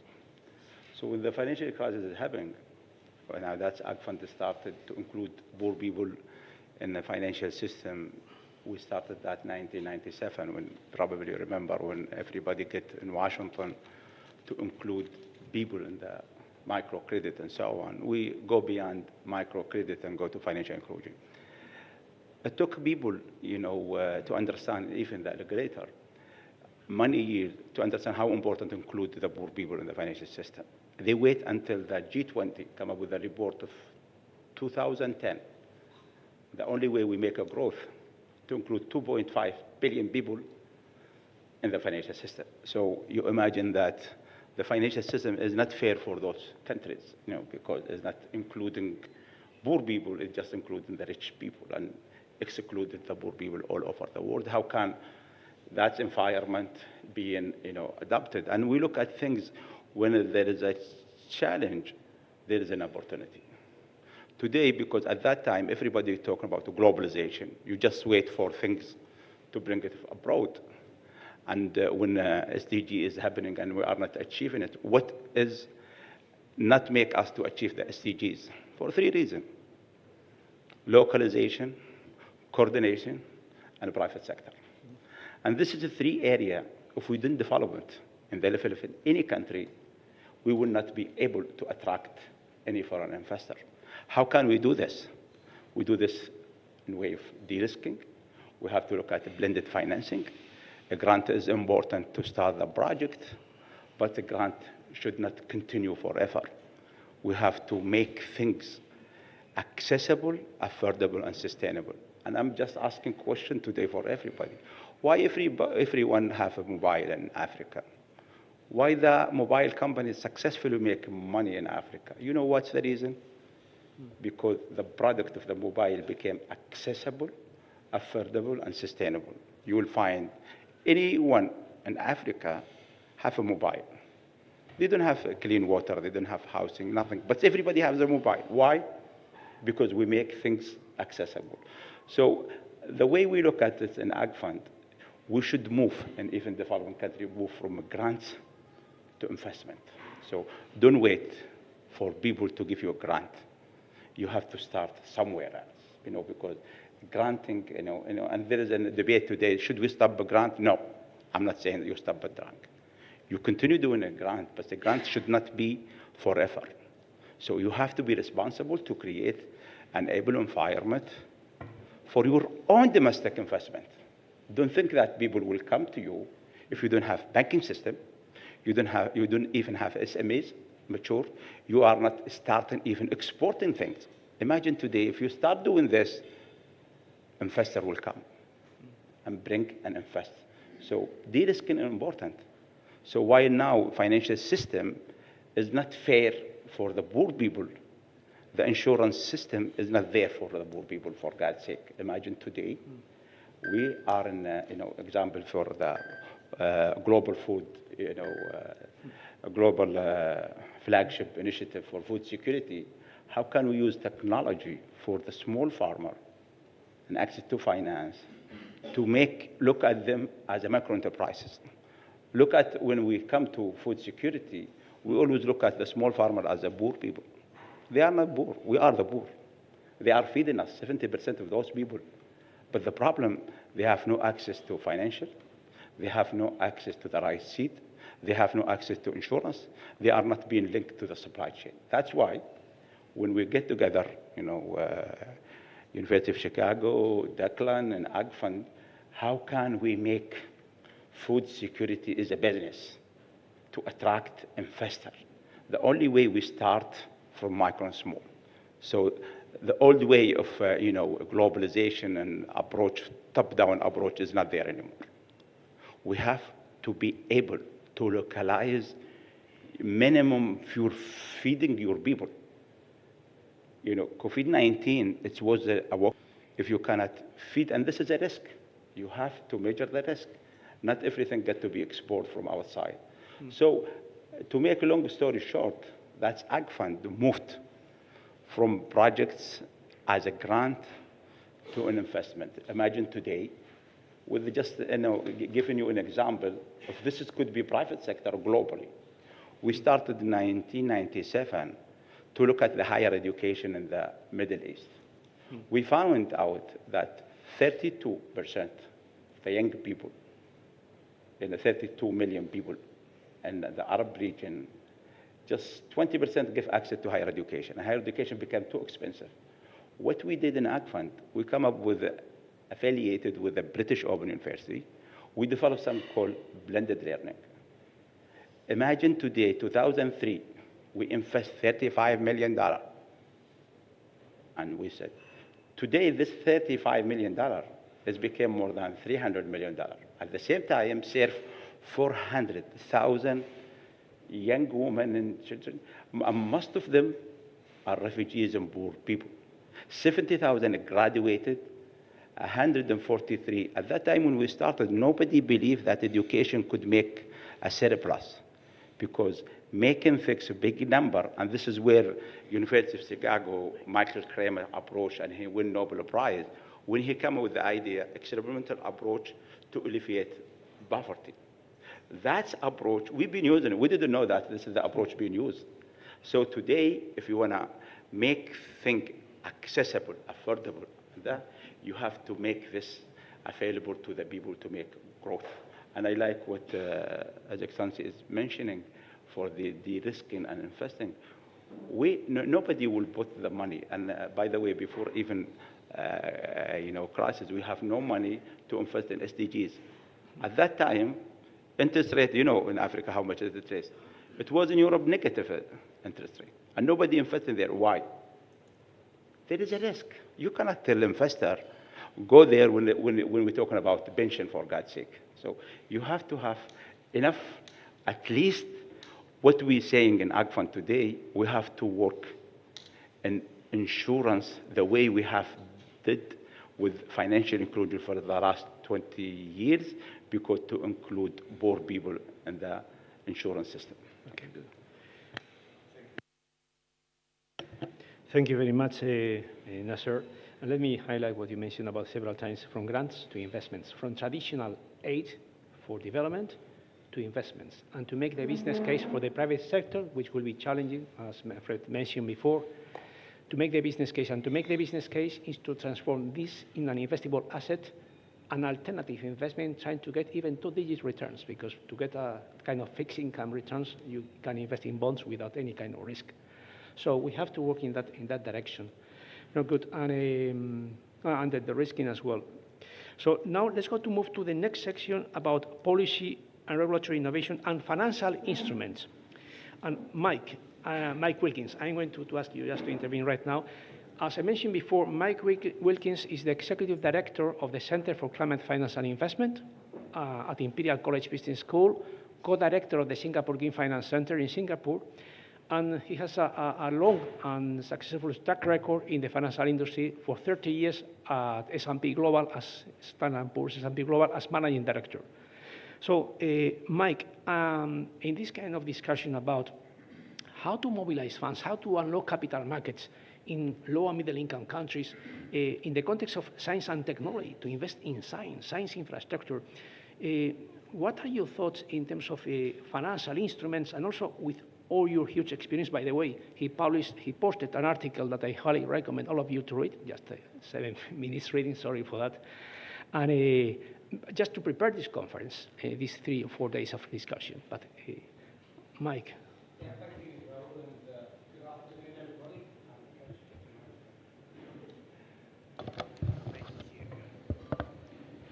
Right, yes, good afternoon, and thank you for the opportunity to make intervention at this wonderful event. Raul, you mentioned my LinkedIn article, which you're very welcome to read, but also I wanted to highlight a briefing report published by Raul on Friday, which talks about science and funding for development impact. And it really does talk about all the new types of instruments, the innovations in the capital markets, which are coming through now, and which we believe at Imperial can actually make a real difference in mobilizing capital for science technology investment. I mean, the urgency and the opportunity of this is massive. I mean, science, technology, and innovation, or STI, as I shall call it now, are essential for sustainable growth, resilience, and economic transformation in developing countries. And despite their importance, STI sectors in the Global South remain significantly underfunded and often disconnected from the mainstream capital markets. The challenge is, how can we mobilize capital at scale and at speed for STI? We believe that the capital markets has a significant role in this. Financing from the capital markets has surged since the year 2000. Both debt and equity financing has grown fourfold in middle income and eightfold in low income countries, totaling around $4 trillion since 1990, according to the IFC in a recent report. And this growth is not limited to large firms either. Over 60% of issuing firms are smaller or younger enterprises accessing capital markets for the first time. And capital markets now outpace bank lending in driving business growth, job creation, and innovation in these regions. So let me just go to what we think are three tangible pathways for unlocking investment through financial instruments. The first one I was going to highlight was intellectual property or IP-backed securities. So these are intellectual property, as I'm sure you all know, assets such as patents and trademarks, copyrights, which can be used as collateral, security for loans, or securitized to raise capital. There are some success stories in this field already. Singapore, our intellectual property financing scheme enabled companies like Masai Group to secure vital funding using patents as collateral, helping them invest in R&D and business growth. And in early 2023, Bangladesh introduced provisions under a new law to allow micro, small, and medium enterprises, or SMEs, to use newly acquired IP rights as collateral for loans. China and Korea have both scaled IP-backed lending, with China issuing $67 billion in IP collateralized loans in 2022, and Korea supporting SMEs through robust government-backed IP valuation and lending programs. So that's one way. IP-backed securities. Second way which we think instruments could be used are through R&D or research and development bonds. R&D bonds allow firms or public entities to raise capital for research and innovation projects, while repayment on the loans are linked to future revenues or government support. These bonds can attract institutional investors seeking exposure to high-impact, long-term innovation assets. And while this potential for R&D bonds is recognized, the field is at an early stage, and most innovation financing via capital markets is in the Global South, and thus far has taken the form of green, sustainability, or impact bonds than R&D dedicated bonds. And then the third area which I'd like to highlight are securitization structures, which I think Raoul has highlighted to some extent already. And these can transform illiquid assets into tradable securities, freeing up bank and DFI balance sheets to support new lending. And while securitization has not always had a good name, and I should know, I worked for S&P for 28 years, it also, I should stress, has enabled risk sharing for global investors, multiplying the impact of each dollar of public or DFI capital. So for an example of this, the African Development Bank synthetic securitization platform, which pulls assets from multiple DFIs, spreads risks, and increases funding for sustainable projects. So let me just conclude and say that there are solutions out there in the capital markets. There are also challenges. Valuation and legal infrastructure needs to be tackled, and market depth and liquidity is another constraining factor. But we believe that innovation and capital market instruments can unlock billions in new investment for science and technology in developing countries, and those three examples which I've given you should give you some idea of what can come from this space. Thank you. No, thank you. Thank you very much, Mike, for this detailed explanation with financial instruments, very concrete financial instruments. And also just to highlight what he mentioned about synthetic securitization is about to transfer the first loss piece to a third party, external party, an investment fund, and in order to provide regulatory capital relief to that bank or to that kind of NDB, and to provide more, to allow them to provide more lending to the financial system. Anyway, there are ways to do that. And now let's go with Mr. Tobeko Tusi, President and Chief Executive Officer of the Medical Research Council in South Africa. Yes, Tobeko, with your role as CEO and President of this kind of medical research council, now moving from the financial sector to a scientific research center, what are your thoughts in terms of the challenges and what are your needs just to make it happen and to develop solutions and to scale? Thank you very much, Rahul, and I'm very much enjoying this conversation. So, in addition to the capital financing, there are a number of other key development finance instruments that we use in my own institution. These include blended finance models, but alongside that, insurance-based and risk pooling models. We also have dipped our toes into a number of innovative financing models, including advanced market commitments, social impact bonds, development impact bonds, and starting the conversation around R&D impact bonds. Of course, we still focus a lot on domestic resource mobilization, as well as engaging philanthropy and foundations to support the work that we do. And for a long time, much of our work has been underpinned by public-private relationships, as well as bilateral and multilateral agreements. I'm not going to spend a lot of time speaking about the detail of these and how it's worked for us, but really to consider what I think are the key policy considerations for financing development and global health, particularly trying to see how in implementing these tools we can ensure that equity, solidarity, and multilateralism are always embedded in a key way. So it goes without saying that science, technology, and innovation are critical for development. But as you've heard in the conversation earlier, the inextricable link between these two is often quite tenuous. And governments need to fund science in their countries as a key strategic imperative that is crucial to human capital development and the development of a knowledge economy. Similarly, local philanthropy and corporates need to understand the importance of investment in science and health, enabling investment to be aligned with local priorities. And then in addition, there is a need to enhance fiscal space to address urgent debt challenges of many low and middle income countries and to lower the cost of capital to enable investments for inclusive growth through innovative financing from all of these sources that I've mentioned, recognizing the different comparative advantages, risks, and incentives associated with all of them.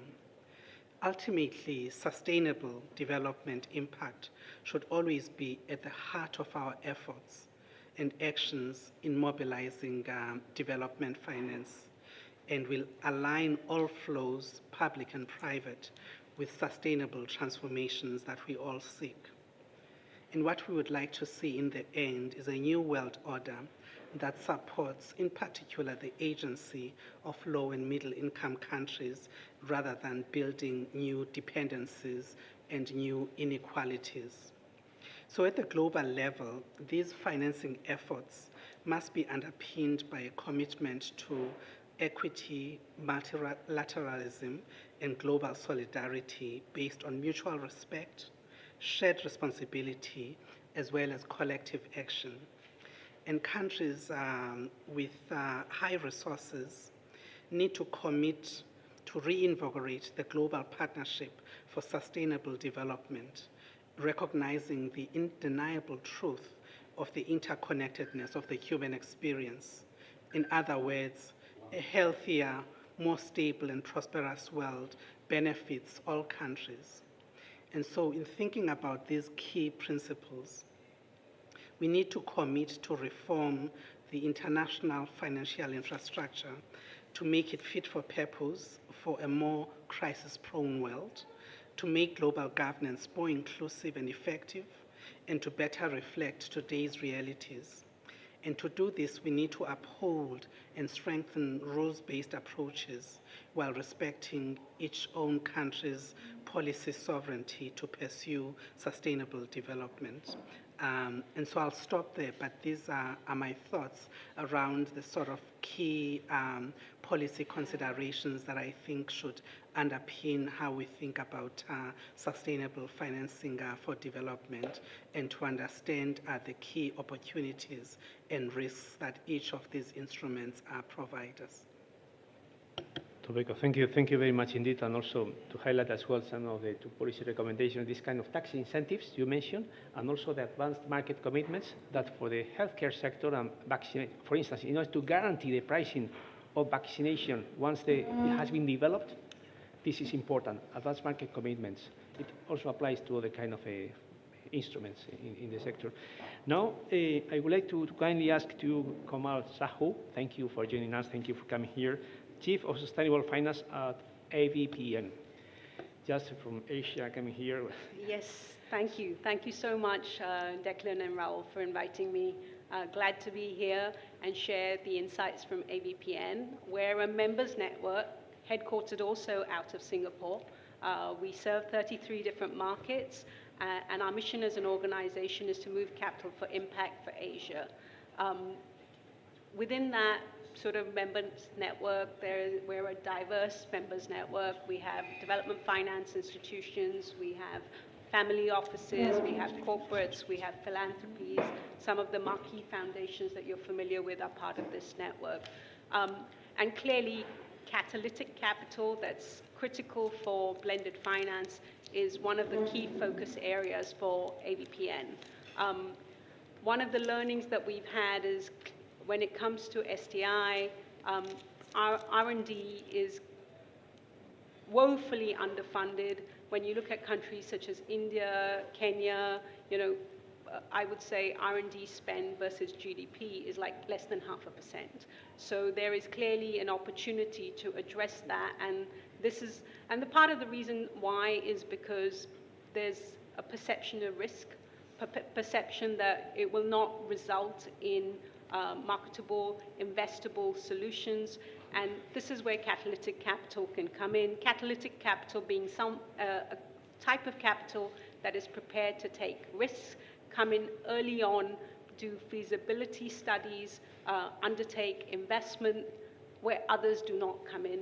And this is where we are trying to tap on family offices, corporate foundations, and so on, to see what can be done in this. And one of the things that, this section is about, the regulatory, the policy environment. I think, Mike, like yourself, Singapore is an ideal environment to do this in, because the government is very forthcoming, very progressive in its thinking. Singapore's launched something called FAST-P recently, which is about energy transition. They've made an allocation of about $500 million with view to corralling in $5 billion from international providers, including multilaterals, including private sector, specifically focus on energy transition, but also looking at very climate smart solutions to do that as well. So again, where STI has a role to play. Even within Asia, we are seeing countries such as India that have climate-related sandboxes come up. We have Japan, which has also put together a climate funding about $2.7 trillion, trillion yen worth of, sorry, not dollars, yen worth of climate funding. But again, the ability to scale some of these solutions has still not happened. So it would be wonderful to see how this enabling policy environment in these geographies can also help in bringing forth science and technology and innovation. We within ABPN are working on a number of solutions ourselves. We partnered up with Wellcome Trust, looking at how we can support late-stage R&D for life sciences.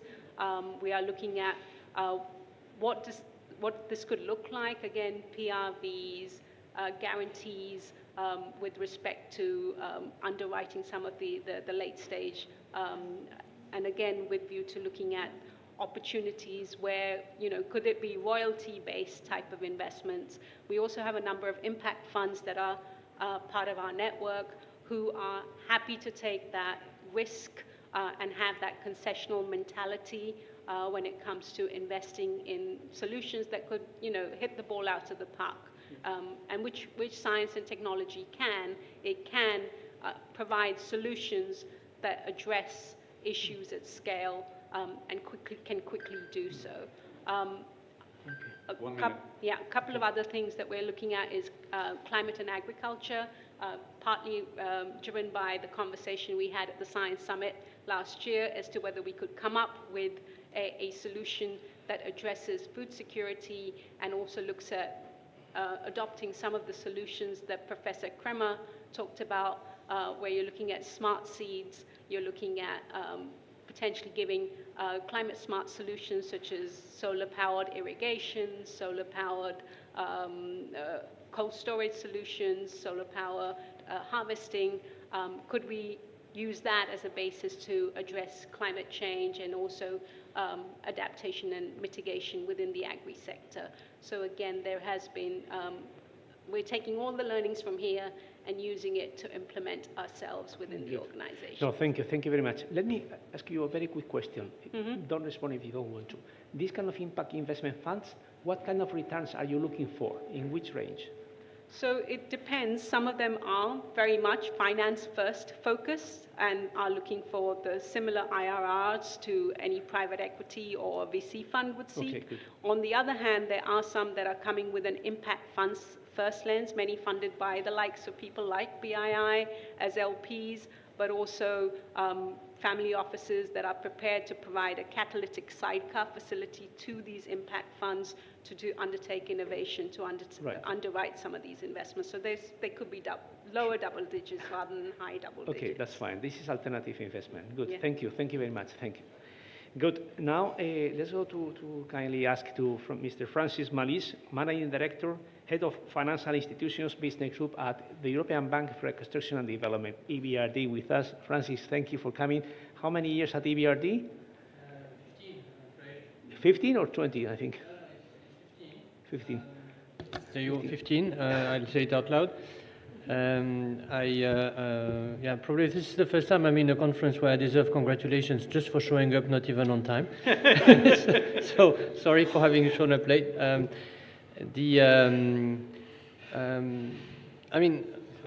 I suspect you want to ask me about innovation in regulation. Yes, no, but the point is, I would like to ask you, because this conference, this roundtable and discussion is about how to unlock capital markets to invest in science and technology in developing countries, science infrastructure. This is a space in which MDBs and DFIs have not been precisely invested in, okay, from the very beginning.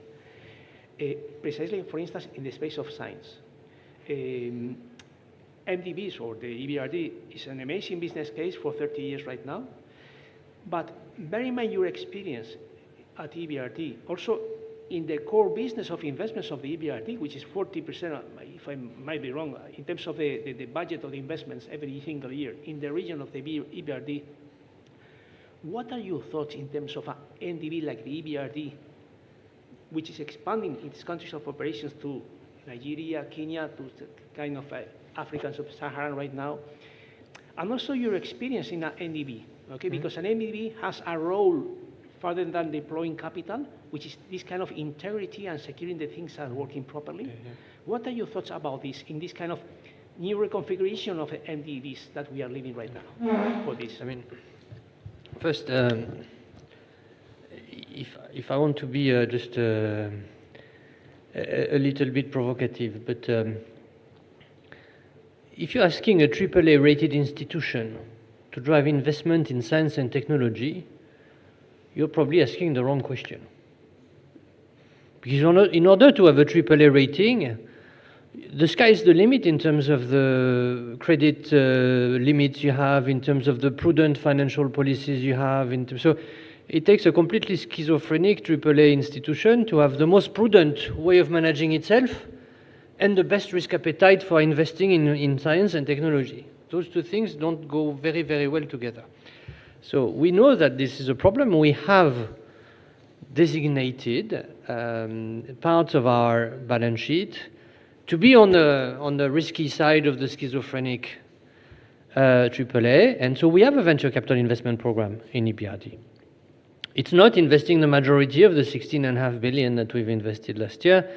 We do perhaps a dozen transactions a year through the venture capital investment program out of maybe 600 that the bank does in total. Now, this being said, I think there's another reason why you don't find MDBs very much on the side of investing in finance and technology, and that's because to do this well, in fact, you need to build a playing field that works. And so we support innovation, certainly. I don't think we should fall into the innovation trap that says essentially, oh, I don't have capital markets that work, or I only have banks to intermediate my financial system.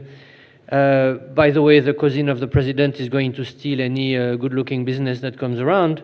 But if only I had venture capital and if only I had a blockchain bond, it would all solve my problems in my country. Well, as was said earlier, intellectual property rights matter, the proper institutional framework matters, and so on and so forth. And that is the basis that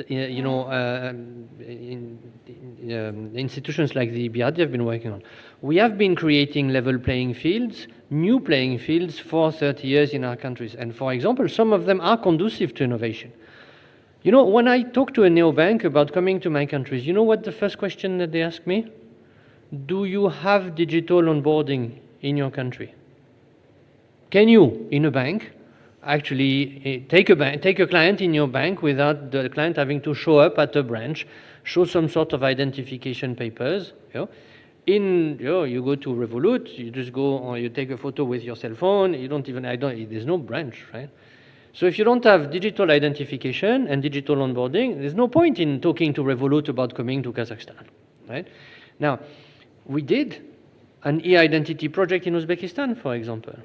And guess what? Within a year or two, we actually invested in a Georgian bank that created a neobank in Uzbekistan. Because suddenly the business case started making sense. You didn't need the EBRD capital so much. We are a minority shareholder together with our friends at the IFC.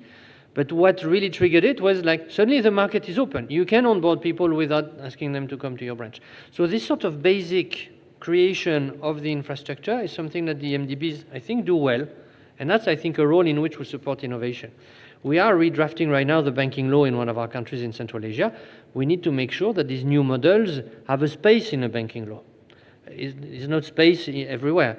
We are working to make more data available so that investors can come through, for example, things like the GEMS database, which is a database of all IFI projects over the past 30 years now, that shows that it's actually less risky to invest with an IFI than to invest alone in the same country, same project, and so on. One other issue I face is that I have countries I'm struggling to keep connected to the global financial system because they are being de-risked, meaning they are being cut off.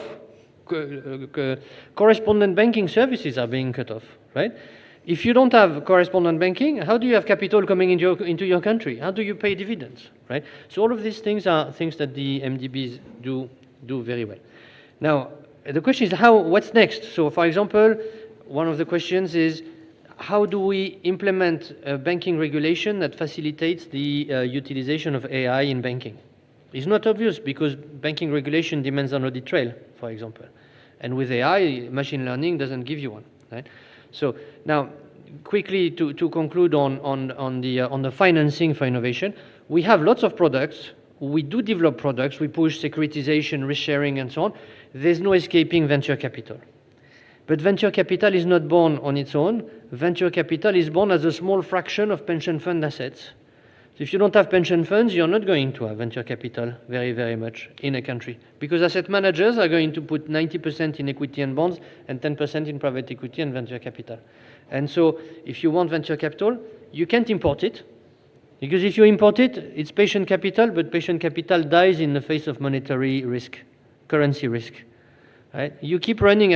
We have investments in certain countries, fantastic returns in local currency. Then I look at the hard currency returns and I start crying. Right? So if you want venture capital, you need local venture capital. For that, you need an ecosystem of financing that works, and that is what IFIs are doing to contribute to that. Thank you. Thank you very much, Francis. Declan? Thank you so much, Raul. Delighted to welcome a number of speakers giving a perspective from the Global South. Not only that, they're chief financial officers from scientific institutions, and I'm looking forward to hearing how they respond to what they've heard so far. So we will start with Robert Shaku, Chief Financial Officer at the Department of Science, Technology and Innovation in South Africa. Robert, you're very welcome. Thank you, Declan, and good afternoon, everyone. I've heard the points that colleagues on the panel have said, and one of the key theme or linkage to what they've said is about the risk that finance institutions, do not want to take in investing in STIs. Because we all know that finance institutions will always say, what is in it for me? And also, there is no certainty when it comes to research and innovation. So they don't want to take that risk. It's the same everywhere. It's the same even in our country. The Department of Science, Technology and Innovation, we have what we call Innovation Fund. The Innovation Fund seeks to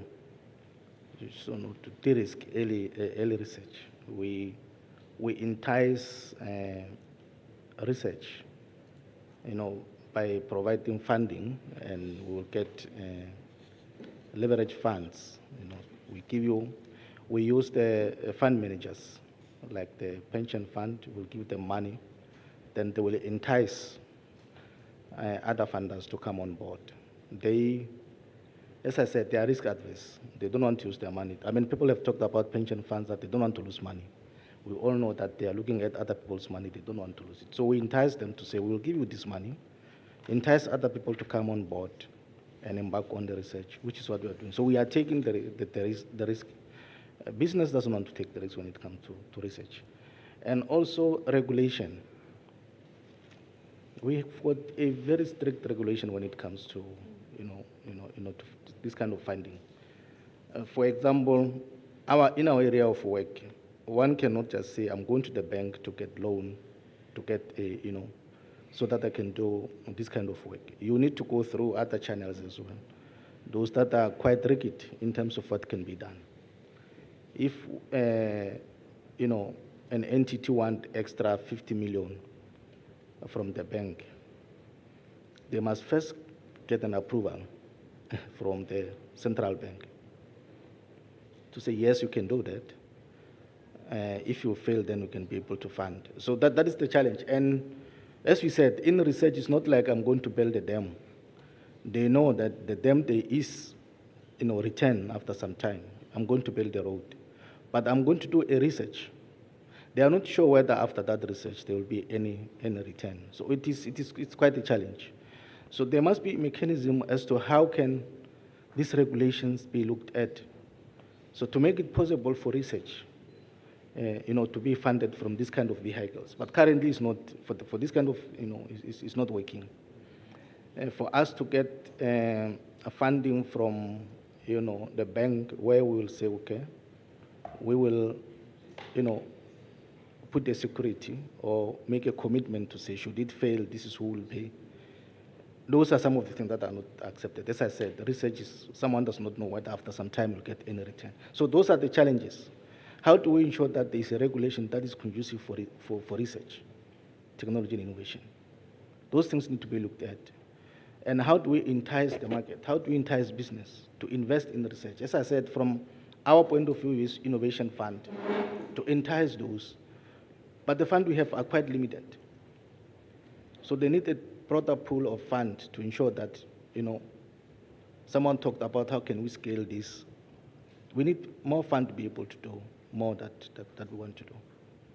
Thanks. That will be my contribution. Thank you. Thank you, Robert. Thank you for those insights. Now I'd like to turn to Bishan Singh. He is the CFO at the National Research Foundation in South Africa. Bishan? Thank you. Good afternoon. Folks, when I heard financing for development, I almost left home with 2.5 bags, hopefully to take it full back home.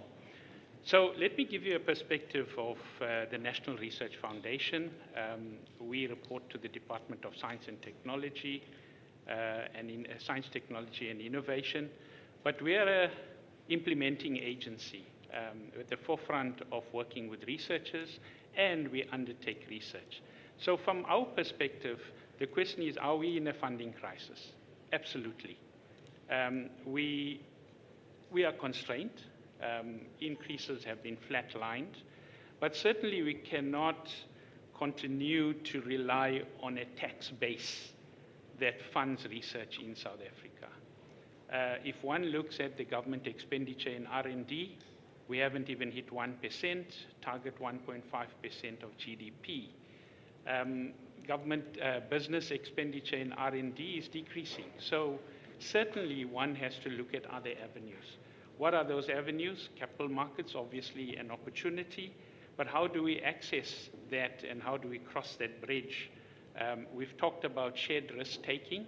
Certainly, it's one of those, but I like the concept of savings, setting aside a portion of the savings, and a designated fund to advance some of these mandates. I don't hear much about that, and I think those are some of the things we want to hear more about. Where are those designated funds? More importantly, yesterday we had the President of the European Commission say that there's some 42% of funding available in development aid, which amounts to about 200 million euros. I don't know how much of that is coming to South Africa or even Africa. And I do believe those numbers are astronomical, but where it goes and how it is deployed remains to be seen. From a Science Council perspective, and the fact that we undertake research, we have over 100 IP that has been developed, 20 of which or so are at various levels of technology readiness levels. And those things need to find a market. It needs to go somewhere. But what we are constrained with is the fact that we don't have money to move that, to move it forward. We know we have our sister agency, and Ishmael is here, will speak after me, whose mandate it is to do that, but I don't believe that all of the funding is there for us to move that as well. So whilst you may have constraints here, you also have constraints, broader constraints within the system. We've had 2 successful projects. I've walked the journey, and Declan knows, since 2001 with the Square Kilometre Array project. I chaired the finance committee of that project until March this year. And that is quite a successful project, having over time raised 2.8 billion euros. And currently there's about 12 countries that have participated. So partnership funding is something that can work, but it takes a lot of effort, hard work, and facilitation. We've also got quite a successful project. National Research Foundation in South Africa produces radioisotopes. And those radioisotopes are used for cancer research or cancer treatment. We battled to fund 600 million rand to buy a cyclotron. But when we did that through internal leverage financing and playing off our balance sheet, that's what we did. At the end of the day, it's a success story. We used to make 50 million rand a year. We're now up to 200 million rand a year, and in the next 2 years, we're probably going to hit 400 million rand a year. But it doesn't stop there, because we need the second cyclotron. Research continues, and the types of radioisotopes keeps growing. Lastly, I do want to say that from a funder perspective, I know one of the key things that you look at is governance in South Africa, and the portfolio that we work under in the Department of Science, Technology and Innovation. It is an A-grade department in terms of governance. Good, clean audits, monitoring and evaluation. We have, Thandi mentioned at the conference yesterday, the 17 science granting councils that we have in Africa to manage 17 grant funding to 17 grant funding councils and multiple currencies is a challenge in its own. We do that. We have scalable systems that can accommodate growth. And then lastly, I do know you guys want fundable audits and financing. And I think we have those ingredients. Please look at us, don't turn away. Thank you.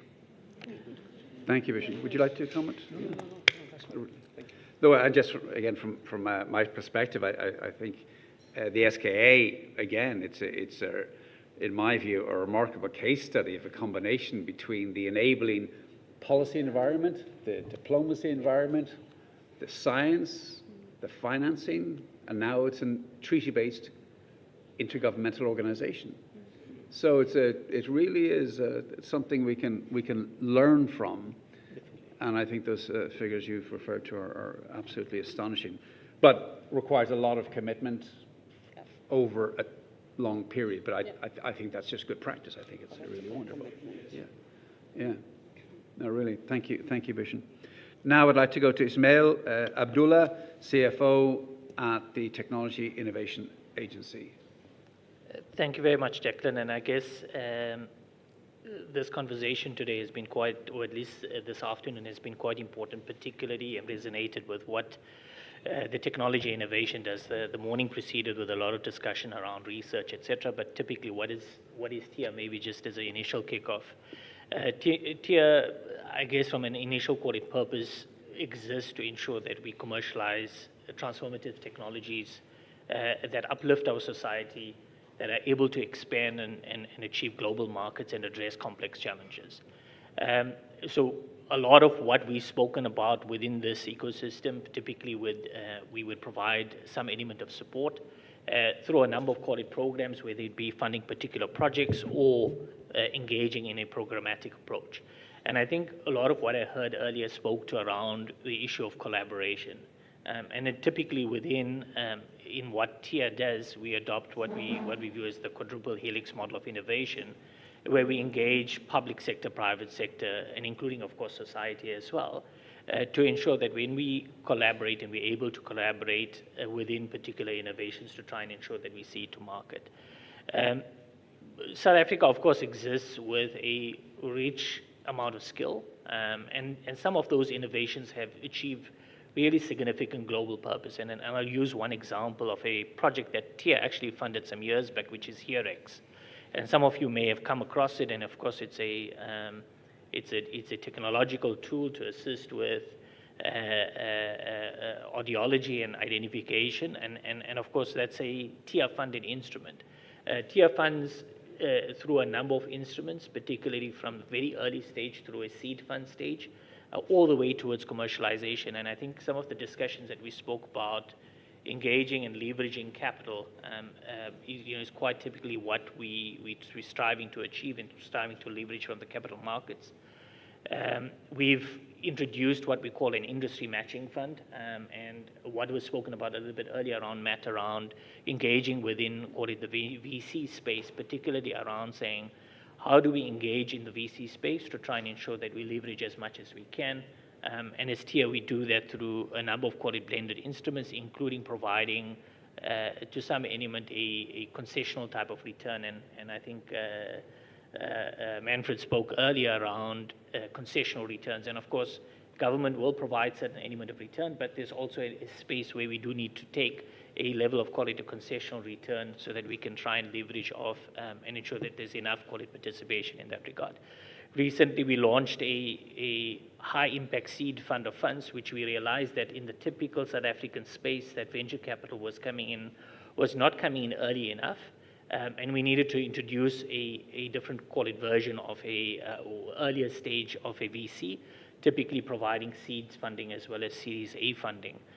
We provided a bit of seed funding to that, and we've been able to quite significantly create a lot of impact, including being able to attract pension fund money into the VC space. And I think for us recently, when we look at the South African market, that's been quite a significant turning point. And I think the earlier comments spoke about that. Without VC or without pension fund money in a VC space, you're not really going to be able to generate enough capital into the market. And I think for me and to the other investors and partners within the room is to signal to say South Africa is probably at that turning point where we've seen that significant shift in the capital, and the capital that's now been going towards what would traditionally be to a very risk, call it averse environment itself. Of course, other capital spaces or other capital providers like family offices and angel investors is of course quite keen, and that's a space that of course within South Africa is growing, and we're engaging with a number of quality investors in that space.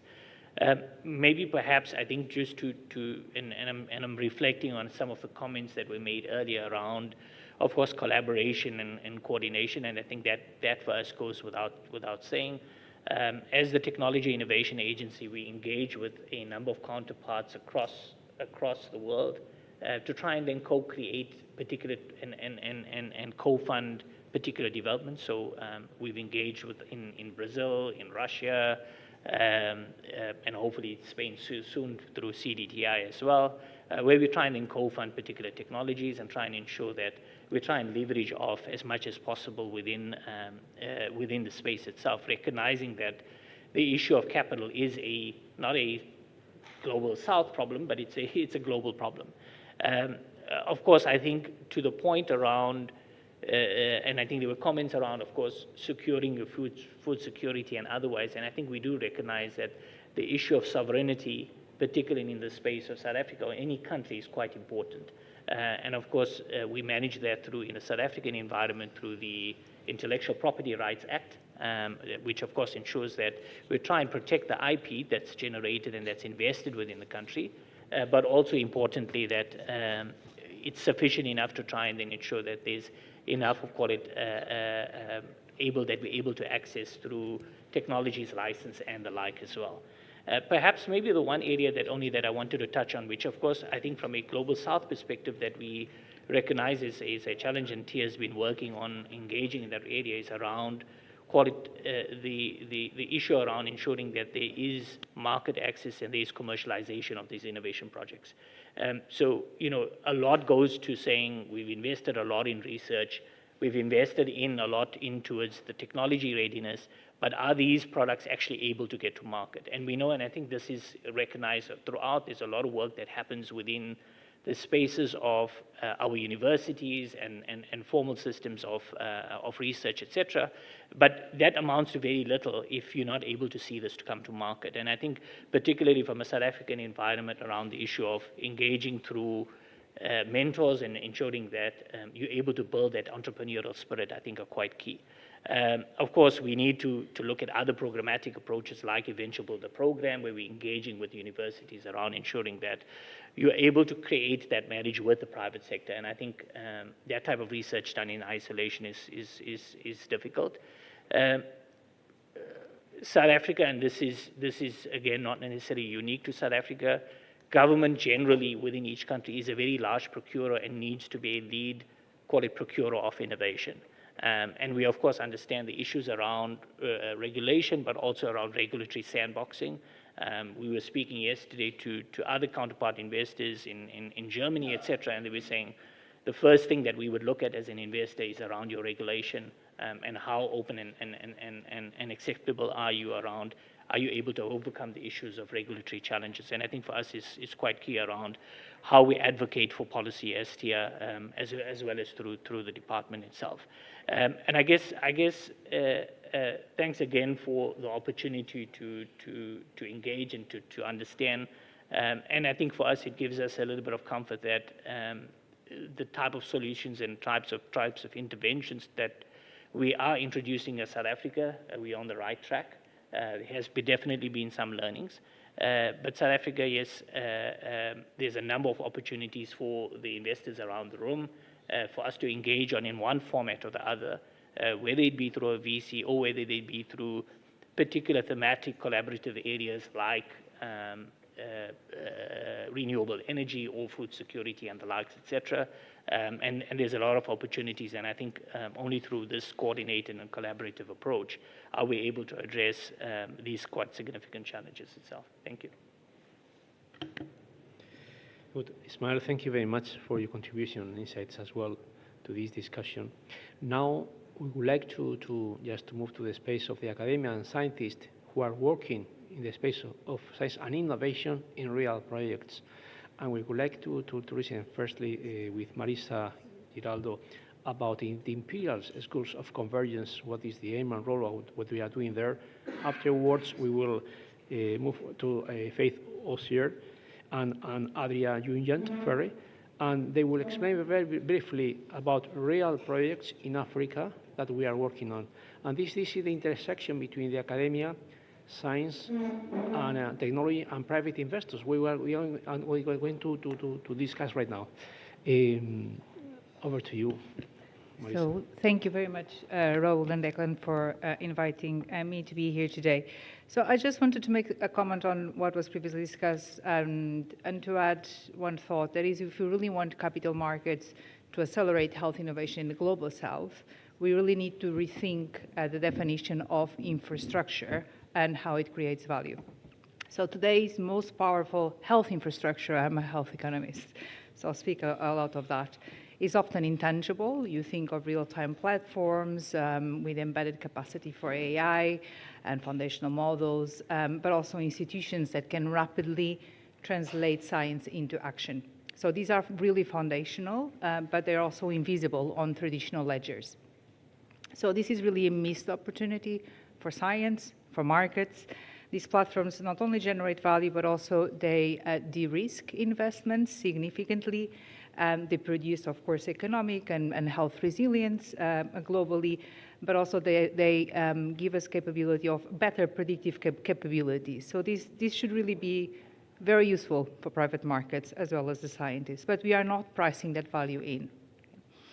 So we need financial instruments, underwriting tools that actually capture that value, that measure it and capture that value. Now, related to that, as Imperial, we have launched the Schools of Convergent Science, and these for health and technology, the one that I co-lead with Faith next to me. And these are going to be our translational vehicles for science for humanity. The Convergent Science really is an infrastructure that brings together disciplines, scientists, technologies, academic and non-academic partners to tackle complex global challenges. And so if you want, this is the new infrastructure of problem solving, and it needs to be funded and financed like infrastructure. It's a new class of infrastructure, but it's also one that de-risks innovation and therefore de-risks investment innovation by bringing together the expertise, the know-how, the human capital and technology across different disciplines. So we really need dedicated financing mechanisms for convergent science in health, but also beyond health, one that treats translational platforms, shared data infrastructure as investable assets.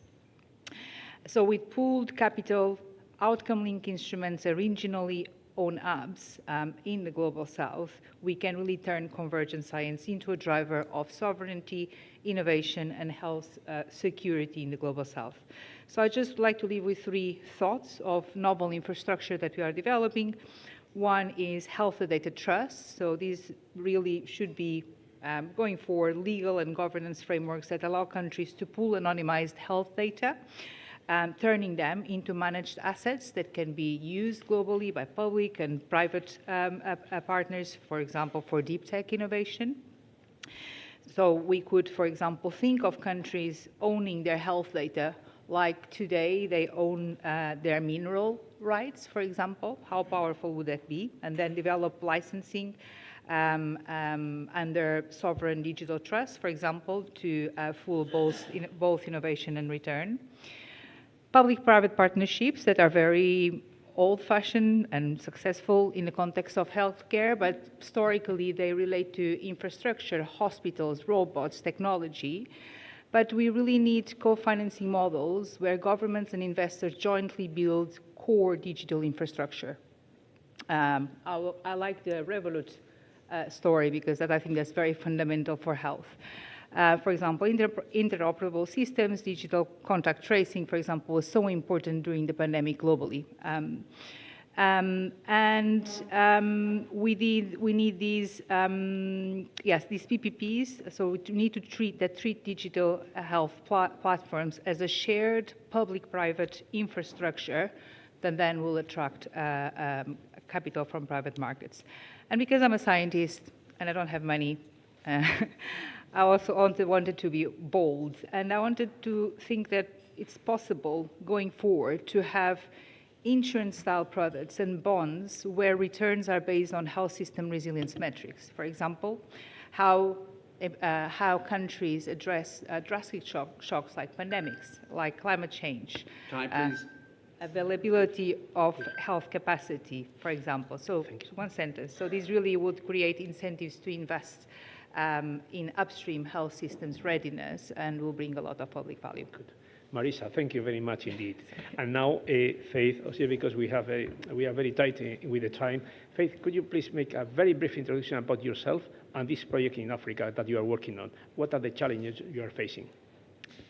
So thanks and good afternoon, everyone. I'm a professor of immunology and vaccinology. So COVID was a big wake-up point, as someone said below, that although we've got 30 years worth of training in the time of crisis, we can't translate that training into benefits for societies, especially in the global south. So I'm involved in projects in Kenya, Ghana, and South Africa that are doing vaccine manufacturing in country to produce the drug substance and the vaccines actually in the countries where they're needed. And the challenges are finance. The challenges are finance. Nobody's apparently willing to finance the infrastructure that you need. The challenges are regulation, and everybody says because you don't have the regulatory infrastructure, this is something you can't do. The challenges, people say, are workforce, but actually over the last 30 years, there's been a lot of investment in science and technology. So I think that what we need is for the investment, for catalytic investment from capital markets to actually work in tandem with governments. The big thing for making vaccines is to be able to sell them. And someone mentioned market access. If we put money into something, we really need the guarantee that the government, which is the biggest buyer, is going to buy it. And actually, our own governments seem to be the roadblock for the health of our own people. But I think that this is an area where capital markets can come in. So this is the project. These are the challenges, and look forward to further discussions. Thank you. Thank you very much. And I have to highlight that there is a key role in governments. So we are going to put in writing this kind of the conclusions and the discussion today, which is huge discussion, you can say, as you can imagine. And this is the purpose of recording this session. So we are going to write, and in 2 or 3 weeks, we are going to share the conclusions of this.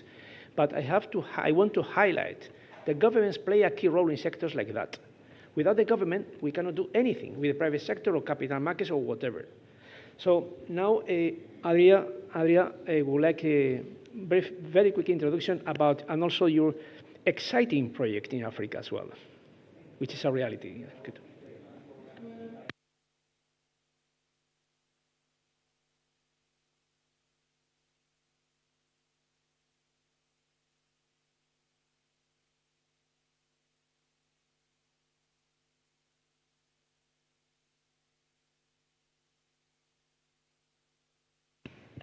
Apologies for that.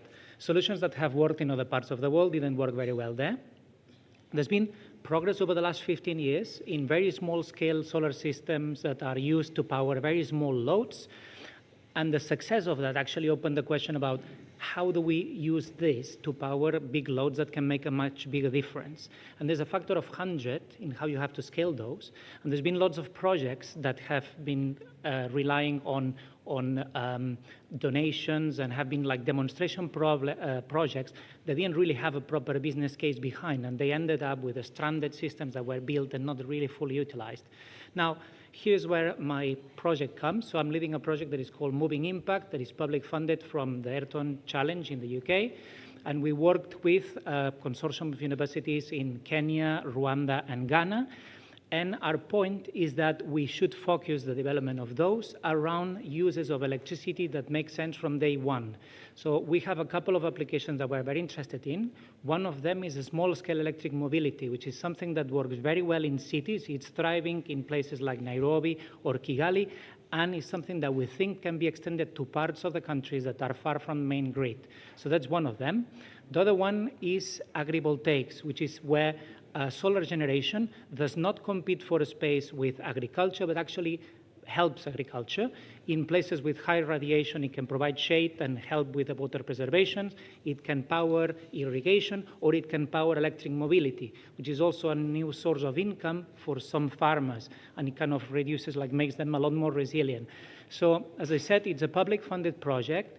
It's a 3-year project. We just started, and one of the reasons why I like to be here is because hearing from this conversation is quite inspiring, because we are starting to think about what the next steps will be, because we're forming links with stakeholders, companies that are working in this space, universities that are in the country that help like building capacity in those places, but we want to continue this because it's not something that we're going to solve in 3 years' time. Thank you.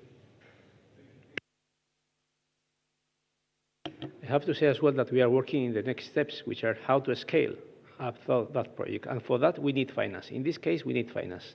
And we are working on that at Imperial College, beyond the academia and the research. We are going to...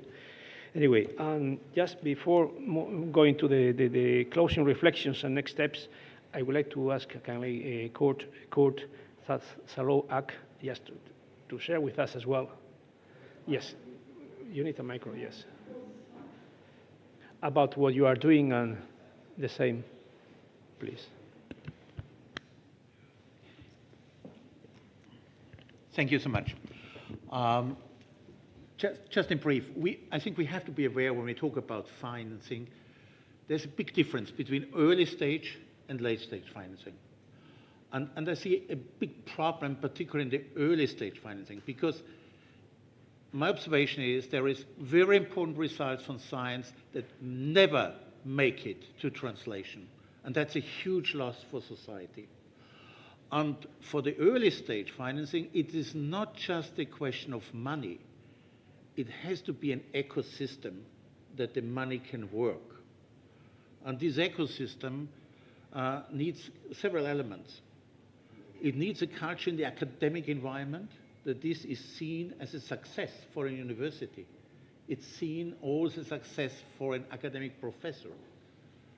The next thing is, making this translation very often is coincidence.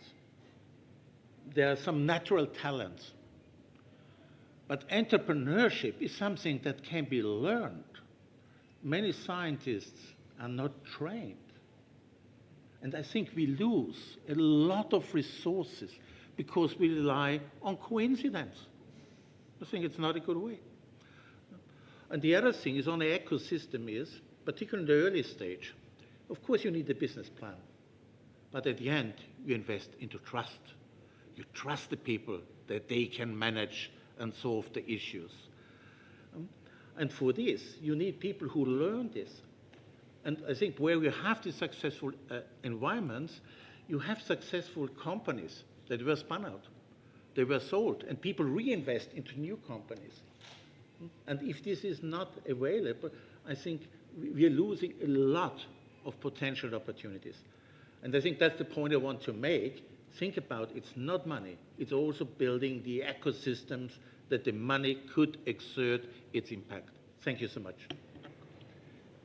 Thank you, Kurt, for this important perspective. I'd like to invite Nicholas to speak. Very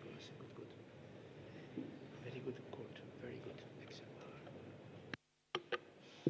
Okay, we're live.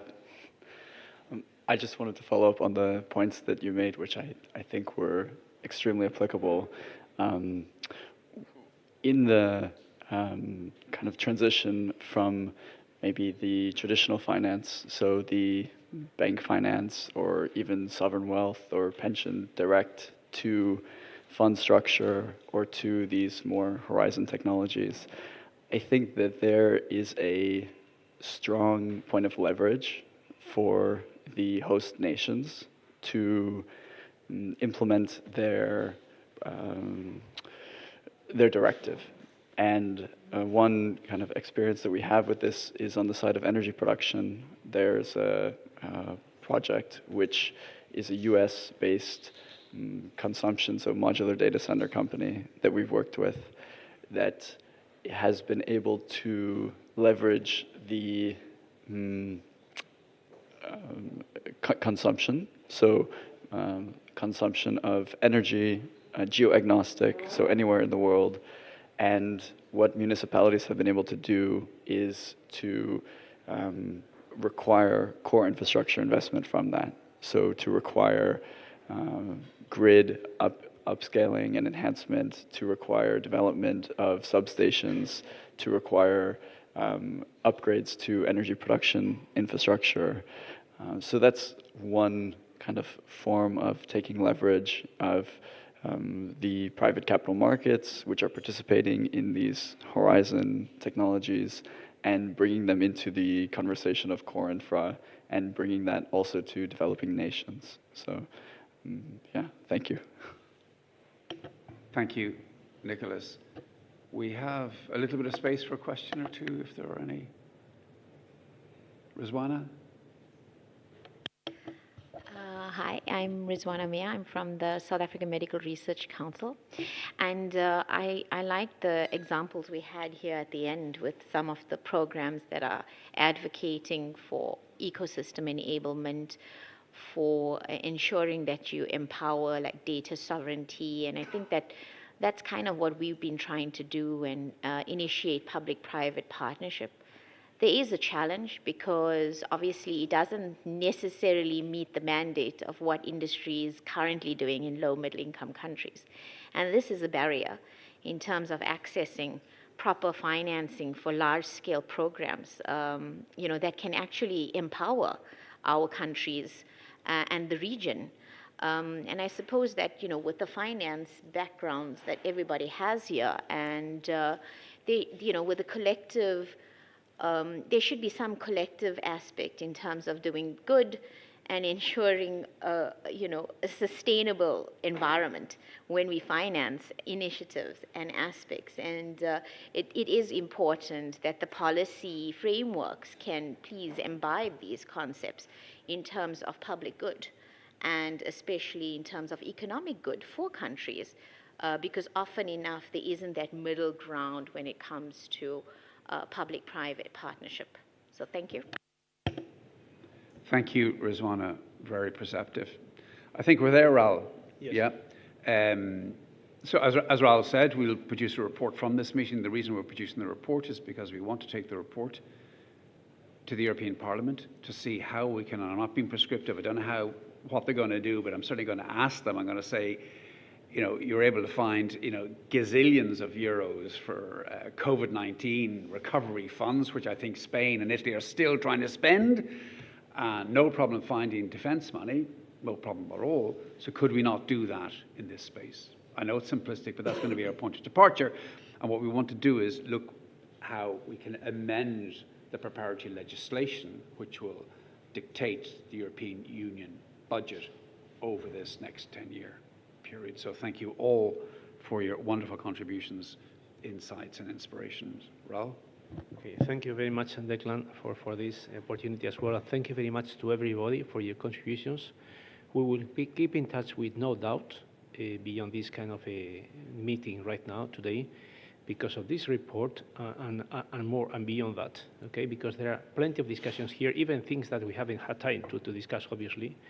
And we go from the kind of research from universities that it has to be figure it out as well, how to do in the future, to the role of NDBs, catalytic capital, and governments. So we are going to come out with very, very concrete and just a small set of policy recommendations, very clear, in a Dutch language, very straightforward for governments, that we are going to present in New York and in Europe. Anyway, but again, thank you very much indeed, and don't hesitate to get in touch with us to keep going with this discussion. Thank you.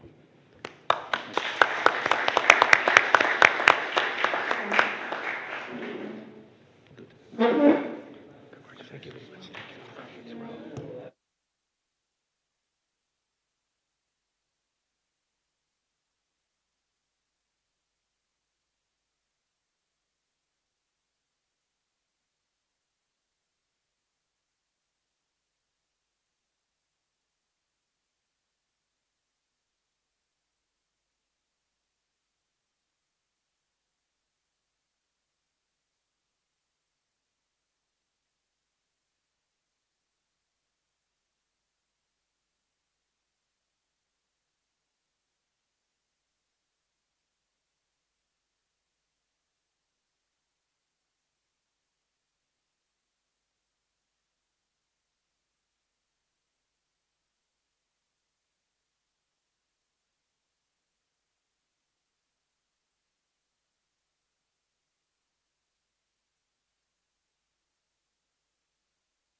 It's open? Okay, cool.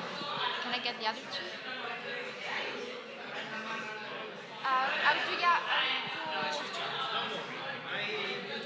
Okay.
Turn the mic.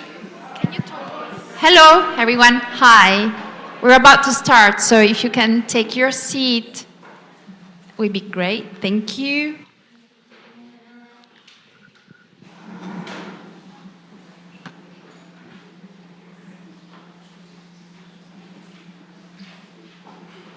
You can stay here. Yeah.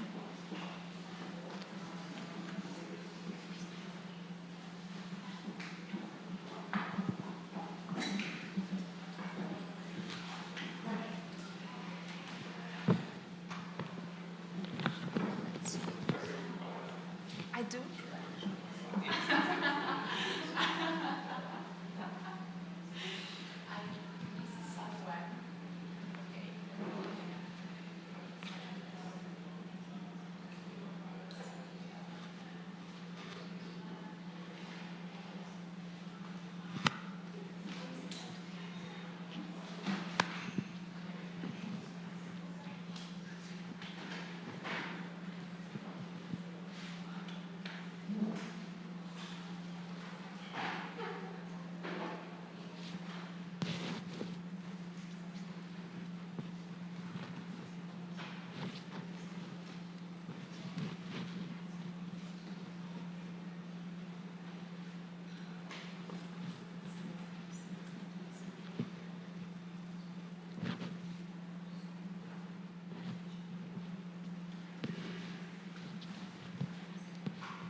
Should I do some ice break before we start? Okay, new people are coming. Good.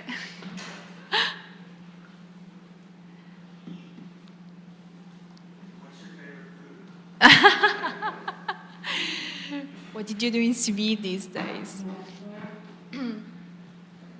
Well, I think it's time to start, otherwise we run over more. Welcome, everyone. Thank you for joining today's session, for staying in the room, and welcome also those who are joining us online. This session is convened by CGR and IFPRI, and it's about prioritizing financing for transforming food system. I'm happy to see that actually a lot of you are interested in this topic. And to start with, I would like to give a warm welcome to our two keynote speakers. Jos Wienen is the director of IFPRI, and let me see if I can channel the pronunciation. Lita Majinga is the president and CEO of South African Agricultural Research Council. Jo, the floor is yours. Go ahead. Thank you.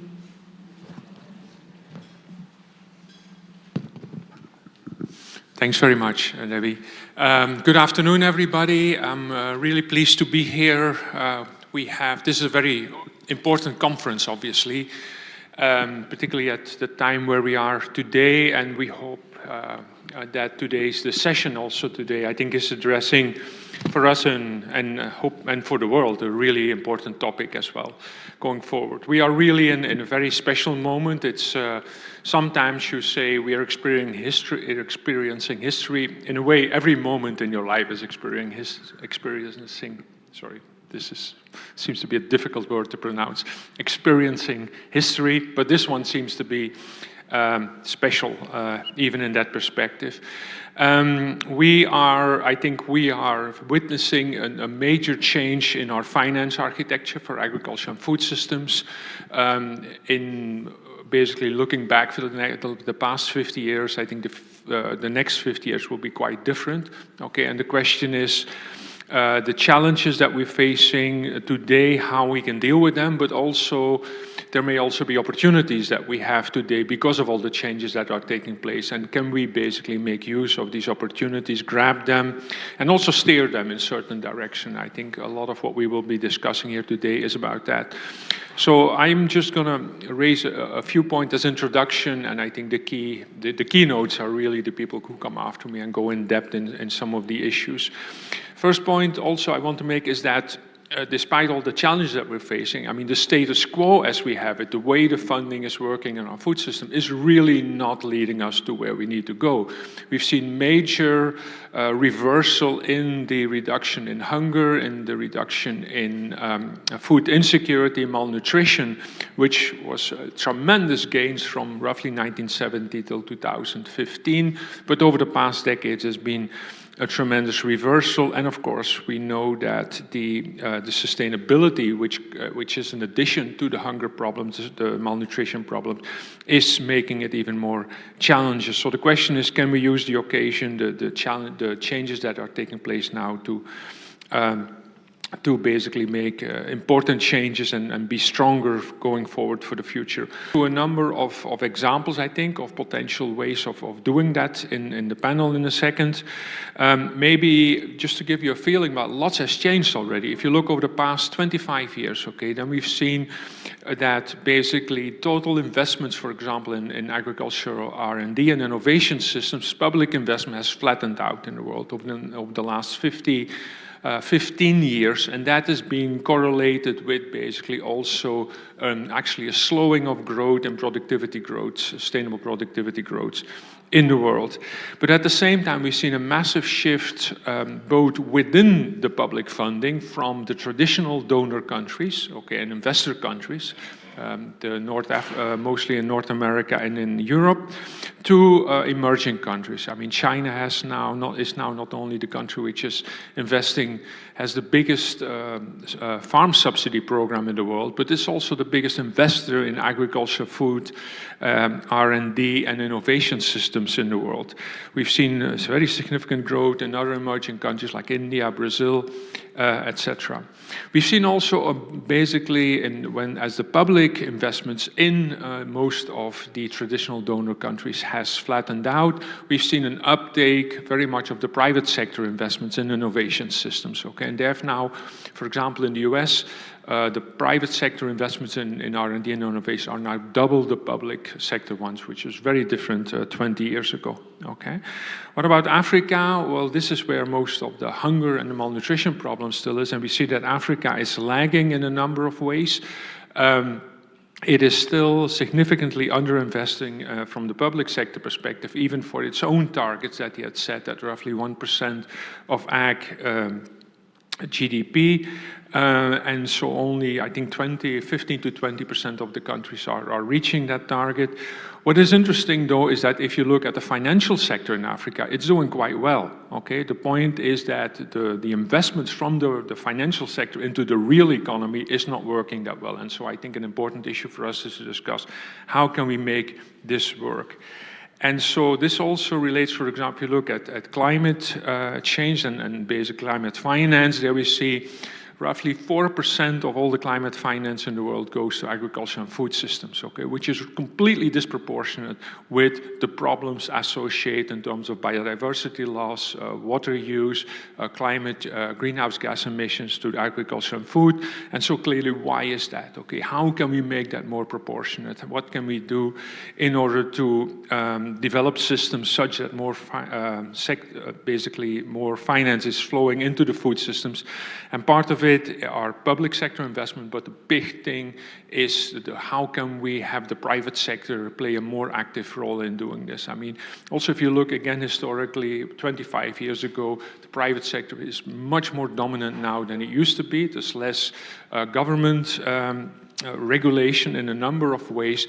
And so the question is, how can we use this private sector to mobilize funding going into the whole food systems? And so what policies do we need to incentivize to reduce the constraints, to support innovations, and of course also to ensure a fair distribution of revenue from these systems? How can we have equity and efficiency going together?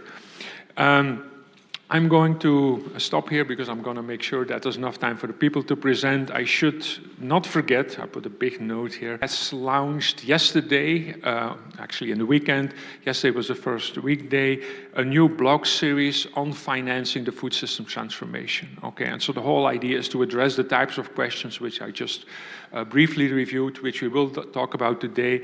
And it's an open blog series, so that means we welcome contributions from people outside our organizations who have interesting things to say, and maybe some of the presentations here today will fit well into that thing. So with that, thank you very much. Thank you. Thank you. Thank you, Jo. Thank you, Jo. Lita, it's your turn. Thank you very much.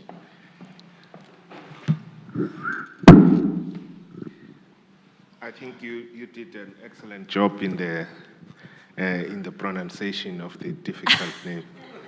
So that's an A for you. Thank you very much. And thank you to all for this opportunity to say just a few words. And as the DG said, the keynote is still coming. It's what we are about to hear. I just want to take the opportunity to greet everyone once again and express our pleasure in being invited to say just a few, make a few comments and observations on this very important subject. We are very privileged, of course, as the Agricultural Research Council to also have been invited as a member of the Sub-Saharan Africa constituency of the CG System Council. So we are looking forward to the opportunity to work even more closely with the CG system and contribute to some of the programs. And I've been seeing a number of people here that we were with recently when we hosted the meeting of agricultural chief scientists as part of the G20 presidency of South Africa, which was really a very successful undertaking, which gave us a communique that was really a struggle over the last meetings of agriculture chief scientists, as many of you will know in the room, in the last 3 MEX meetings. But to the business of today, very briefly, of course, to address global food insecurity and malnutrition, we talk about transforming how food is sustainably produced, distributed, consumed, And of course, this is in alignment with the SDGs and Africa's Agenda 2063 in the context of Africa. Within the African context, and indeed globally, financing of food systems transformation, and this is like many other regions, is competing with a number of priorities. And we have seen now the rise of demands on resources for defense and security and other things. And we see it in terms of the funding of some of the programs that relied on some of the first world countries in terms of research programs, where those resources are now being directed to some of these competing priorities in real time. It's no longer something that is going to happen in future. We are already experiencing it. But there are a whole lot of other, circumstances and, and a number of issues that inform some of the decisions that we see influencing some of the financing that we would like to see going into science and technology, particularly on agricultural science and technology, which the DG has described very well as flatlining of the trends in financing. I think a few of them is, of course, the long time lag that is between the beginning of a research program and the time where we get a technology that can indeed be used in the food system, can be something that is tangible, that whether we're talking about a methodology or whether we're talking about a specific cultivar development that can withstand some of the challenges that we now deal with when it comes to climate change, whether we're talking about increasing of yields, etc. These things take time. And this is particularly the case for crop breeding programs, for instance, where you expect these things to happen. I noted that there is a few spillovers from the discussion that just ended with what we're talking about, the discussion from capital markets perspective, because the commercialization of agricultural technologies as we speak leaves a lot of room for improvement. There are a number of opportunities that are not exploited fully.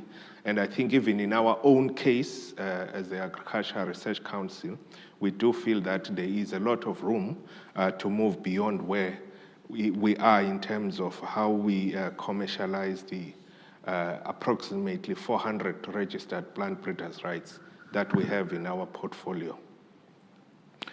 And of course, all of us, and I was happy to hear from the colleagues from TIA that are talking about some of the work that is being done in South Africa, and TIA is one of our partners in terms of commercialization of some of the technologies that we develop within the ARC.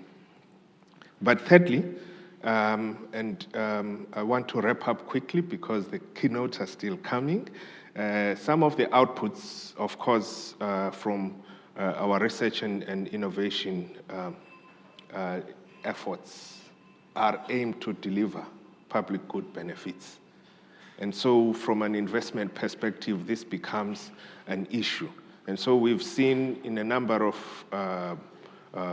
research organizations really jacking up the commercialization part of the story. And we are also moving in that direction because, particularly from publicly funded research, because you struggle to work very easily with the private sector. Private sector want to know exactly what the output is going to be and what the returns are going to be in how long. And so the public good part of it is going to be difficult. However, it's not all doom and gloom.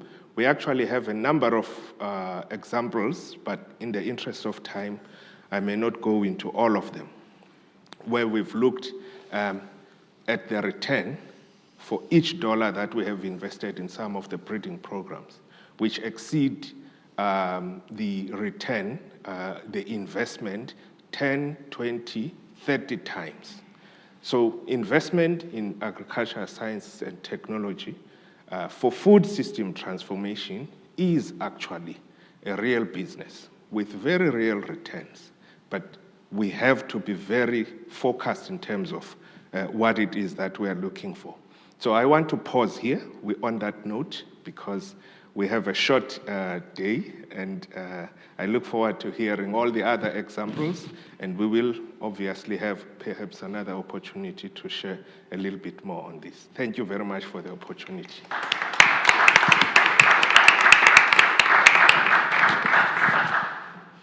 Thank you, Letha, and thank you, Jo, again, for setting the stage of today's conversation. Now, let's move to the first session of this event, which is actually about the state of CDR research and its centers.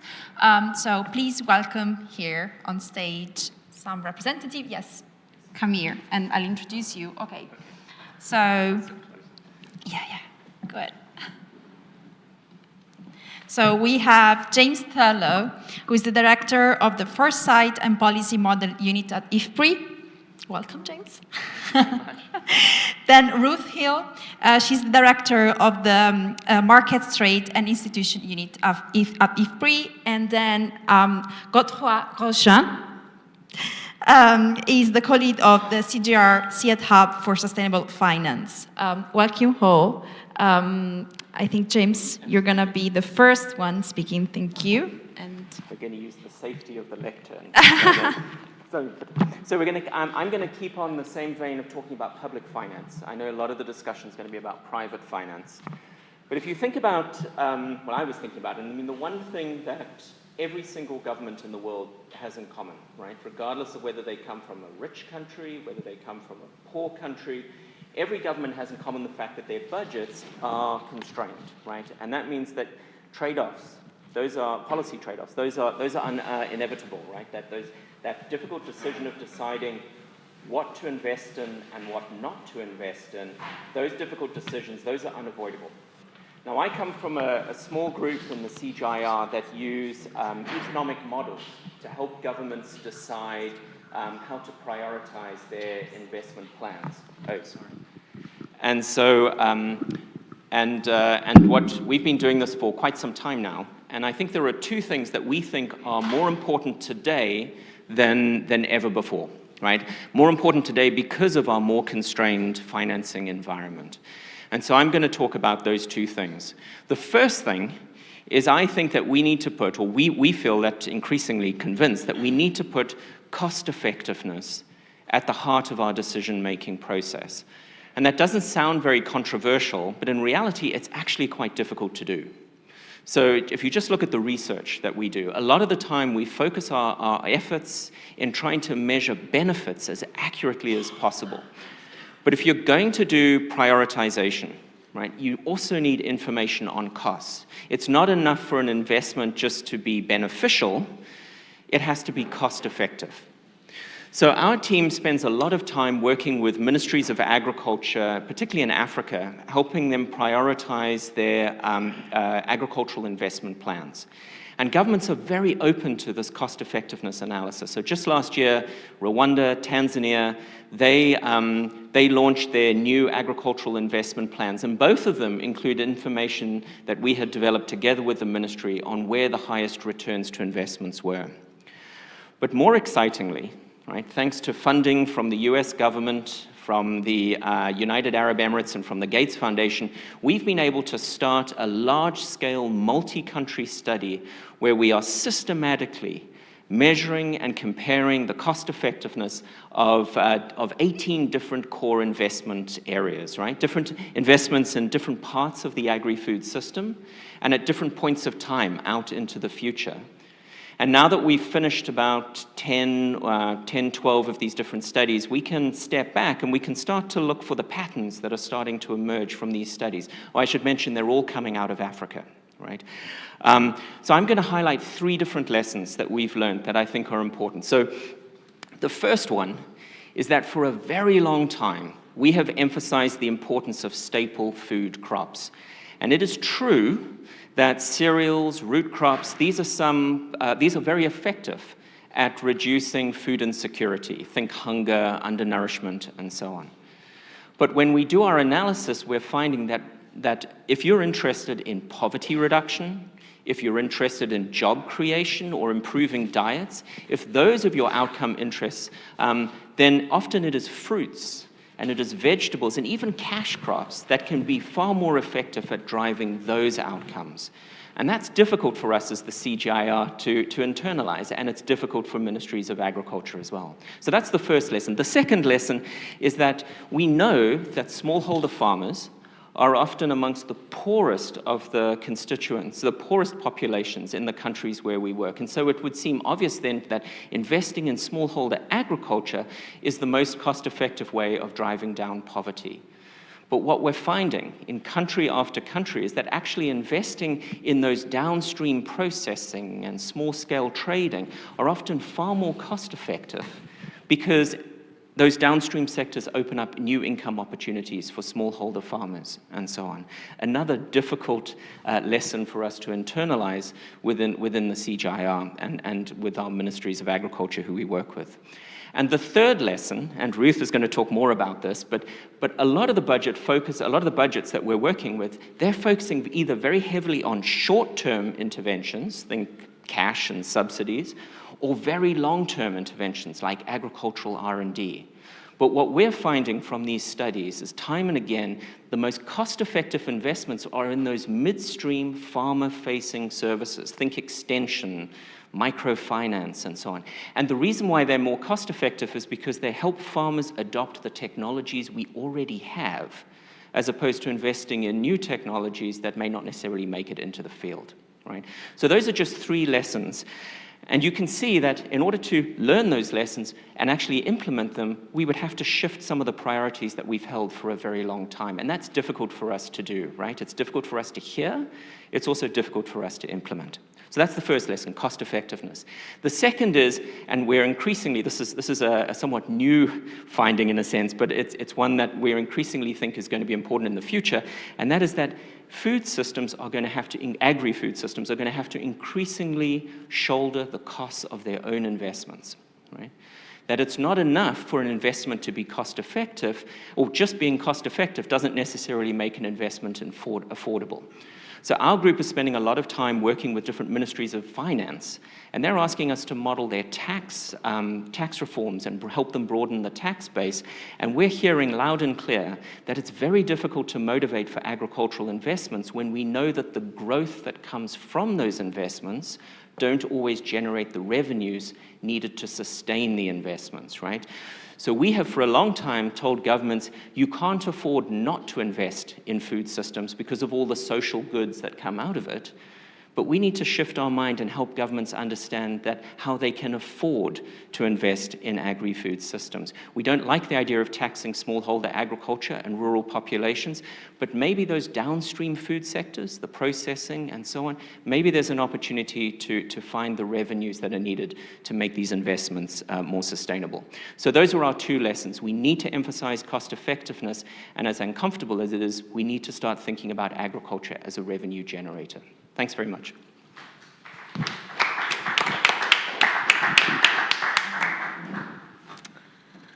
Thank you very much. So I'm going to really pick up where James left off and talk about one type of spending that we see, that James mentioned, that we see being widely present in a lot of budgets, particularly on agricultural budgets, which is spending on subsidies. So if we think about globally, and we think about spending on subsidies globally on agriculture and on energy subsidies, the amount that is spent globally is a very large number, $1.25 trillion annually. And not only do we see this being a very large number globally, but we see that in every country in the world, subsidies take up 2 to 3% of GDP. In terms of public spending. And this is true, so we see if we look at fiscal systems across countries, they vary a lot between high income, middle income, and low income countries. the one fact that is constant across all income levels is the share of GDP that is spent on subsidies. It's quite striking. And so when we think about spending, it's important to take a good look at this. Is this optimal? Is this optimal that we're spending 2 to 3% of GDP in each country on subsidies? And in particular today, with the focus of our session being particularly on agriculture, I'm going to talk specifically about some of the work that we've been doing on input subsidies, which is a very large share of subsidy spending, particularly in the countries where we're working. So it's a very relevant for a lot of for the sorts of work that James was talking about. So we know that these subsidies are put in place to address critical challenges, but their scale and an increasing body of evidence leads us to need to sort of answer 3 questions about them. First, is this an effective expenditure? Does this pass the cost effectiveness criteria that James was speaking about? Does it get us to the sorts of impact that we want to see? If not, is it realistic to repurpose these funds? And if yes, what can we repurpose these funds to? So I'm just going to look at these 3 questions in the few minutes that we have and some of the evidence we have. So, and the first question is sort of, is this an effective expenditure? This is not a new area of literature. There's been a lot of evidence on this, but increasingly, there's more and more evidence pointing to the fact that these are not really probably your highest return investments. Subsidies, we know they distort incentives. They are often put in place to encourage increased use of fertilizer, but they result often in fertilizer being overused or the wrong types of fertilizer being used for the soils that are present. And it can also result in over-intensification, over-cropping of fertilizer-thirsty crops as well. So it affects the crop choice also. So this is really distorting production when we have these subsidies in place, and it can bring long-term soil health and sustainability challenges as a result. We also know that when we look at these subsidies, that they are what you would call a regressive form of spending, in that the largest share of spending on these subsidies is not going to poorer households, it's going to better off households. So yes, some of these benefits of subsidies do reach poorer households, but the majority of spending, in most cases about 60% of spending on these subsidies, is going to households in the top of the income distribution. It varies depending on how the scheme is designed in each country. But for sure, this is not really getting us to sort of greater equity in terms of how finances are being spent. We also know that in a lot of cases that the way these subsidies are implemented and the government procurement that's associated with them can have quite distortive effects on agricultural markets, on agricultural input markets in particular, can really constrain the development of these markets and stifle innovation and market responsiveness. So it seems that the evidence to that first question says, no, we can do better. This is not passing our cost effectiveness test. When we look at the marginal value of these funds, you want this number to be much higher than 1, and often it's less than 1. So this is not always, what we should be spending our money on. So can we repurpose these funds? Is this a fantastic source of, hidden pot of gold that was actually under our chair the whole time that we can use to fund some of the things that we'd like to be seeing taking place in the ag-food system? Well, I think before we get to that, it's important to think about, well, why, first of all, is money spent on subsidies? Especially given we know they might not be as effective as we might hope. And it's because they do have 3 attractive features. They offer immediate benefits, so they increase productivity right away. They offer a tangible benefit to farmers that farmers know they're getting from their government, and they're, for that reason, very politically popular. It's a good way for a government to show support to their farming community. And thirdly, relative to some of the other sorts of interventions that in this space, such as extension services, microfinance that James was mentioning, these are relatively simple to implement. A subsidy scheme is quite easy to put in place, to scale up. Scaling up extension is much harder. You have to train a cadre of extension workers, get them out and with new material ready to train farmers. That's much harder. So these 3 features, the fact that they're quick, they're popular with farmers, and that they're easy to implement, result in them being done over and over again. So if we're going to repurpose this money, we need to think of investments that have those characteristics also. Yes, they're going to be more transformative, but they also need to be having these characteristics too. So the answer here is, yes, we can repurpose, but we probably can't take this money and put it into ag R&D. That's a very long run return. That's going to be a hard sell. We probably can't, as I mentioned, take it and put it into extension. So what can we do with it? How can we make sure that this money that's going on subsidies gets us closer to the sort of transformative ag food system that we want to see and work towards? Well, I'm going to highlight 4 examples of things that we know that are transformative, they're high return, they're meeting environmental goals, and they do have these 3 characteristics of being relatively easy to implement, something tangible for farmers to see they're getting from their government, and fairly immediate. So the first one is, and this is something that, we're doing more and more work on in the policy program of the CGIAR, in the work that we do to try and build the evidence base on what kind of investments can we talk about? How can we do innovative policy subsidy reform? So the first one is digital advisory services. Providing farmers with timely and accurate information to optimize their practices. This is something that can be implemented relatively quickly, effectively. We see, for example, in Nigeria, that the digital delivery of personalized extension increased farmer profits by 10%. This is a good number. Secondly, subsidizing soil testing and soil investments. Promoting sustainable soil management to ensure long-term productivity. An example here is in Tanzania, maize farmers were provided with low-cost soil testing that they tested their soils with, and then customized input recommendations and a voucher to pay for those inputs. And they saw a 70% increase in maize yields. Third, payment for ecosystem services. So sometimes the sorts of investments that are needed in soil health and land management are not going to bring a return immediately, and there needs to be some payment to a farmer in that immediate year or 2 of investment so they can see a return. In Ethiopia, cash transfers to households for investing in land management saw tree cover increase by 5% and productivity increased by 5%. But importantly, productivity increased more in cases where there were droughts. So this was an investment that was also reducing vulnerability for farmers, vulnerability to droughts. Small-scale irrigation is another area where we see high returns when it can be implemented, but this is often constrained by lack of access to long-run finance. So here's some examples. There's more examples we could talk about. I know I'm at time.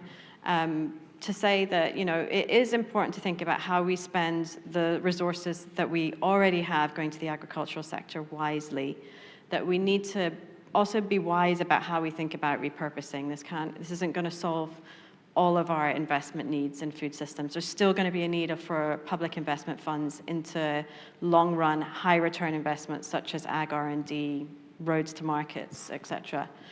And there's also a big need for bringing in more private sector funding to finance other investments that farmers and other actors in food systems needs to make. And this is something that my colleague Godfrey is going to speak about now. Thank you.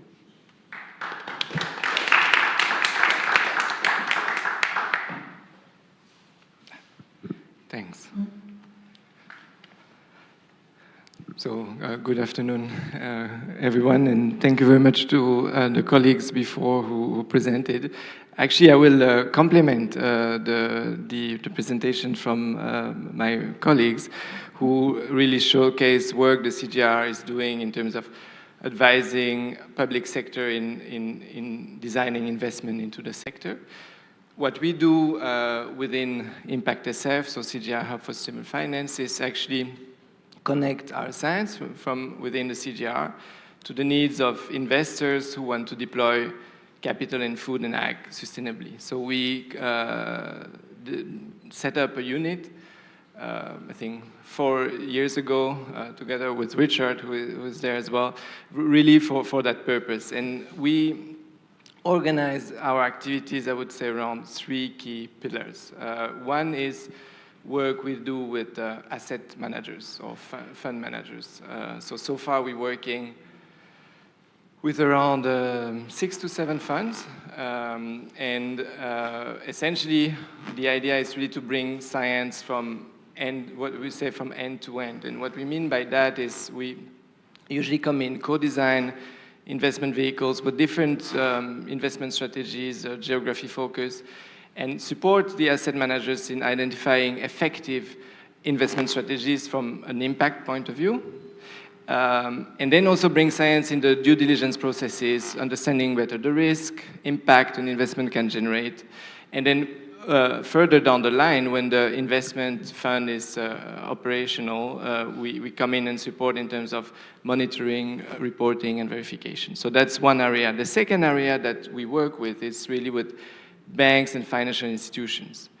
So supporting banks better understand the risk in investing or lending to the agriculture sector, and then helping them design loan products that respond to the specific risk. But I come back to that in a second.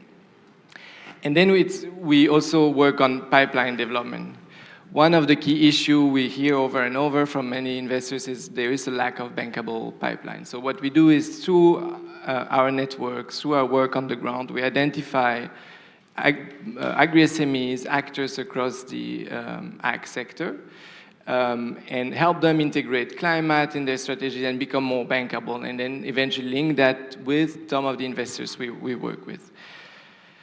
Now, so that's a bit, the picture of what we do, but I also want to, I don't want to be doing a marketing pitch here, but just actually identify some lessons learned from that work that could be useful for the discussion, and hopefully, start some of the discussions we will have later with the great panel that we will have afterwards.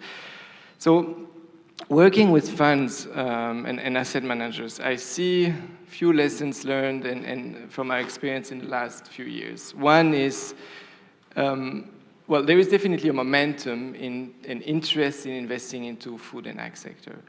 When we started, engaging SCG with asset managers in 2019, when we were talking about investing in ag, it was not really like a big priority, right? And I see this has changed, and there is a significant interest from investors to go into the sector. Now, one of the challenges that we see that a lot of the investment vehicles that target the sector, they are blended finance vehicles that to a great extent still rely on public financing, right?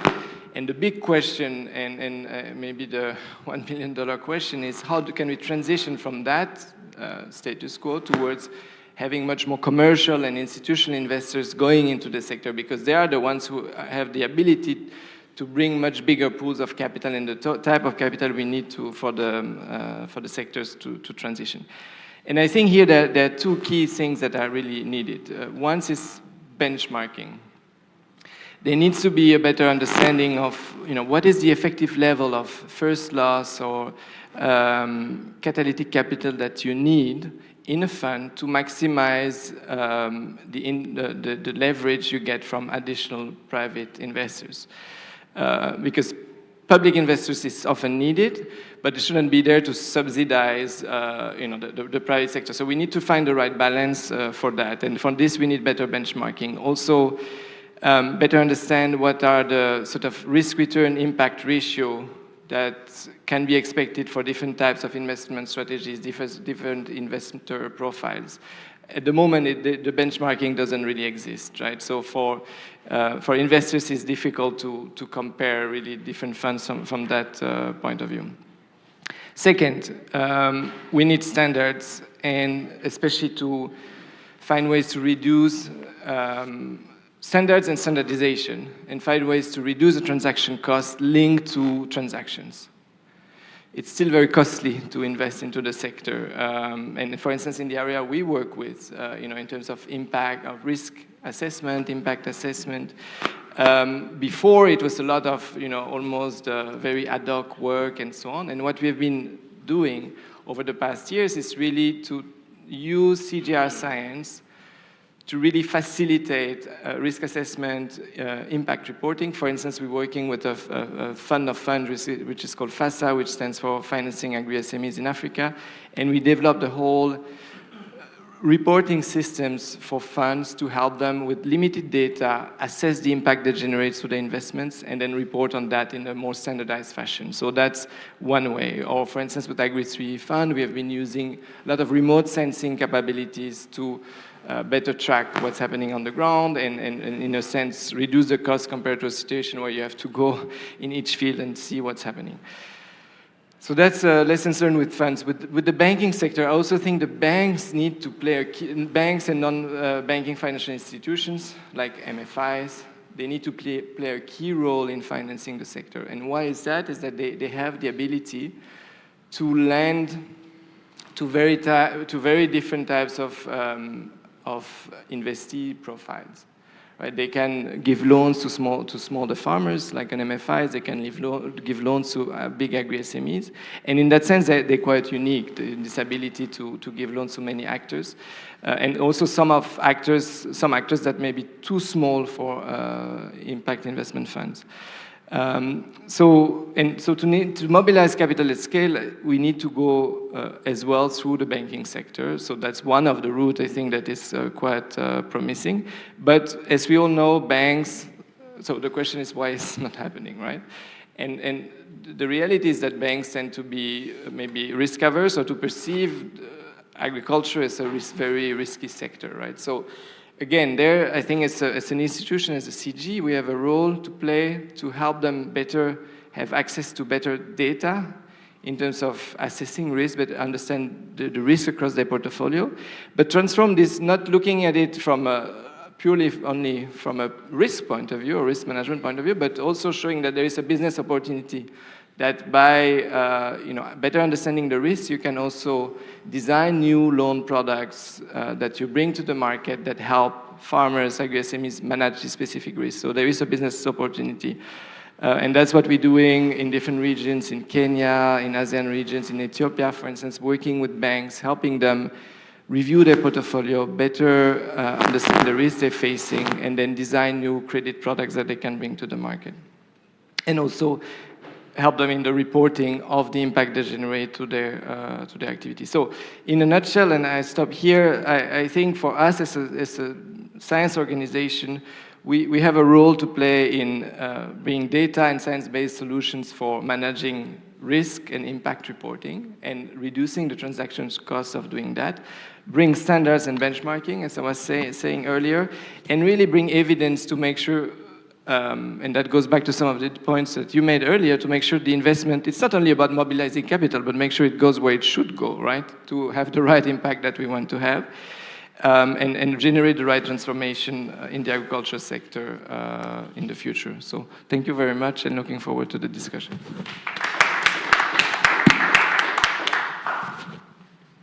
Thank you. Thank you, Godefroy, Ruth, and James. Now let's move to the second part of the event, which is more focused on the private sector, actually. And I'd like to call in Clemens Bresinger, who is going to walk you through this part and is going to moderate the session as well. Clemens is, let me introduce you very briefly, he's the program leader of Kenyan Strategy Support Program and Senior Researcher Fellow for Development Strategies and Governance Unit at IFPRI. So welcome on stage, and I'll leave you the floor. And okay, I think you can use that one. Yeah.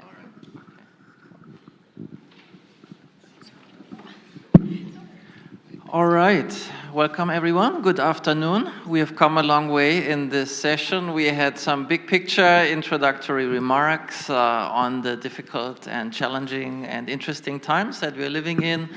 Important role of science. We covered a lot about the private sector, and now we are transitioning into impact investment as a promising avenue for food system transformation. So for that, we have a really exciting panel, and I would like the panelists to please come forward, all of you, and take a seat. And while you do that, I will introduce you. Dennis, please also come. And then Royal and Sylvain. Yeah, here we go. All right, so what we try to do here is, I'll have a question for each of them, but then we want to engage with you. So get ready for your questions so that we'll be having a very interactive session. So ladies first. Dennis, pleasure to have you here. Dennis is the CEO and Managing Director of Agri3 Fund. She will tell us a little bit more about the fund. But her mission is really to build bridges between financial institutions, governments, and businesses to transform the future of agriculture. So my first question, Dennis, to you is, financial institutions and banks have to play a key role in this, yet they are not always very engaged. Why not? And what is Agri3Food doing to get them more engaged? That's a very big question. It can take several minutes to respond to, but I'll keep it brief. Very nice to meet you all. I'm Deniz Sarut, head of Agri3 Fund. We're a blended finance vehicle focused entirely on agri-food systems transition in emerging markets. We're 5 years old, based in the Netherlands. Our anchor investor is the Dutch government. And we're supported by the European Commission, the Swiss community, the Global Environment Facility, and some commercial investors. Now, the idea behind Agri3, and IDH is a delivery partner who's supporting us on the technical assistance. The idea around Agri3 was initiated 5 years ago, where it was very much focused on what we already heard today. Climate finance is not going into where it should go in the agri-food value chains, although it could be a critical part of the solution. How can we change that? Agri3 is an interesting project because when we talk about blended finance, which was obviously a term coined by the SDGs, launch of the SDGs, Agri3 wanted to experiment around blended finance in two ways. So our fund capital structure is a blended finance structure. Very, very, very typical version of it. We have government money in our riskiest tranches of the capital stack that is really there to absorb losses, to encourage the private sector to do more. And then on our capital stack, on the top of our capital stack, we have institutional money. So when we look at blending, it's also important to understand that the capital markets is a value chain as well. So you have asset owners, you have asset managers, then you have banks and corporates, and everybody participates in this capital markets, global capital markets. So what we're trying to do in our fund is to make sure that we are attractive to the institutional capital who's concerned about the transition of agri-food systems, mainly for macro reasons, right? And then on the asset side, on the project side, we're blending banks and other asset managers who are trying to set up strategies and deploy capital into solutions. So in a sense, it's I always see it as the two sides of the same coin. In the one end, we're trying to bring a mechanism to the market that sort of helps them to green finance. So when they allocate capital, they can already think about the climate risks, the biodiversity risks, and the solutions. And on the other hand, we're creating products, which is our guarantee, where we are helping banks to finance the green projects. And that they too obviously support each other. Now, what are the people concerned mainly about, and what's driving the agenda behind this? I mean, fast forward 5 years, today there's still the gap. The money is not flowing fast enough. But what is clearly changing is that the interest is there and the projects are there. Often when we speak in the emerging market context, we always say, look, the projects are great. The projects will stand on their own feet. They just happen to be in difficult markets. So you need to get your head around different kinds of risks to put your money behind it. And then what's systemically, I think, driving a lot of enthusiasm around these topics is mainly in the banking world, with the Task Force for Climate-Related Financial Disclosures, now TNFD, Task Force for Nature-Related Disclosures, Financial Disclosures.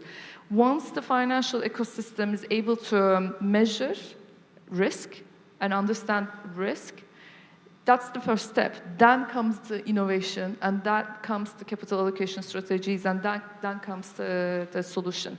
So we're seeing already that happening in climate, and I strongly believe what TCFD and climate risk triggered in renewables investment, TNFD will hopefully end up being the same for food and ag investments in the future. We just need to understand it a little bit better. Okay, wonderful. Yeah, this was a great first round. Very good. Now let's move on to Roel Messi. He is the CEO of IDH Investment Management and also the Chief Executive Officer of IDH Investment Management. So again, blended finance is the overall topic here, and sort of similar question to you. What are the challenges for an impact investor to invest in food and agriculture these days, and in particular when it comes to funding smallholder farmers and reaching them? Well, let me start there and talk out of experience of the last 5 years. Well, my name is Roel Messi. I'm the CEO of IDH Investment Management. Thanks. We manage a fund called the FarmFit Fund. We started that in 2019 with a vision that smallholder farmers should be an asset class. Obviously, that sounds like a dreamer. We're very far from that. But however, our vision was, let's de-risk other actors into this sector by applying different type of instruments and demonstrate which smallholder farmer-based business models work and which not. And the promise was to deliver a slight positive return to our investors. Our investors are also, for us, we have the same anchor investor, which is the Dutch Ministry of Foreign Affairs. However, our senior investors are a little bit different than Agri3. We have two large food companies. One coffee company is called JDE Peet's. It's the largest roaster in the world. We have Mondelez, well known from the Oreo cookies, and we have two financial institutions, being FMO, the Dutch Development Bank, as well as Rabobank. Let's say the challenge was to bring the agendas of all these very different players together with one common goal. The instruments we have, we invest with, basically the idea is we take more risk so they have less risk. So that means that we invest with subordinated loans, mezzanine financing, guarantees to some extent, and also equity. Our assumptions, we had two assumptions which were quite based on experiences in the past. One was that value chain actors, like for instance, coffee traders or maybe input providers, could play a very significant role, and because they connect, of course, the brands to what's happening on farm. We had one pilot transaction with Neumann Coffee prior to launching the fund. It was very successful. And we thought, okay, now we're going to replicate that. Everybody will be super excited about it, and that was also true. The same thing about local banks. We cannot solve this without banks getting involved and bringing the capital to the field that is so needed. Those two assumptions proved to be completely wrong. One, let's say on the trader side, the value chain actors, yes, they are interested, but it's extremely complex for a value chain actor to implement a farmer financing scheme. Of course, also risk plays a role, but operational part is predominant there. Then looking at the financial sector, obviously we could engage with players like FMO and Rabo at this part of the world. But locally, it's a different story. And I think Godefroy already alluded to that, is that what we have seen, I would say there are two things that are big hurdles. One, of course, is the alternative investment opportunities. Why do something extremely difficult, operationally complex, with more risk, when you can invest in government bonds, or maybe you can invest in larger corporates? So we brought to the market, to give you an example, we could bring 30% cash collateral. But then often was, yeah, but still we have to apply our full collateral policy, which would basically disregard your 30%.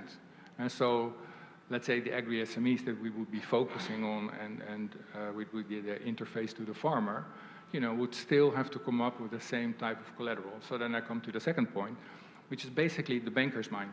I haven't been a banker myself. It's not being maybe too insulting, but it's really difficult to get away from that.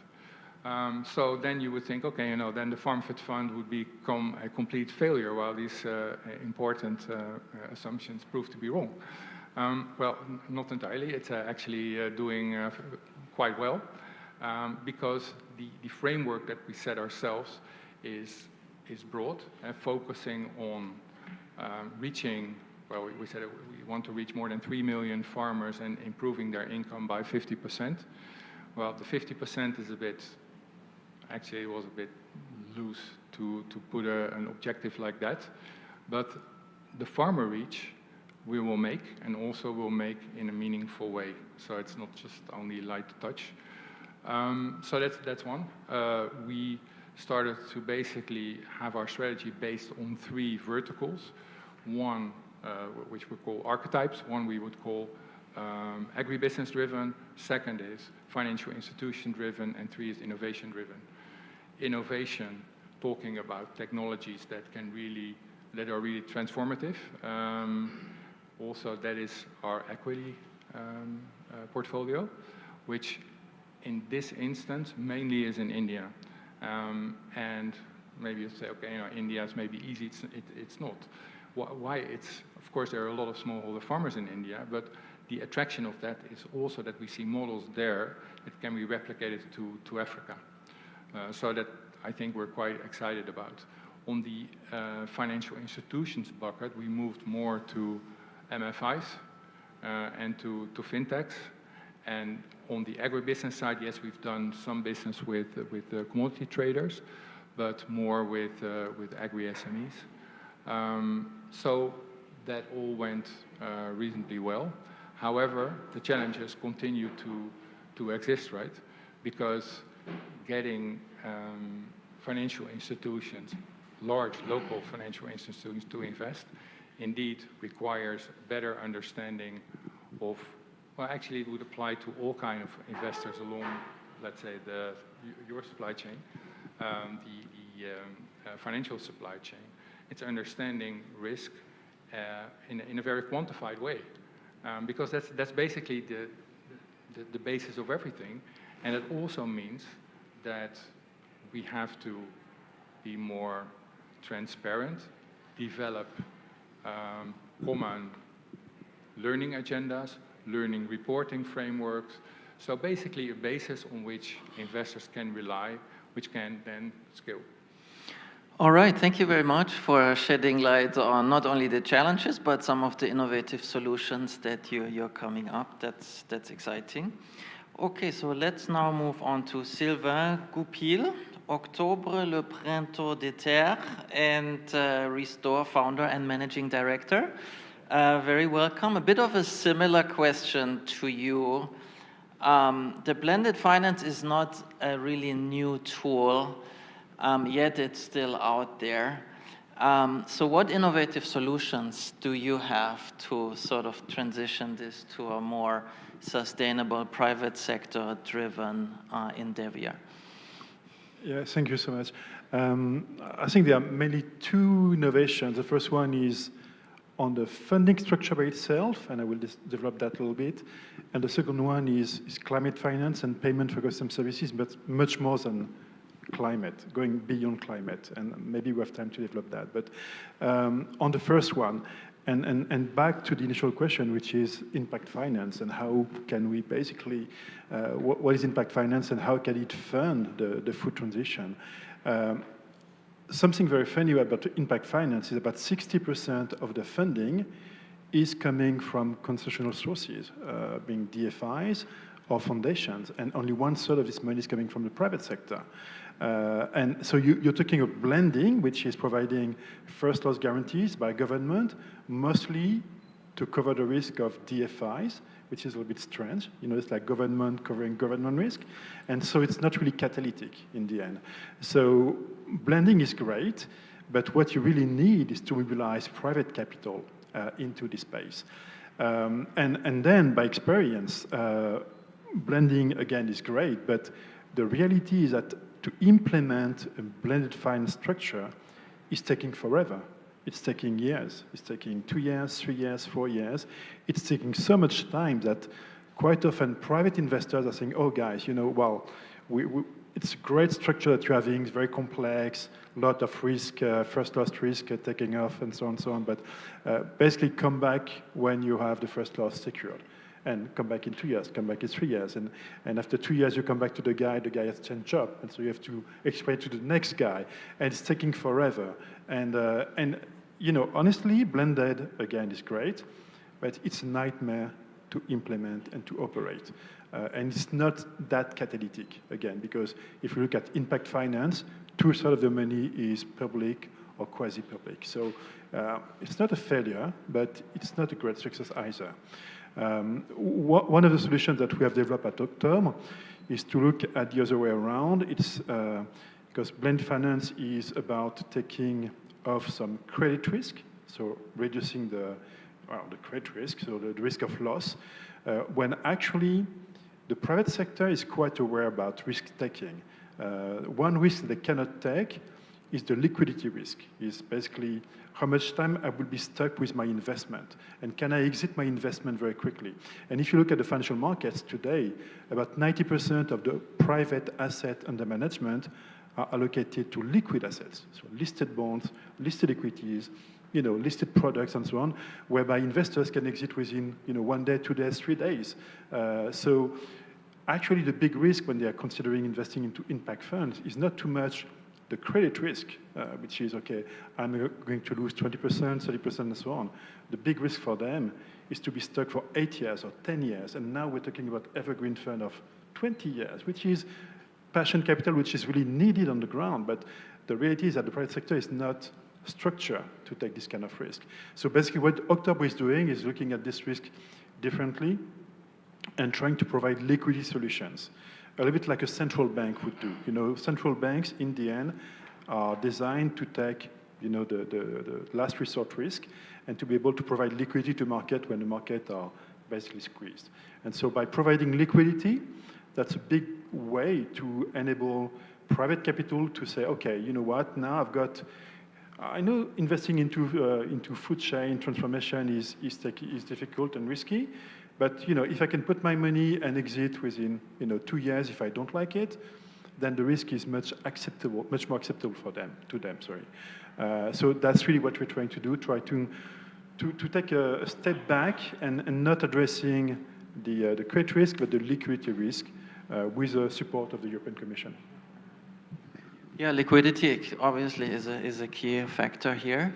So thanks for this first round. I wanted to make this a bit more interactive. You can also maybe ask the presenters from before, more the public sector sort of perspective. Our panelists here, do you guys have any questions at this point? Yo, please go ahead. Yeah. Thanks very much, and congratulations to all the presenters. I thought it was very clear and a wide variety of issues. Roel, yes, I have a very specific question for you. You mentioned that your first assumption was that you would work through value chain actors like traders, and then you said that was wrong, but your strategy now, one of the pillars is working through agribusiness, including agri-SMEs. Isn't that the same group? No, it's not. Maybe it's just a definition question. It's international commodity traders, like the Ecoms and the Olams of this world, as opposed to local agribusinesses, which can be traders as well. We financed a large grain trading business in Zambia, for instance. Quite a nice scale financing a transition from large-scale sourcing from large-scale farms to smallholder farmers. So these are the type of things that we started targeting. And yes, we did a few with, we did one transaction with Ecom, but it is just too difficult for them to, and they would like to leave the financing part, the farmer financing part, to others. So like fintechs or MFIs. So the large one didn't work, but the small ones work? Yeah, on a local level it does work. And one thing that is important to understand is that these organizations are very decentral. So basically, all the country managers, and they have a lot, they all are responsible for their own P&L. And meaning that when the CEO of the company asks, we're going to do this farmer financing, then the local country director thinks, yeah, that's very nice, but I can maybe deploy 1 million in my country. I will never make that profitable. And it creates a lot of headache for me. And sometimes, when there's a large scale, like a large country with lots of farmers, we've also seen, for instance, what IDH is, and IDH, I mean more the NGO, worked on climate resilience with coffee farmers in Vietnam, and then the financing became part of that. So there was also TA involved, so then you can make it work. But on an international basis, setting up a facility that you will finance farmers in 10 or 15 countries, it is challenging. All right. And sort of Yeah, add please to go that, ahead. the same logic, and therefore the problem applies to global food brands. Because some of them, in many of these value chains, it's super fragmented, nobody has vertical integration, traceability is an issue, and often the local CFOs or local operations call the shots rather than a globally driven strategy. And a lot of the activities sit in people's cost budgets as operational expense rather than investing into future resilience, investing into sustainability. So if we could change that by simply introducing an accounting standard, that would already be a long impact. And I think just as a similar experience, like we have the capital, we have the strategy, we know where we want the money to go to. It's actually how you get there is still what we are all trying to figure out. And Agri3 went through a similar experience over the past 5 years where we said, okay, we're very much focused on land use and land use change and preventing deforestation. So what is the logical place to start? We're gonna only go and work directly with primary producers. And then that works in Brazil because you have very large landowners, right? But when you start going into Africa, you realize two things. One, it's very difficult to reach primary producers, let alone, the infrastructure is not there, finance is not there. But also, they're not the problem. Like, if you want to solve deforestation in Africa, you actually need to solve the food loss rather than intensifying production. So you find like different causes and solutions, and then you iterate as you go. All right, let's take, would you like to add, or shall we move to the next round? Let's take 2 or 3 more questions. Next one is here. Please introduce yourself. Reyes Tirado from Climate Bonds Initiative. Thank you, very interesting panel. So, in Climate Bonds, we develop standards for bonds, but also for other label debt. And we have been developing criteria for agri-food systems.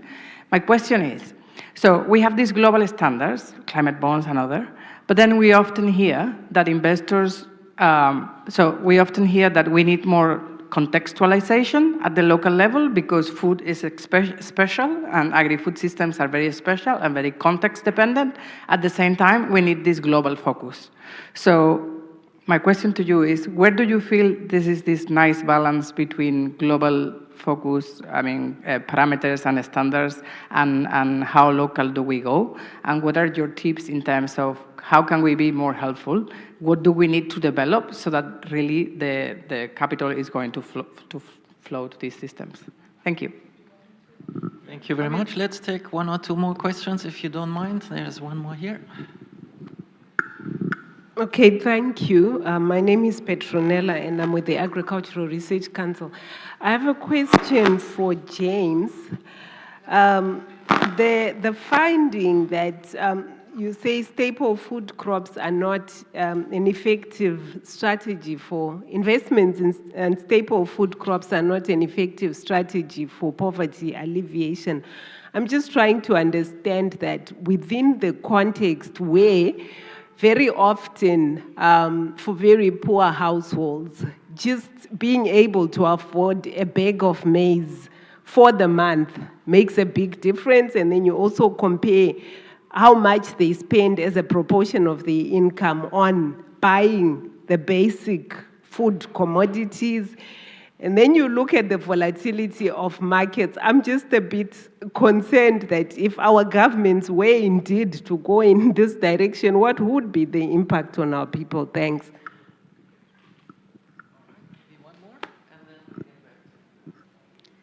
Good afternoon, and thank you so much for the presentations and the inputs from the various stakeholders. I'm Nompumele Loboko from South Africa. I just wanted to check, this is something that has really been bothering me, but having an interest, especially in the area of intellectual property.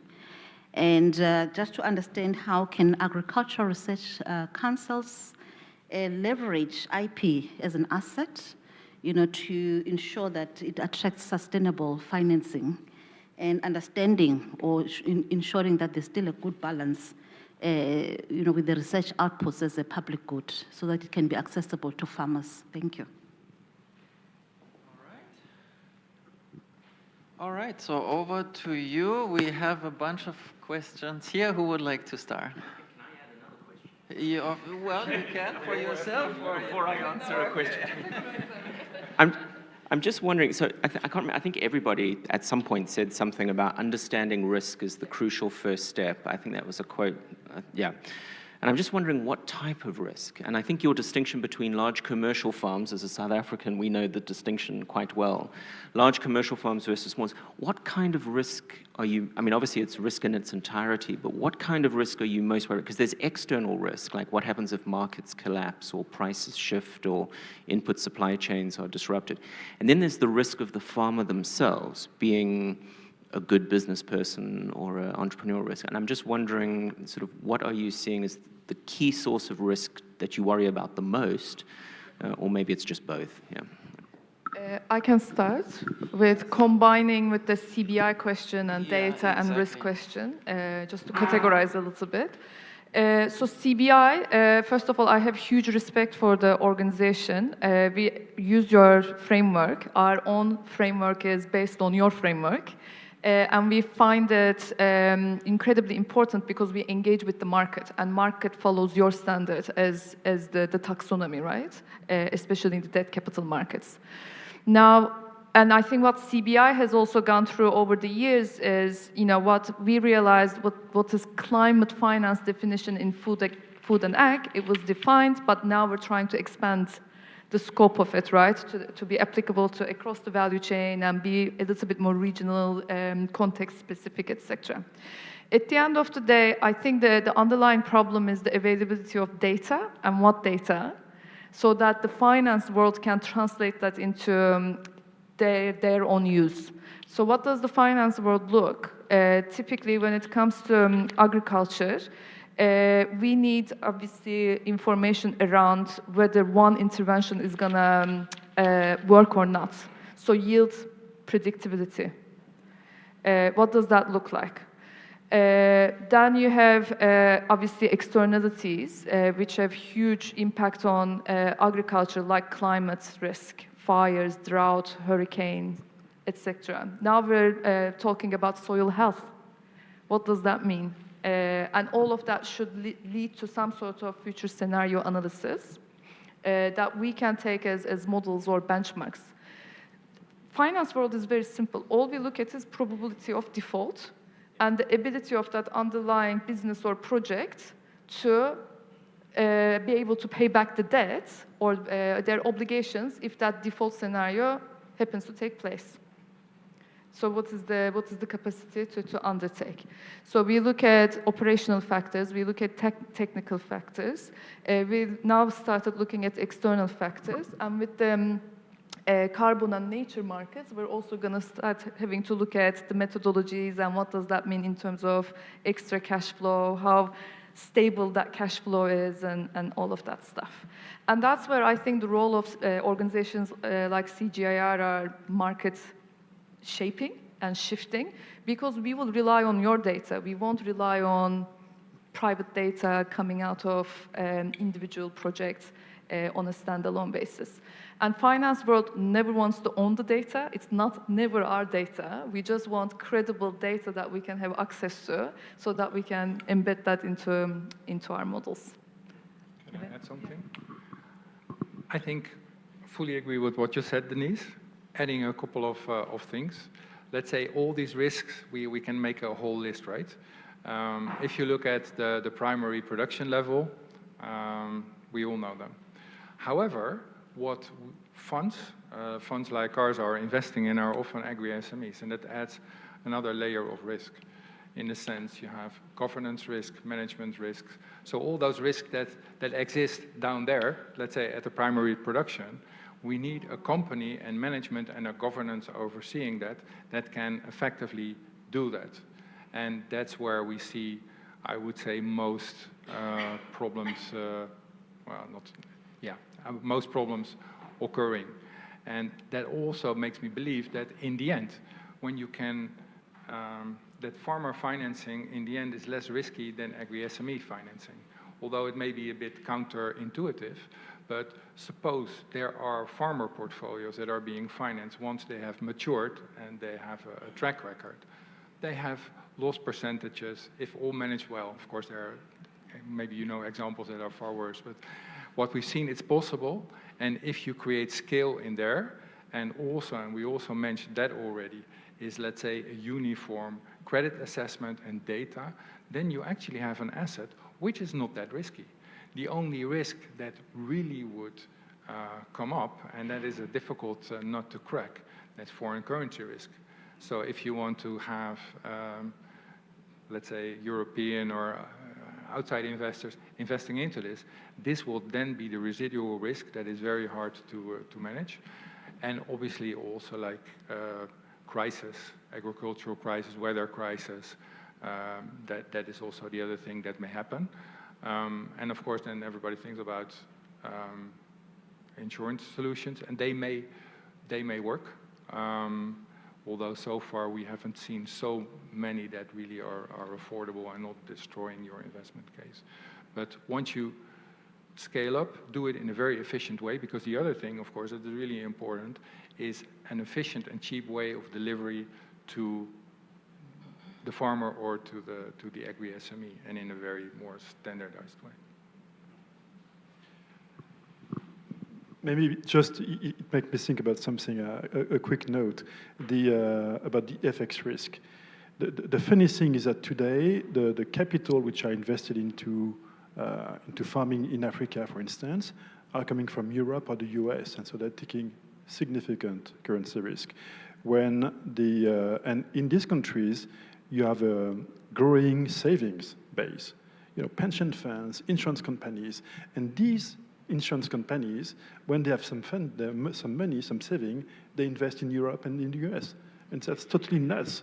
And so they're taking FX risk on the way out and on the way in. It's totally stupid. So what you would need to do is to, educate or motivate or mobilize local saving, because that's a very potential and powerful tool to finance food transformation locally.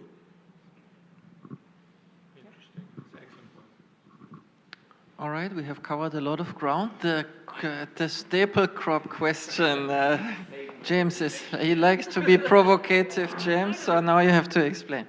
No, okay. So firstly, it's not to say that staple food crops are not important for poor households. We're really talking, many value chains can be many products can be very important for poor households. Many investments can generate positive returns. What we're looking at in this analysis is the relative rate of return across different investments. So staple food crops are definitely pro-poor. What we're finding though, 20 years ago, there was no question that investing in staple food crops like maize and what have you in Southern Africa, by far the most effective at reducing poverty. But that was back when a lot of farmers were subsistence farmers. So you had a direct line between what farmers were producing and what they were consuming. But things have changed now, right? Markets are more developed, farmers are more engaged, and so you can reduce poverty now by growing crops, cash crops, that are not even food crops, and you can reduce poverty by growing those crops. So firstly, my answer is, we're not saying that it's not pro-poor, we're just saying that there are more pro-poor options out there. Some of these higher value crops are actually turning out to generate more income for smallholder farmers and bring poverty down more effectively in some of the analysis that we're doing. And then the second thing is, and I think I mentioned this, the fact that maize and cereals and some of these other crops are crucial for reducing hunger, and I think you were describing some of the poorest of the poor.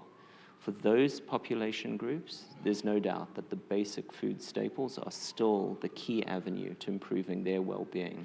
It's just maybe not enough to get people above the poverty line as a more sustainable livelihood strategy. Anyway, sorry, so that's a very long answer, but yeah, I should have qualified it. Yeah. All right, Godfrey, you would like to add? Yes, just a small point related to the questions from Reyes on the the trade-off between, in a sense, standardization and context-specific. And I don't think there is really a trade-off in a certain sense, because there are aspects of the process that needs to be standardized from my point of view. And I gave an example from the reporting platform we are doing for FASA, right? There we developed a sort of qualification criteria and green list of potential business models that qualifies, under different impact themes, right? And that, I think, can be quite standardized.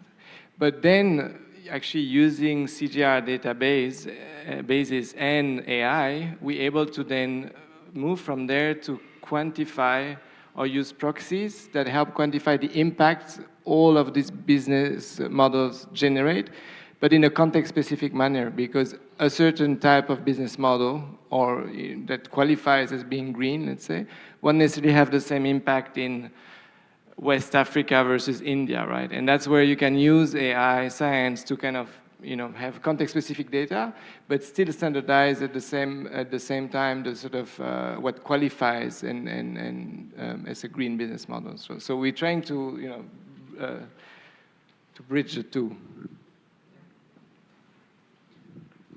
All right, so have these guys done a good job in answering your questions? You are all happy? That is very good. So bravo, good job. Do we have any, before I let you go, any other questions? We have a few more minutes. If not, I would like to give you a minute or so, sort of as your punchline statement, before I think Debbie will invite us all for a drink. We have to do a bit more work here. I'm sorry. Are you ready? 1 minute each? 1 minute? Or 1.5? 1.5. Okay. Now, I just want to answer your point on climate finance, which is a failure in the sense that you have 4% of climate finance allocated to agriculture, which is about 20% of emissions. The failure is not a market failure, it's a policy failure. It's when the global framework for carbon or climate have been designed, they excluded forestry and they excluded agriculture because it was non-permanent. And therefore, this policy failure went into a market failure and basically making agriculture an orphan for climate. What is now changing is the biodiversity angle with the GBF, which was signed in Montreal 2 years ago. And you can see that a bunch of policies are being implemented that are specifically dedicated to, I would say, forestry and ag, nature credits. And the European Commission is basically going to design a scheme in Europe just exactly to address this point. So in that case, that will be 90% of the money going to ag. And that's a very powerful leverage to transform the food chains. I'll add up to that. I think we often speak on the same panel, the three of us. It's reality. But the audience often is finance world and representatives from corporates.